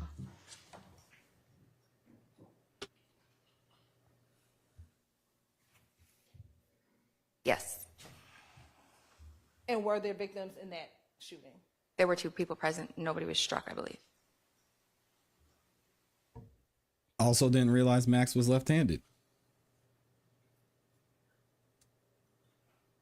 Now with This burrito's the incident amazing. that we just referred to, outside of the one that happened on Pryor Road, for the Crew Street and the 2 Cleveland Avenues and the Bellegarde Place, was there anyone ever apprehended, to your knowledge? To my knowledge, no. Okay.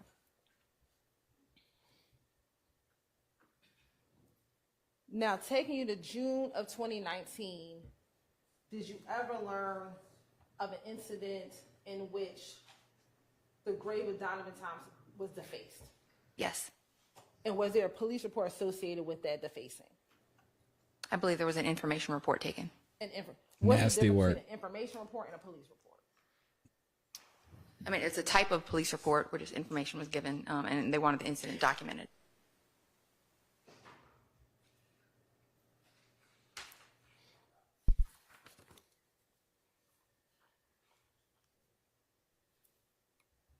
And as a part of this investigation here in this indictment, did you pull any social media accounts from a social media website called the Shade Room? I did. Right. And why did you go into the Shade Room and see any type of social media posting? I think just being on Instagram, I just so happened to see the posts come up, and it was relevant to what we had been working with. And what was the post? I believe it was a post that came from the account associated with Jeffrey Williams. And why was it significant to you? It was directed at Mr. Rayshawn Bennett, YFN Lucci. She's an IG saying that specialist. if I didn't like what you did for your mother and your kids, I would have been killed you. And did you grab that, did you do a screen grab of that posting? I did. Permission to approach, Your Honor? You may. I'm showing you what's been marked as Exhibit 429 BV. It's a part of her job description. 429 I do. BV. And how do you recognize 429 BV? This is a accurate depiction of what I had screen grabbed. And does it appear to have any additions or deletions from what you screen grabbed as a part of your investigation? Does not appear to, no. Your Honor, this time state would like to admit 429 VV into evidence. All right, that's admitted. Permission to publish. You may.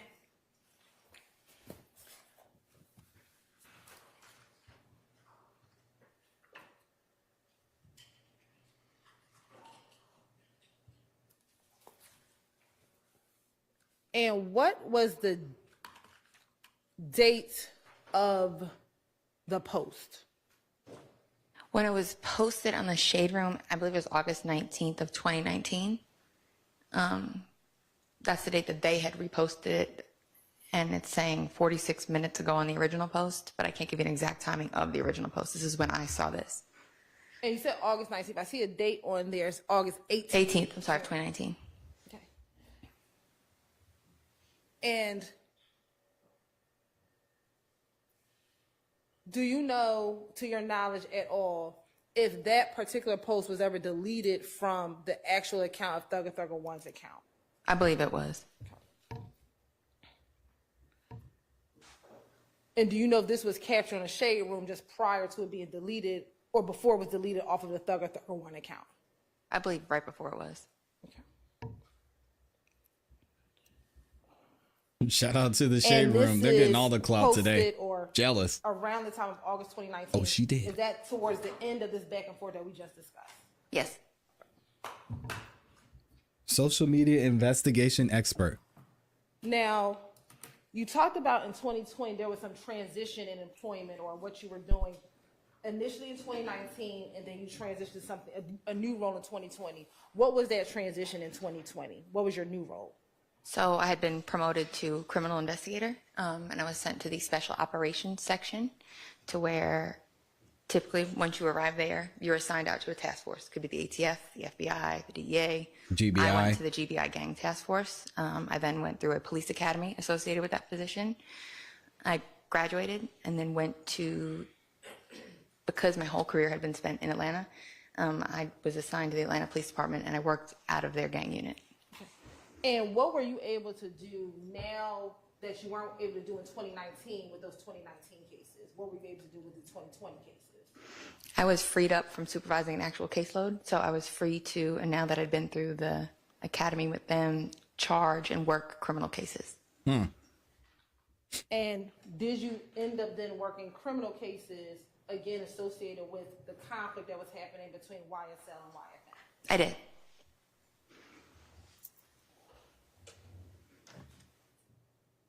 I want to direct you to May 4th, 2020. Did you have the occasion to be a part of the investigation of an incident that occurred at 1220 Gun Club Road? May the 4th be with you. How did you get involved in that investigation? I believe that night we were out on the street working, and we heard the 911 call come up for the incident.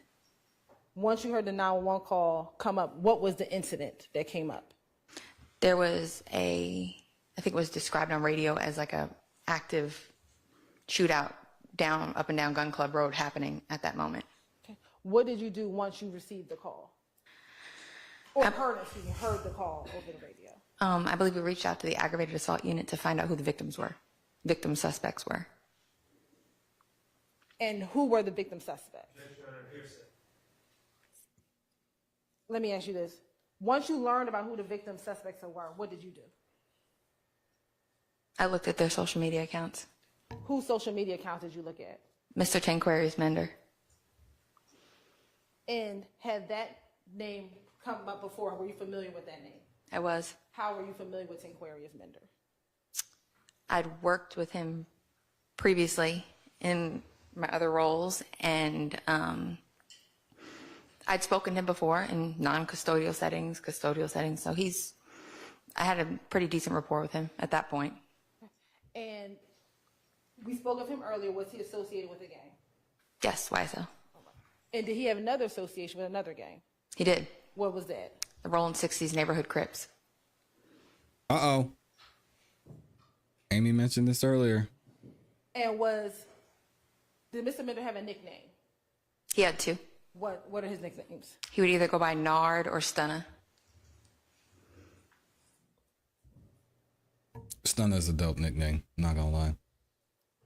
Now, you said you looked at his social media. Did you look at anyone else's social media? No, just his at that point. Okay. Once you looked at Mr. Bender's social media, what, if anything, did you do next? When I spoke with the aggravated assault unit, I let them know about a post I'd seen the day before. What was the post? Mr. Mender had been driving around Summerhill, tagging Summerhill, kind of laughing while he's driving around Summerhill. Is that the post that you talked about earlier this morning? It was. Okay.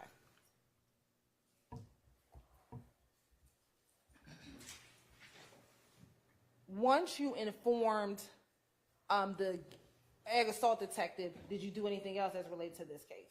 No. Right.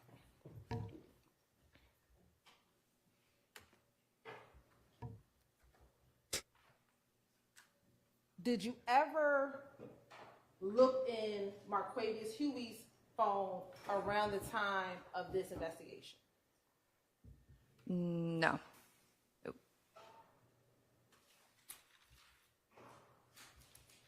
Was Mr. Bennett the only person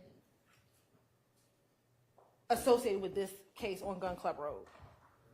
At that time, yes. When you say at that time, what do you mean? Later on, I had reviewed Mr. Huey's cell phone extraction. I had learned about additional parties that were involved. What additional parties? Objection, Your Honor. You're saying. Sustained. Max, look at her. He looked at her and shook his head. He said, These niggas lacking. Let me ask you, when did you look at Huey's phone? That's how he looked at her and went. I'd say right when I got them back, but it was pretty, there's a lot of things, so it took a while to take a real deep dive into the phone, so I had to do bits and pieces. Did you look at Huey's phone around the same time when you were assisting Sergeant Henderson with his case in October 2020, or had you looked at Huey's phone prior to that? No, around October 2020. Okay. So when you were looking through his phone in October 2020, is that when you saw information about some stuff that happened in May of 2020? Correct. All right.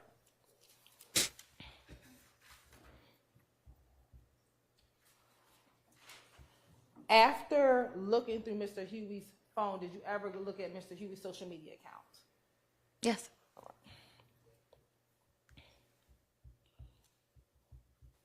Do you know an individual by the name of Kenneth Copeland? I do. How do you know Kenneth Copeland? I was familiar with Mr. Copeland from when I first started working in Atlanta, when he was part of the 30 Deep Criminal Street Gang, and I'd supervised him throughout the years.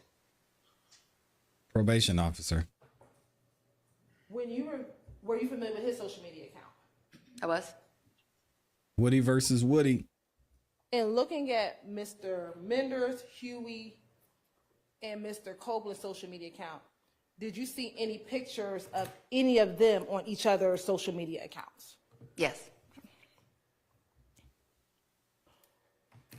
When looking at their social media, when did you see them starting to post or have interaction with each other? April or May, probably, of 2020.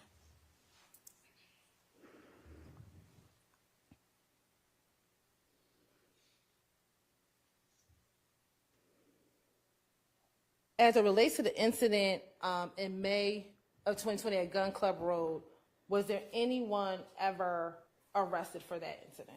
I don't believe so.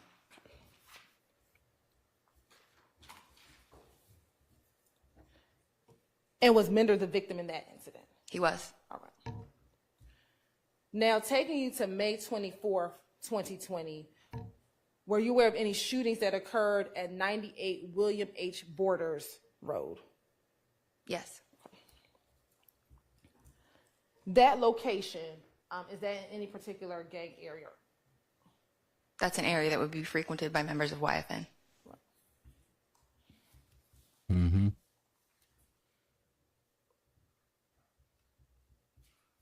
Taking you to May 25th, 2020, did you investigate or have the occasion to investigate a case that happened at 411 Parkway Drive? The unit worked on a team on that case, yes. You said the unit worked as a team. Yes. Okay. How many other people were you working with? Probably maybe 10. The unit as a whole would, because there were so many cases, would split up and divide tasks on each case. Were there any victims associated with that case? Yes. Who were the victims? Reginald Thomas. I'm going to object to your saying also. You may.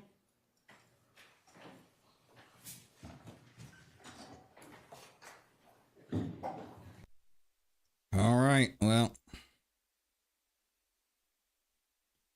we don't have any delay left, but it's interesting. Max seems really frustrated when they start talking about these victims in this case. And I think that could be linked to how it makes Shannon look. But let me see what y'all are saying here. Wave Lori says, I'm convinced everyone in Georgia is some expert at this point. We're all gang experts. We probably could go down to Fulton counties and get our licenses right now. We're covering this case like crazy. D. Andrew says, why is she not being shown? They just requested that she not be shown. I don't think they said why. And it is strange because we've seen so many interview footage from her that was leaked. You can go and you can find pictures of her in the past. I showed y'all a picture of her earlier, so I don't know. This is one of those weird things. Amy says she's an expert in burrito inspections. Hey, y'all ain't nobody. I'm keeping this burrito to myself right now, but I don't know. I might share later. We'll see. Sean P says YSL page is getting active today. She's not playing around. Not playing around. And Mr. Brown says they showed everyone but her. There were some other folks in the trial they didn't show as well for really no reason at all. But even Doug Weinstein at one point was pushing to have one of the investigators shown, and they just said, no, we're not going to show him. We're going to let it go. Shout out to Kim for stopping by the building. I appreciate you. And also y'all are talking about the shade room. Yeah, that was interesting too. I wonder if, let me see if I could find this as well. Let me see if I can find it. Wave Lori said he's found to be a bathroom expert. No, we get clean burritos over here. I don't want to go into this and then have Hilton come back. But there's actually something going on in Fulton County right now. It looks like they're having an announcement from the Justice Department about what was going on with Rice Street. Uh-oh. I wonder how long this video is. Let me see if I can. It's 30 minutes. We might have to cover that at a different day. But allegedly, it looks like the Justice Department is looking into everything that's going on in Rice Street. I want to pull up this Atlanta news article, but they always make it difficult to view. So let me see if I can look this up while we're waiting for them to come back. Will I be able to read this whole thing? Nope, they've got it blocked off, y'all. Give me a second. And we also have some quotes from the meeting too. It says, we cannot turn a blind eye to the unlawful and inhumane conditions inside the Fulton County Jail, talking about Rice Street. The Department of Justice outlines what they describe as horrendous findings inside the jail. In 2023, there were 314 stabbings. What? These niggas lacking. And more than 1,000 assaults. And this is coming from Fox 5 in Atlanta. Good Lord. Let me see if I can find more information about this. That is 314 stabbings. That's almost a stabbing a day. And I want to read this article from the Atlanta Journal, but they're making it difficult to view. So we're gonna find it somewhere. Let's see. It looks like they're back. We're definitely gonna cover that. If we don't get to it today, we'll cover it at some point tomorrow. But they're back in the building.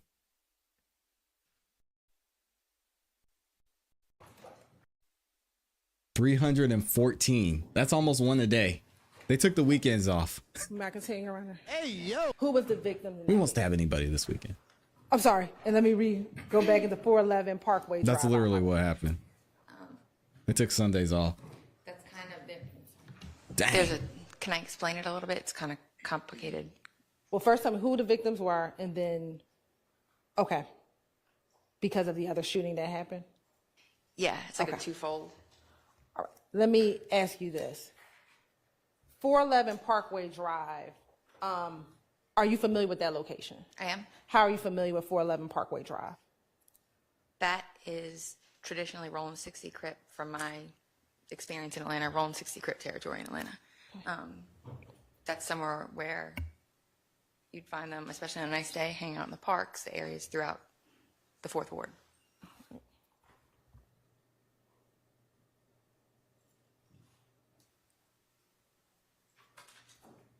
And was there a shooting at that location? There was. Was there anyone ever arrested for that incident, for that shooting? There was. Who was arrested for that shooting? The two that I can think of off the top of my head will be Reginald Thomas and Tydrekus Glass. I'm sorry, I just didn't hear the first. Oh, I'm sorry. Reginald Thomas, Tydrekus Glass. And with Mr. Thomas and Mr. Glass, were you familiar with those individuals? I was. And were they associated with any gang? YFN.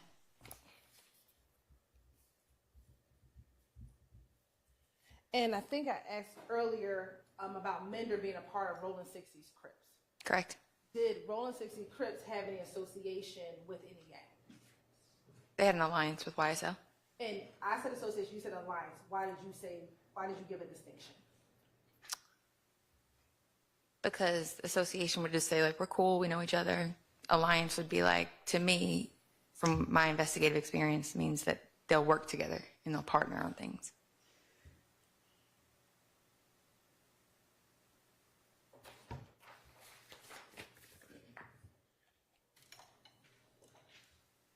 Now, I want to take you to May 26, 2020. Was there a shooting at 257 Trinity Street? There was. And was there a victim of that incident? There was. And who was that? Marcus Sims.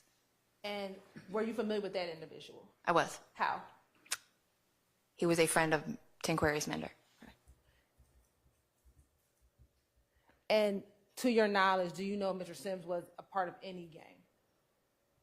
No, we'd classify him as an associate, but I wouldn't say he's a gang member. Okay. And associate difference. Of what gang? The Rolling 60 Crips. Is that because of his relationship with Mr. Alford? Both Mr. Mender, Mr. Alford. Sorry.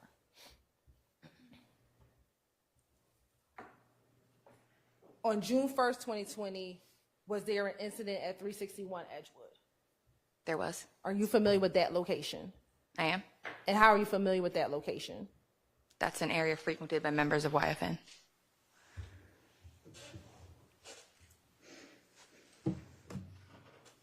Was there anyone injured during that shooting? I don't believe anybody was injured, but I think 2 people were shot at. Okay. I want to take you to June 3rd, 2020. Was there an incident at 600 Martin Street? There was. Okay. And did you have any part of the investigation of that incident at 600 Martin Street? May I just look quick to make sure we're speaking about the right incident? Yes.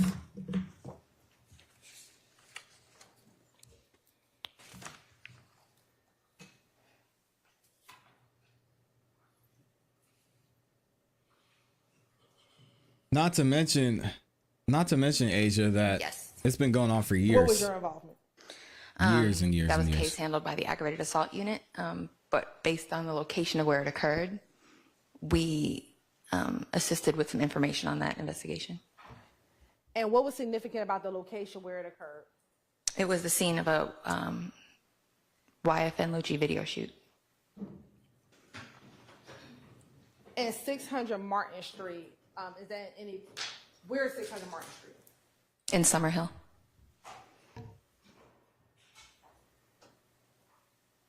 And were there any victims in that case? I'm unsure if there was a victim, but I know that there was a vehicle struck by gunfire. And whose vehicle was struck by gunfire? Mr. Bennett or Lucci.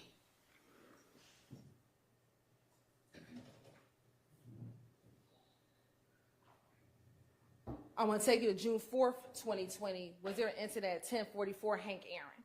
There was. Okay. And where is 1044 Hank Aaron? In the Summerhill neighborhood of Atlanta. It's an apartment complex.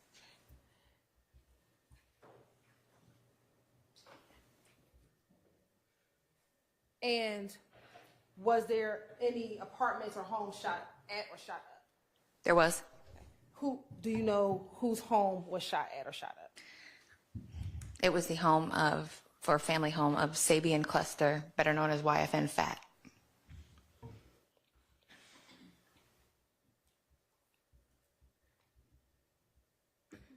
And were there any shell cases found in that case? There were. And were there any shell cases found at the incident at 600 Martin Street on June 3rd? There were. And was that incident just a day apart? There were.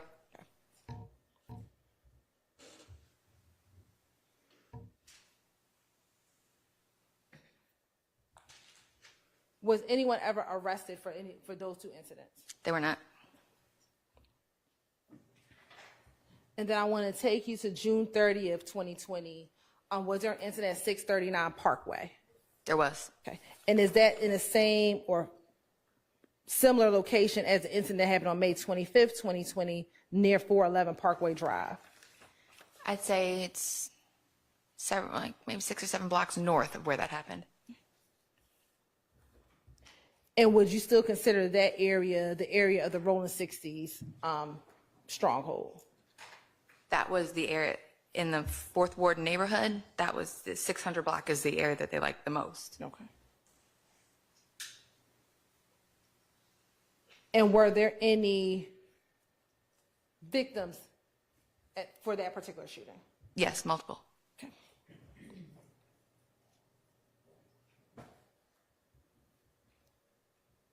Who were some of the victims? There were multiple members of the Rolling 60s Crips, including Shadari Mitchell, Kenneth Long, Demario Franklin, and Marcus Sims was shot and killed that night. Is that the same Marcus Sims that we talked about from the May 26, 2020 incident? It is.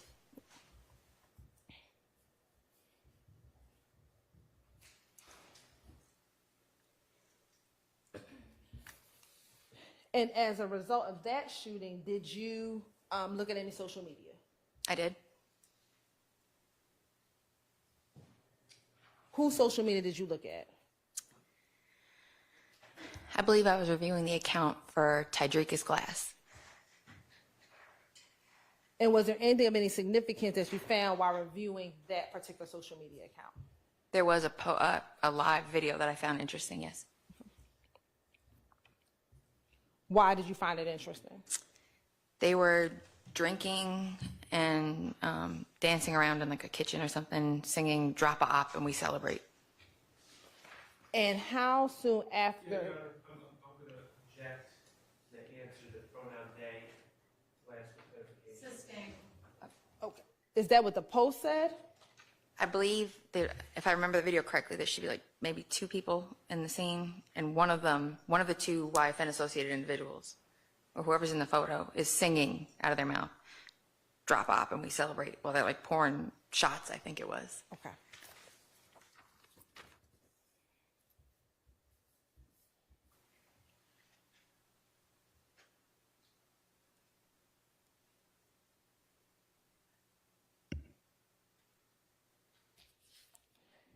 And throughout the rest of 2020, were there just other shootings that you, being a part of this unit, found of note to you?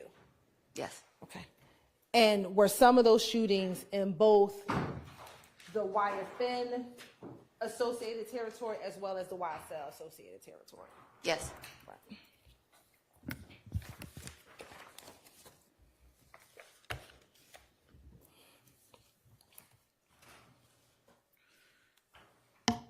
Now, I want to go back to the stabbing of Mr. Bennett in February of 2022. Once you received the text messages and you reviewed them, what, if anything, did you do next as a part of your investigation in determining what was going on with the stabbing of Mr. Rayshawn Bennett? I continued to monitor jail calls for any chatter that was going on within the jail because Mr. Bennett, of course, luckily was not killed, to make sure that nobody else was going to attempt anything or a way to harm Mr. Bennett. And as you continue to review jail calls, did you find any additional jail calls of note to you regarding any stabbing of Mr. Rayshawn Bennett? I did. Okay. What was that? What did you find? I found a phone call made by YSL member Christian Eppinger. And what did you do once you learned or heard that call? As far like once you listened to the call, what, if anything, did you do? Oh, again, it was a call where a female was acting as a middleman. So to identify the person that she was reaching out to, I obtained phone records for the female, identified the number that she called at that exact time that the jail call was taking place, and then was able to identify the person being called. And who was the person being called? A gentleman named Antonio Sumlin. And did Antonio Sumlin have a nickname? Obama. Right. Once you heard that jail call or learned of that jail call, what, if anything, what steps did you take after that? I then decided to apply for Wiretap applications for the phone lines of both Demikion Garlington and Antonio Sumlin. Why did you make that? Why did you decide to apply for a Wiretap? Because we were fearful that until Mr. Bennett was severely harmed or killed, this plot would continue. So we felt that was the best course of action at that time.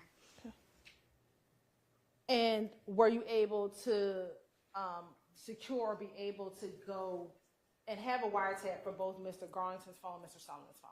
Yes.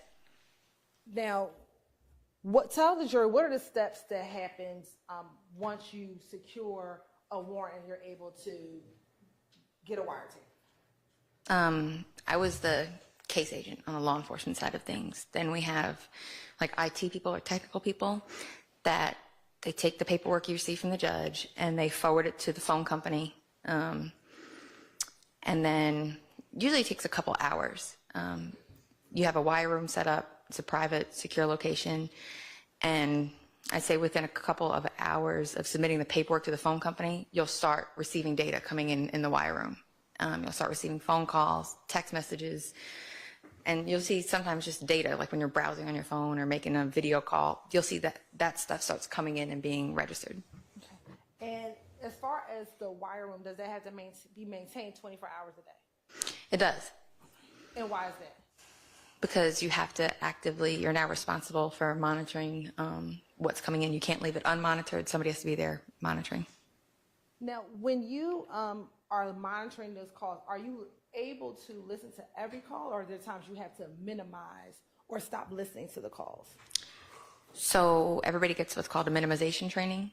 They get informed of the basis of the case. They're passed out copies of the affidavit so they know what's going on, what allowed us to get there. They read through that. We conduct a meeting. Everybody's informed. We talk about what they should listen out for, what's going on. And then they're explained on minimization procedures. So if somebody calls their grandma, for example, and she's talking about what she's going to make for dinner, or what do you want for me to buy you this year for your birthday, you listen for 2 minutes, and if at the 2-minute mark there's no criminal activity, you mute or you minimize for 1 minute. You give the full minute, you resume, you click back in, and you listen for another 2 minutes. If there's no criminal activity, you mute again. And I'm sorry, I say mute, I mean minimize. At that time, once you minimize, you cannot go back. The recording stops. And you do that. Now, if there's criminal activity heard that's related to your case, you can listen. And when you got the warrant, Do you remember when you got the initial warrants for both the phone from Mr. Garlington and Mr. Sumlin? I want to say we went up on the line somewhere around like the first week of March, so it should have been around there, like the 10th, maybe, or somewhere around there. As it relates to Mr. Garlington, were you able to initially listen to his calls? No. Why not? What happened? Coincidentally, he had changed his phone number. Once he had changed his phone number, what, if anything, did you do? Let me ask you, did you try to secure another number for Mr. Garlington? I did. How did you go about securing another number for Mr. Garlington? I reached out to his probation officer to see if, to remain in compliance, he may have updated her with his new phone number. And had he done that? He had. Okay. And then for Mr. Sumlin's line, were you able to go up on his phone immediately? Yes. How long were you on, how long did you have a wiretap on each of those phones? The initial application goes for 30 days, so I know we had 30 days on both. And then I did renewals on both, so we did 60 days. I can't remember if Mr. Garlington went into custody before his 60 days was up or not, but we had authorization for 60 days ultimately on both. Why did you choose to extend the first 30 days? Because the criminal activity was still pretty active. There were still crimes being committed, still intelligence being gathered. I think we're going to be here for a minute, y'all.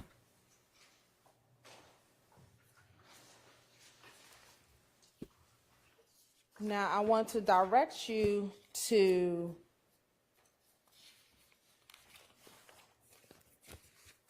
March of 2022. Okay.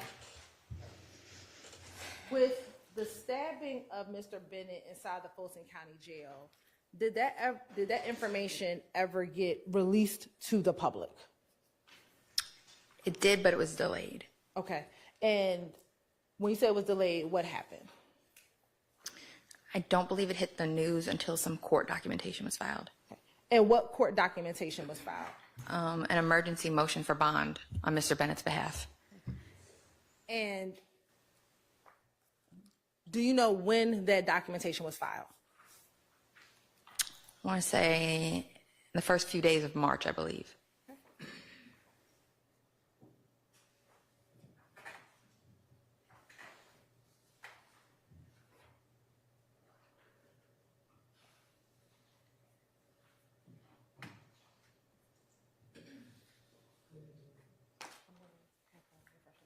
Oh shoot, I didn't resize this. Sorry, y'all.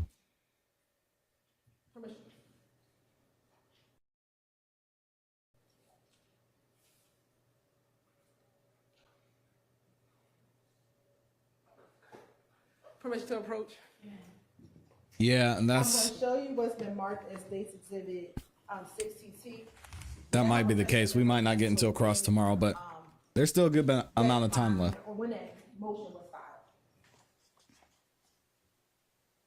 Yes. Okay. When was that motion filed? March 1st of 2022. Okay. And after March 1st, 2022, did you start seeing public media posts about the stabbing of Mr. Bennett? Yes, several news outlets picked it up.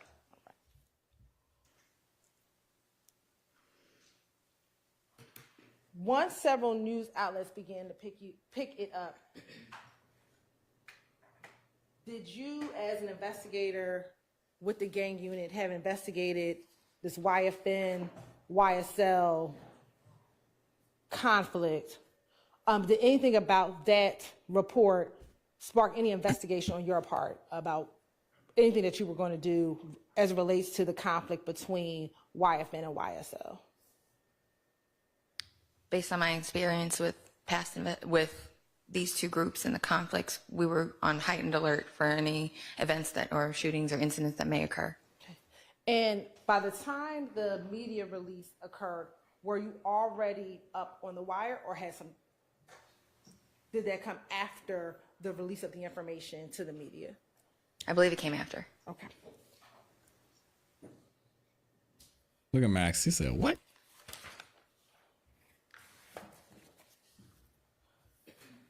Now I want to direct your attention to March 11, 2022. did you become aware of a shooting on I-75/85 northbound? I did. And did you become aware of who, if anyone, was killed as part of that incident? I do. I agree, Elijah. who was that? I think so. That would be Christian McMillan and Darius Big Ford.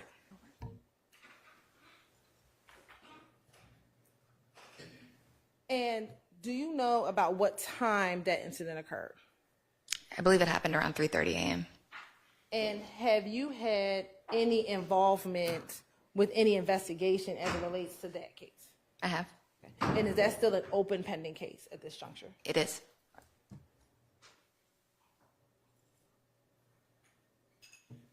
After that shooting on March 11, 2022, were there any, did you become aware of a shooting at 12 Atlanta? Yes. Shout out to Mike Main. When was that shooting? I believe that the incident on the highway took place at 3 a.m. Fast forward to about almost just before 10 o'clock, the shooting at 12 Atlanta took place. 10 o'clock a.m. or 10 o'clock p.m.? PM. I think the call for service came in around 9:47 And where is 12 Atlanta? in Summerhill. And are you familiar with that location? I am. How are you familiar with that location? I believe in 2019 and 2020, it was 12 Atlanta itself. The convenience store was the target of drive-by shootings. And that's when she was on the GBI task And was force. there anyone injured on March 11, 2022? Yes. And who was that? I believe the gentleman's name is Cortez Houston. He's a YFN associate.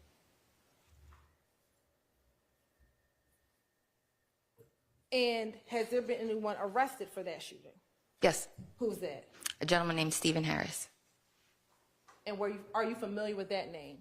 Yes. How? He's documented, not by me, but another member of the gang unit as a member of YSL.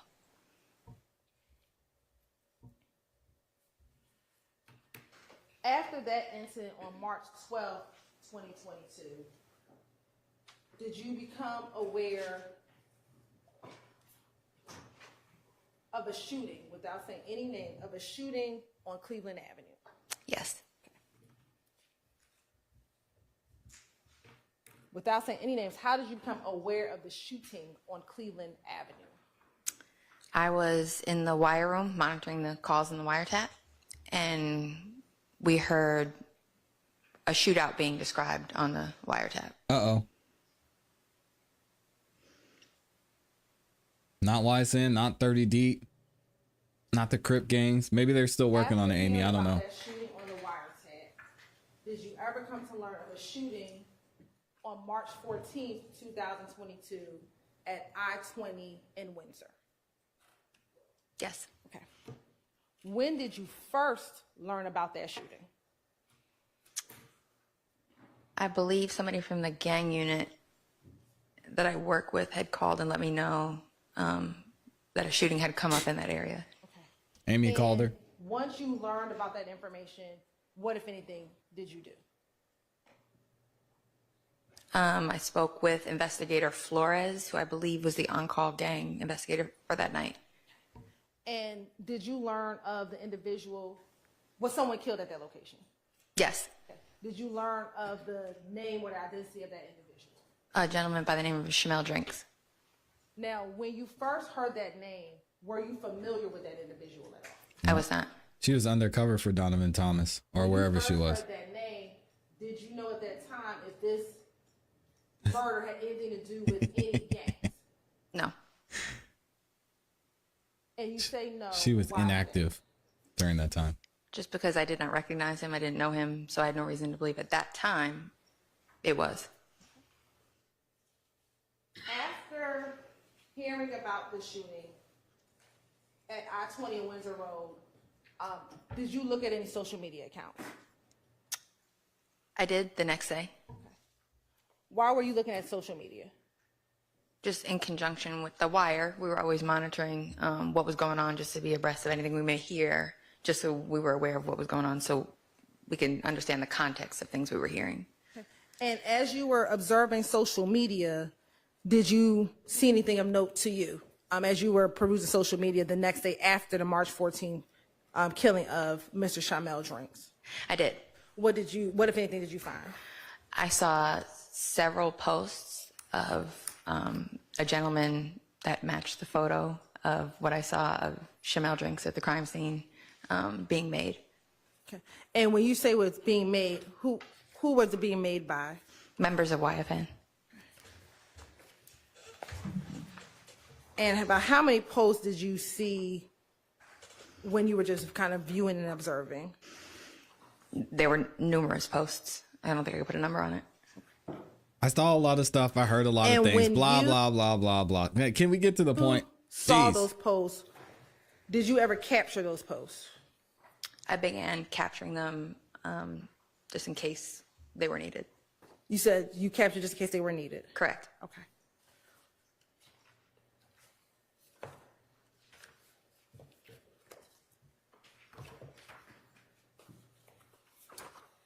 I'm going to approach you.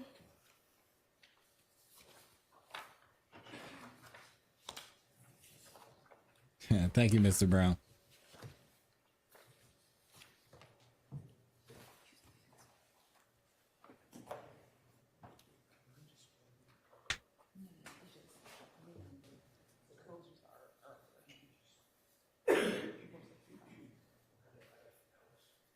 Catholic Papa says all this testimony goes towards RICO to prove they're racketeering and doing gang activity. The only thing is I haven't heard these guys' names. A lot of the guys she's naming are victims.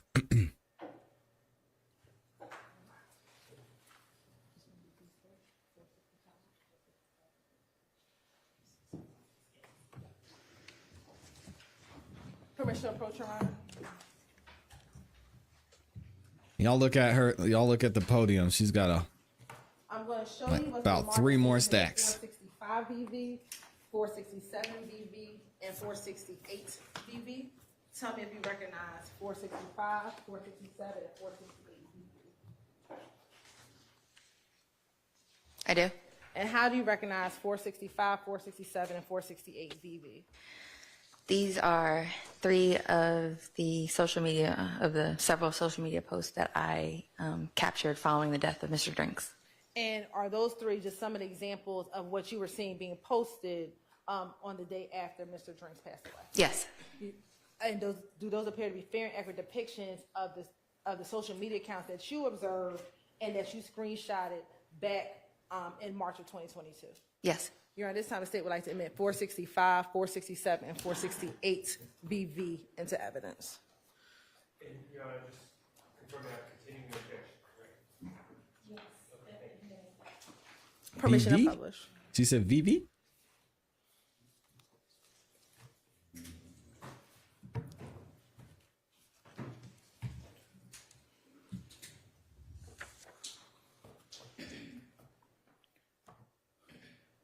Now, showing you what's been admitted at 465 VV, is that Mr. Drinks? It is. And who is the person posting Rest in peace. That is a gentleman that goes by the name Kelvin Watts or Shell Kill. Okay. And were you familiar with Shell Kill? Yes. Okay. And how were you familiar with Shell Kill? From past investigations involving both of these groups. Now I want to show you Be specific, lady. 467 VV. What investigations? I want to know. She's hiding so much. Who It's killing me. is the person? Is that also Mr. Drinks? It is.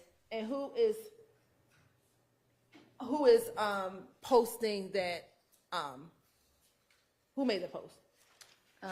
It's made by 44 Steve-O, which I know to be Steven Johnson. Okay, and I apologize. Going back to 465, what was Shell Kel's Instagram handle? It's Shellkel _nutlife. All right. Now back to 467 VV. 44 Steve-O, what's his given name? Steven Johnson. All right. And was he associated with YFN? Yes. All right. And next is 468 BV. Who made the post? Belongs to the The streets. username is going to be YFN Fat 14. That's going to be Sabian Cluster. And is that the Sabian cluster that we talked about a few moments ago? This trial is a cluster. It is. All right. And what was that? What did that post say? I don't feel right putting that behind your name nut with the broken heart.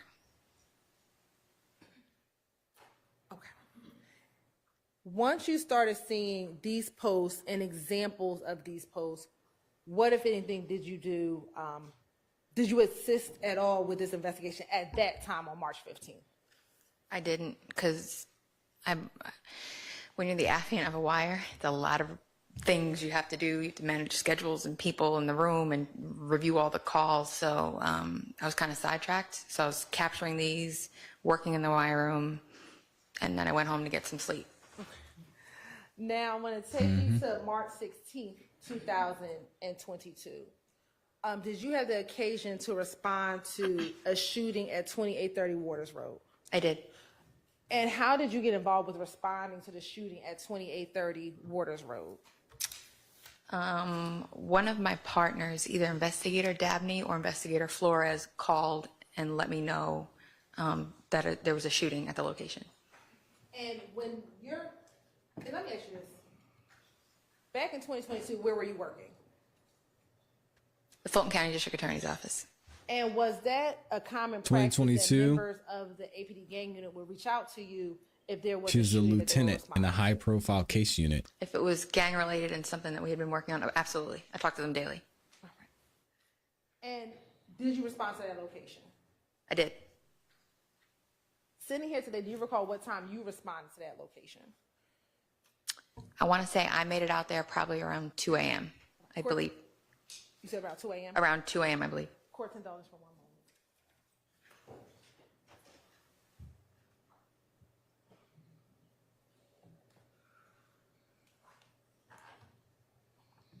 Once you got to the house, what, if anything, did you do? I met with my partner, Investigator Flores. Oh, a little bit, and for sure. I spoke with the officers on scene, and they said they had several victims that were separated amongst different cars on scene while they were still sorting out what was going on. And I got the names of the people that were present. Okay. And were you familiar with any of the individuals who were present? Yes. Okay. Who did you know? I knew Mr. Garlington, of course, because he was one of my wiretap targets that we had running. And I knew Mr. Shannon Stillwell. I know Mr. Stillwell, I think he goes by Jackson also. Okay. And how long have you known Mr. Garlington? Probably say since 2014, if not longer. Right. And how long had you known Mr. Jackson?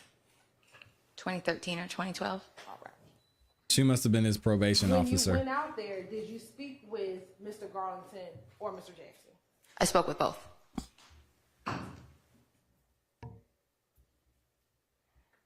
And were either of them able to provide you any information about what had occurred at their home at the home that night? Your Honor, I'm going to object.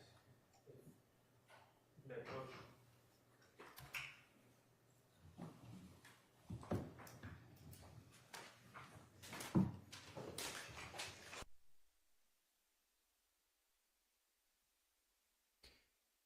I mean, we're finally starting to hear a little bit of what her experience was, but not much. And we're going to get right back into it as well. They don't take too much time at the bench. Here we go. Did you speak with Mr. Jackson and Stillwell that evening? I did. Okay. And was he able to provide you any information regarding the shooting that had occurred that night? Not anything of substance, really. Okay. Was he able to give you any description of what happened that night? If I remember correctly, he just said, I think when he arrived at the location, people just started shooting, but he didn't know what had happened or why. And while you met with him, when you got into the scene, were there cars in the driveway? Yes. And was he able to identify a car that he was driving? Yes. Okay. And what kind of car was it? He said a white Audi. And did he point out that Audi to you? I don't know if he pointed it out. I think he may have said like that one over there. And I looked, and there was one closest to the street, and there were cars parked in the yard on the right side of the house. And they were just chopping it up, Audi. eh? That was like an Audi sedan closest to the street. There was an Audi SUV and an Audi sedan, and it was the sedan that was parked closer to the street. And did you ever take pictures of that Audi? Or you were investigator Flores take pictures of that Audi? One of us did, yes. Mm-hmm. And did you take pictures of Mr. Garlington? Yes. Okay. And what about Mr. Stillwell? One of us did, yes. Were you familiar with an individual by the name of Miles Farley? I had seen him, but I'd never interacted with him before. Had you seen social media accounts for him? Yeah, social media accounts, music videos. I'd seen him around with the guys. Was he present on that morning of March 16, 2022? He was. And did you take pictures of him? One of us, I think Investigator Flores may have. Now, when you met with or spoke to Mr. Jackson, were they victims of the shooting? Yes. At that time, when you met or spoke with Mr. Jackson, Mr. Garlington, did you have any knowledge of who the suspects were in the March 14th murder? No. Had you on March 16th talked to Investigator Hogan about his homicide? No. Excuse me, was Investigator Hogan the lead detective on the homicide? Yes. Of Samel Drinks.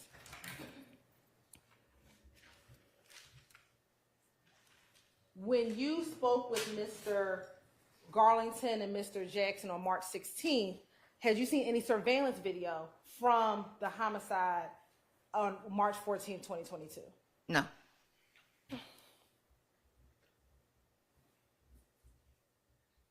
Max is nodding his head like, thank you. When you met with or spoke with Mr. Jackson, did you have any knowledge of the suspect vehicle as related to that March 14th, 2022 homicide?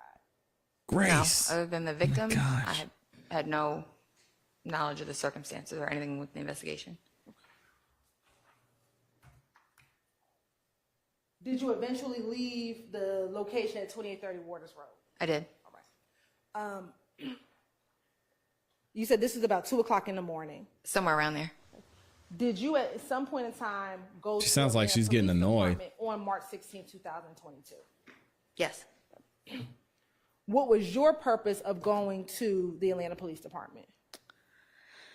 I had to return to check on the wire. I got a few hours of sleep, maybe a couple hours of sleep, but I could. I returned to check on the wire room and also stopped by to see Detective Kevin Leon-Packer. Stopped by his office to talk to him for a minute. Well, not Leon Did Packer. you work with Detective Leon Packer with your investigations? All the time. Okay.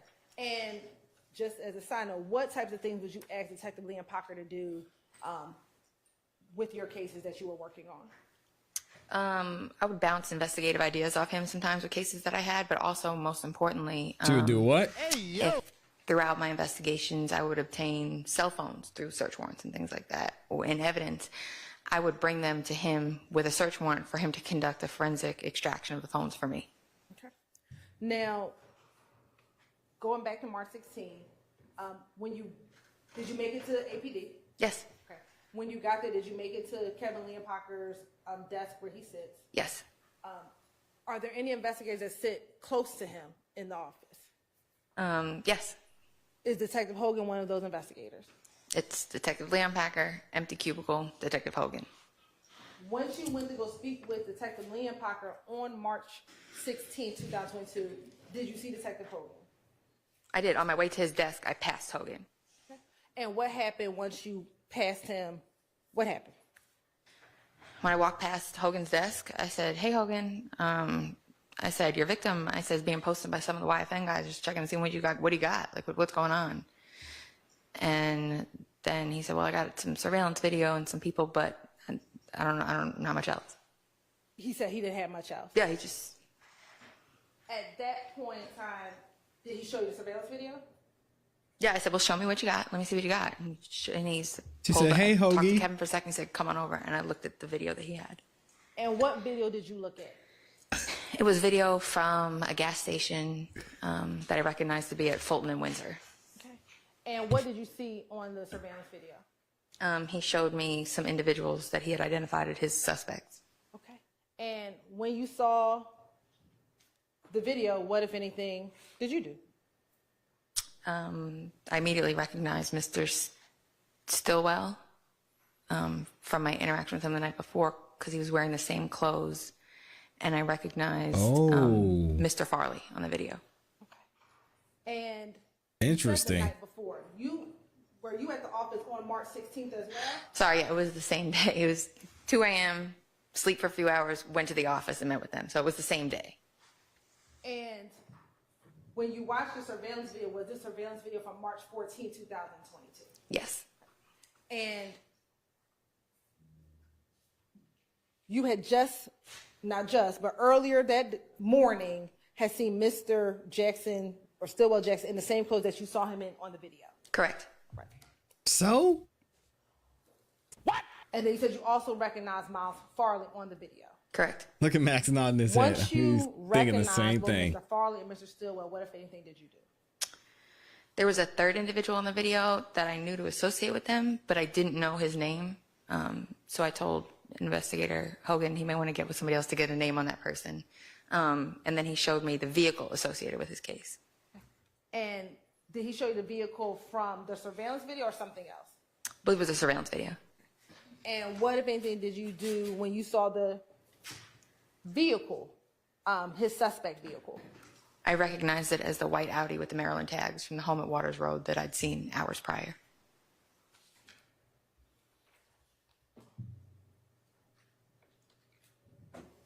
She better not hand over this witness today. She's going to wear this lady You out. said that you did not recognize the third individual in the surveillance video, and you directed Hogan to speak with someone else. Did you direct him to speak with anyone specifically?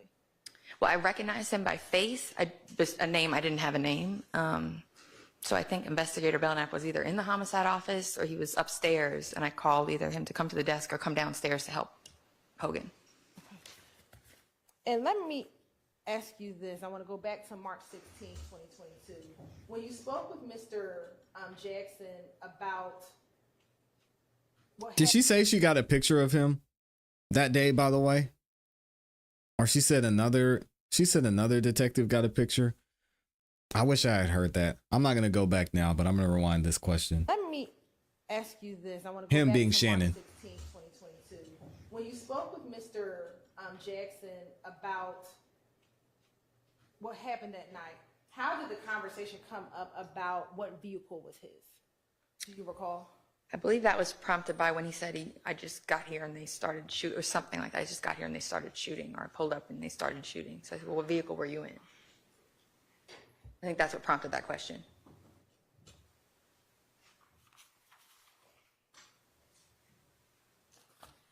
And when you spoke with Mr. Jackson on March 16th, did he ever speak with you about where he was in the days prior to you seeing him on Waters Road? No.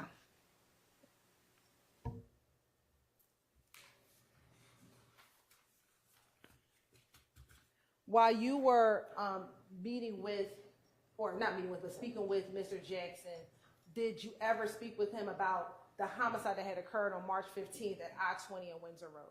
No. Look at me. Watching Max's face in the test. Now, going back to later in the day when you were at... Can we just zoom in on Max? At any point, He's after over there. speaking with Hogan, Getting the ingredients together. did you take any steps to continue assisting him in his investigation? I went upstairs and reviewed the wiretap data for that time. And when you say that time, what time are you referencing? The time that would encompass his homicide taking place. And she's talking about the Chamel And drinks. did you find any calls around the time of when the homicide took place? I did.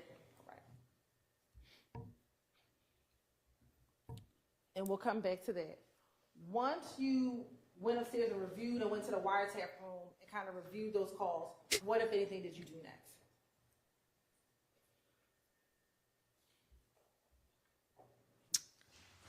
I think I just continued to let him know that I was available if he needed anything from our end, but Did you ever come to take out a search warrant for the home at 2830 Waters Road?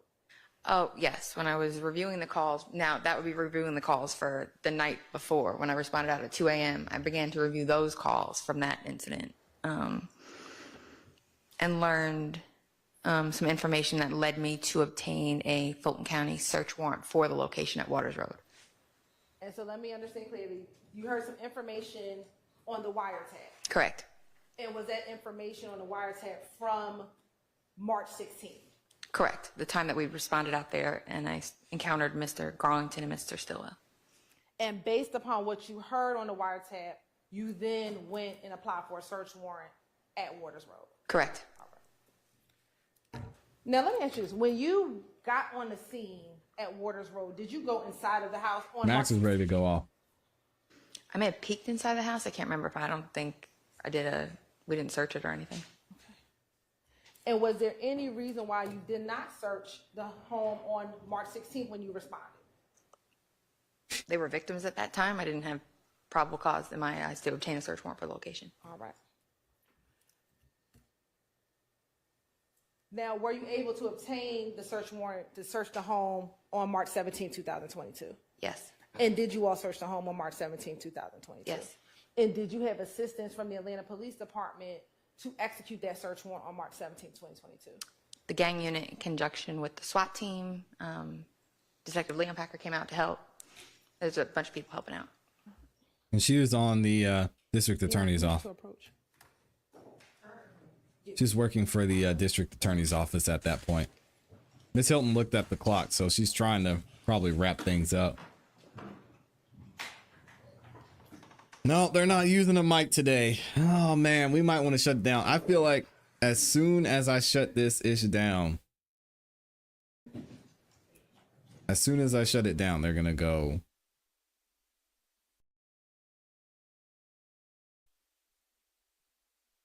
They're gonna go to cross. Just have a feeling. We all think this would be a good time for a bathroom break. So let's take a restroom break. A bathroom break? Oh, man. All right, y'all. I got to call it. That's it. Big shout out to Amazing Grace for gifting the 20 memberships. Oh, my gosh. If you got a membership from Amazing Grace, make sure you say thank you. I appreciate you, Grace. Thank you. Thank you so much for the love. We are going to be back tomorrow at 9:30 a.m. Eastern Standard Time. Make sure y'all like the video on your way out. Subscribe, hit the notification bell if you haven't yet, so we don't miss any time that we drop a new video or go live. Hopefully they don't get to cross today, but if they do, I mean, we're going to look at it tomorrow. So I know y'all are sad, but unfortunately I can't take Miss Hilton going on forever. All right, y'all have a great rest of your day. I will see y'all tomorrow. You know what to do. Keep growing, keep pushing, keep it classy. We gone. Peace.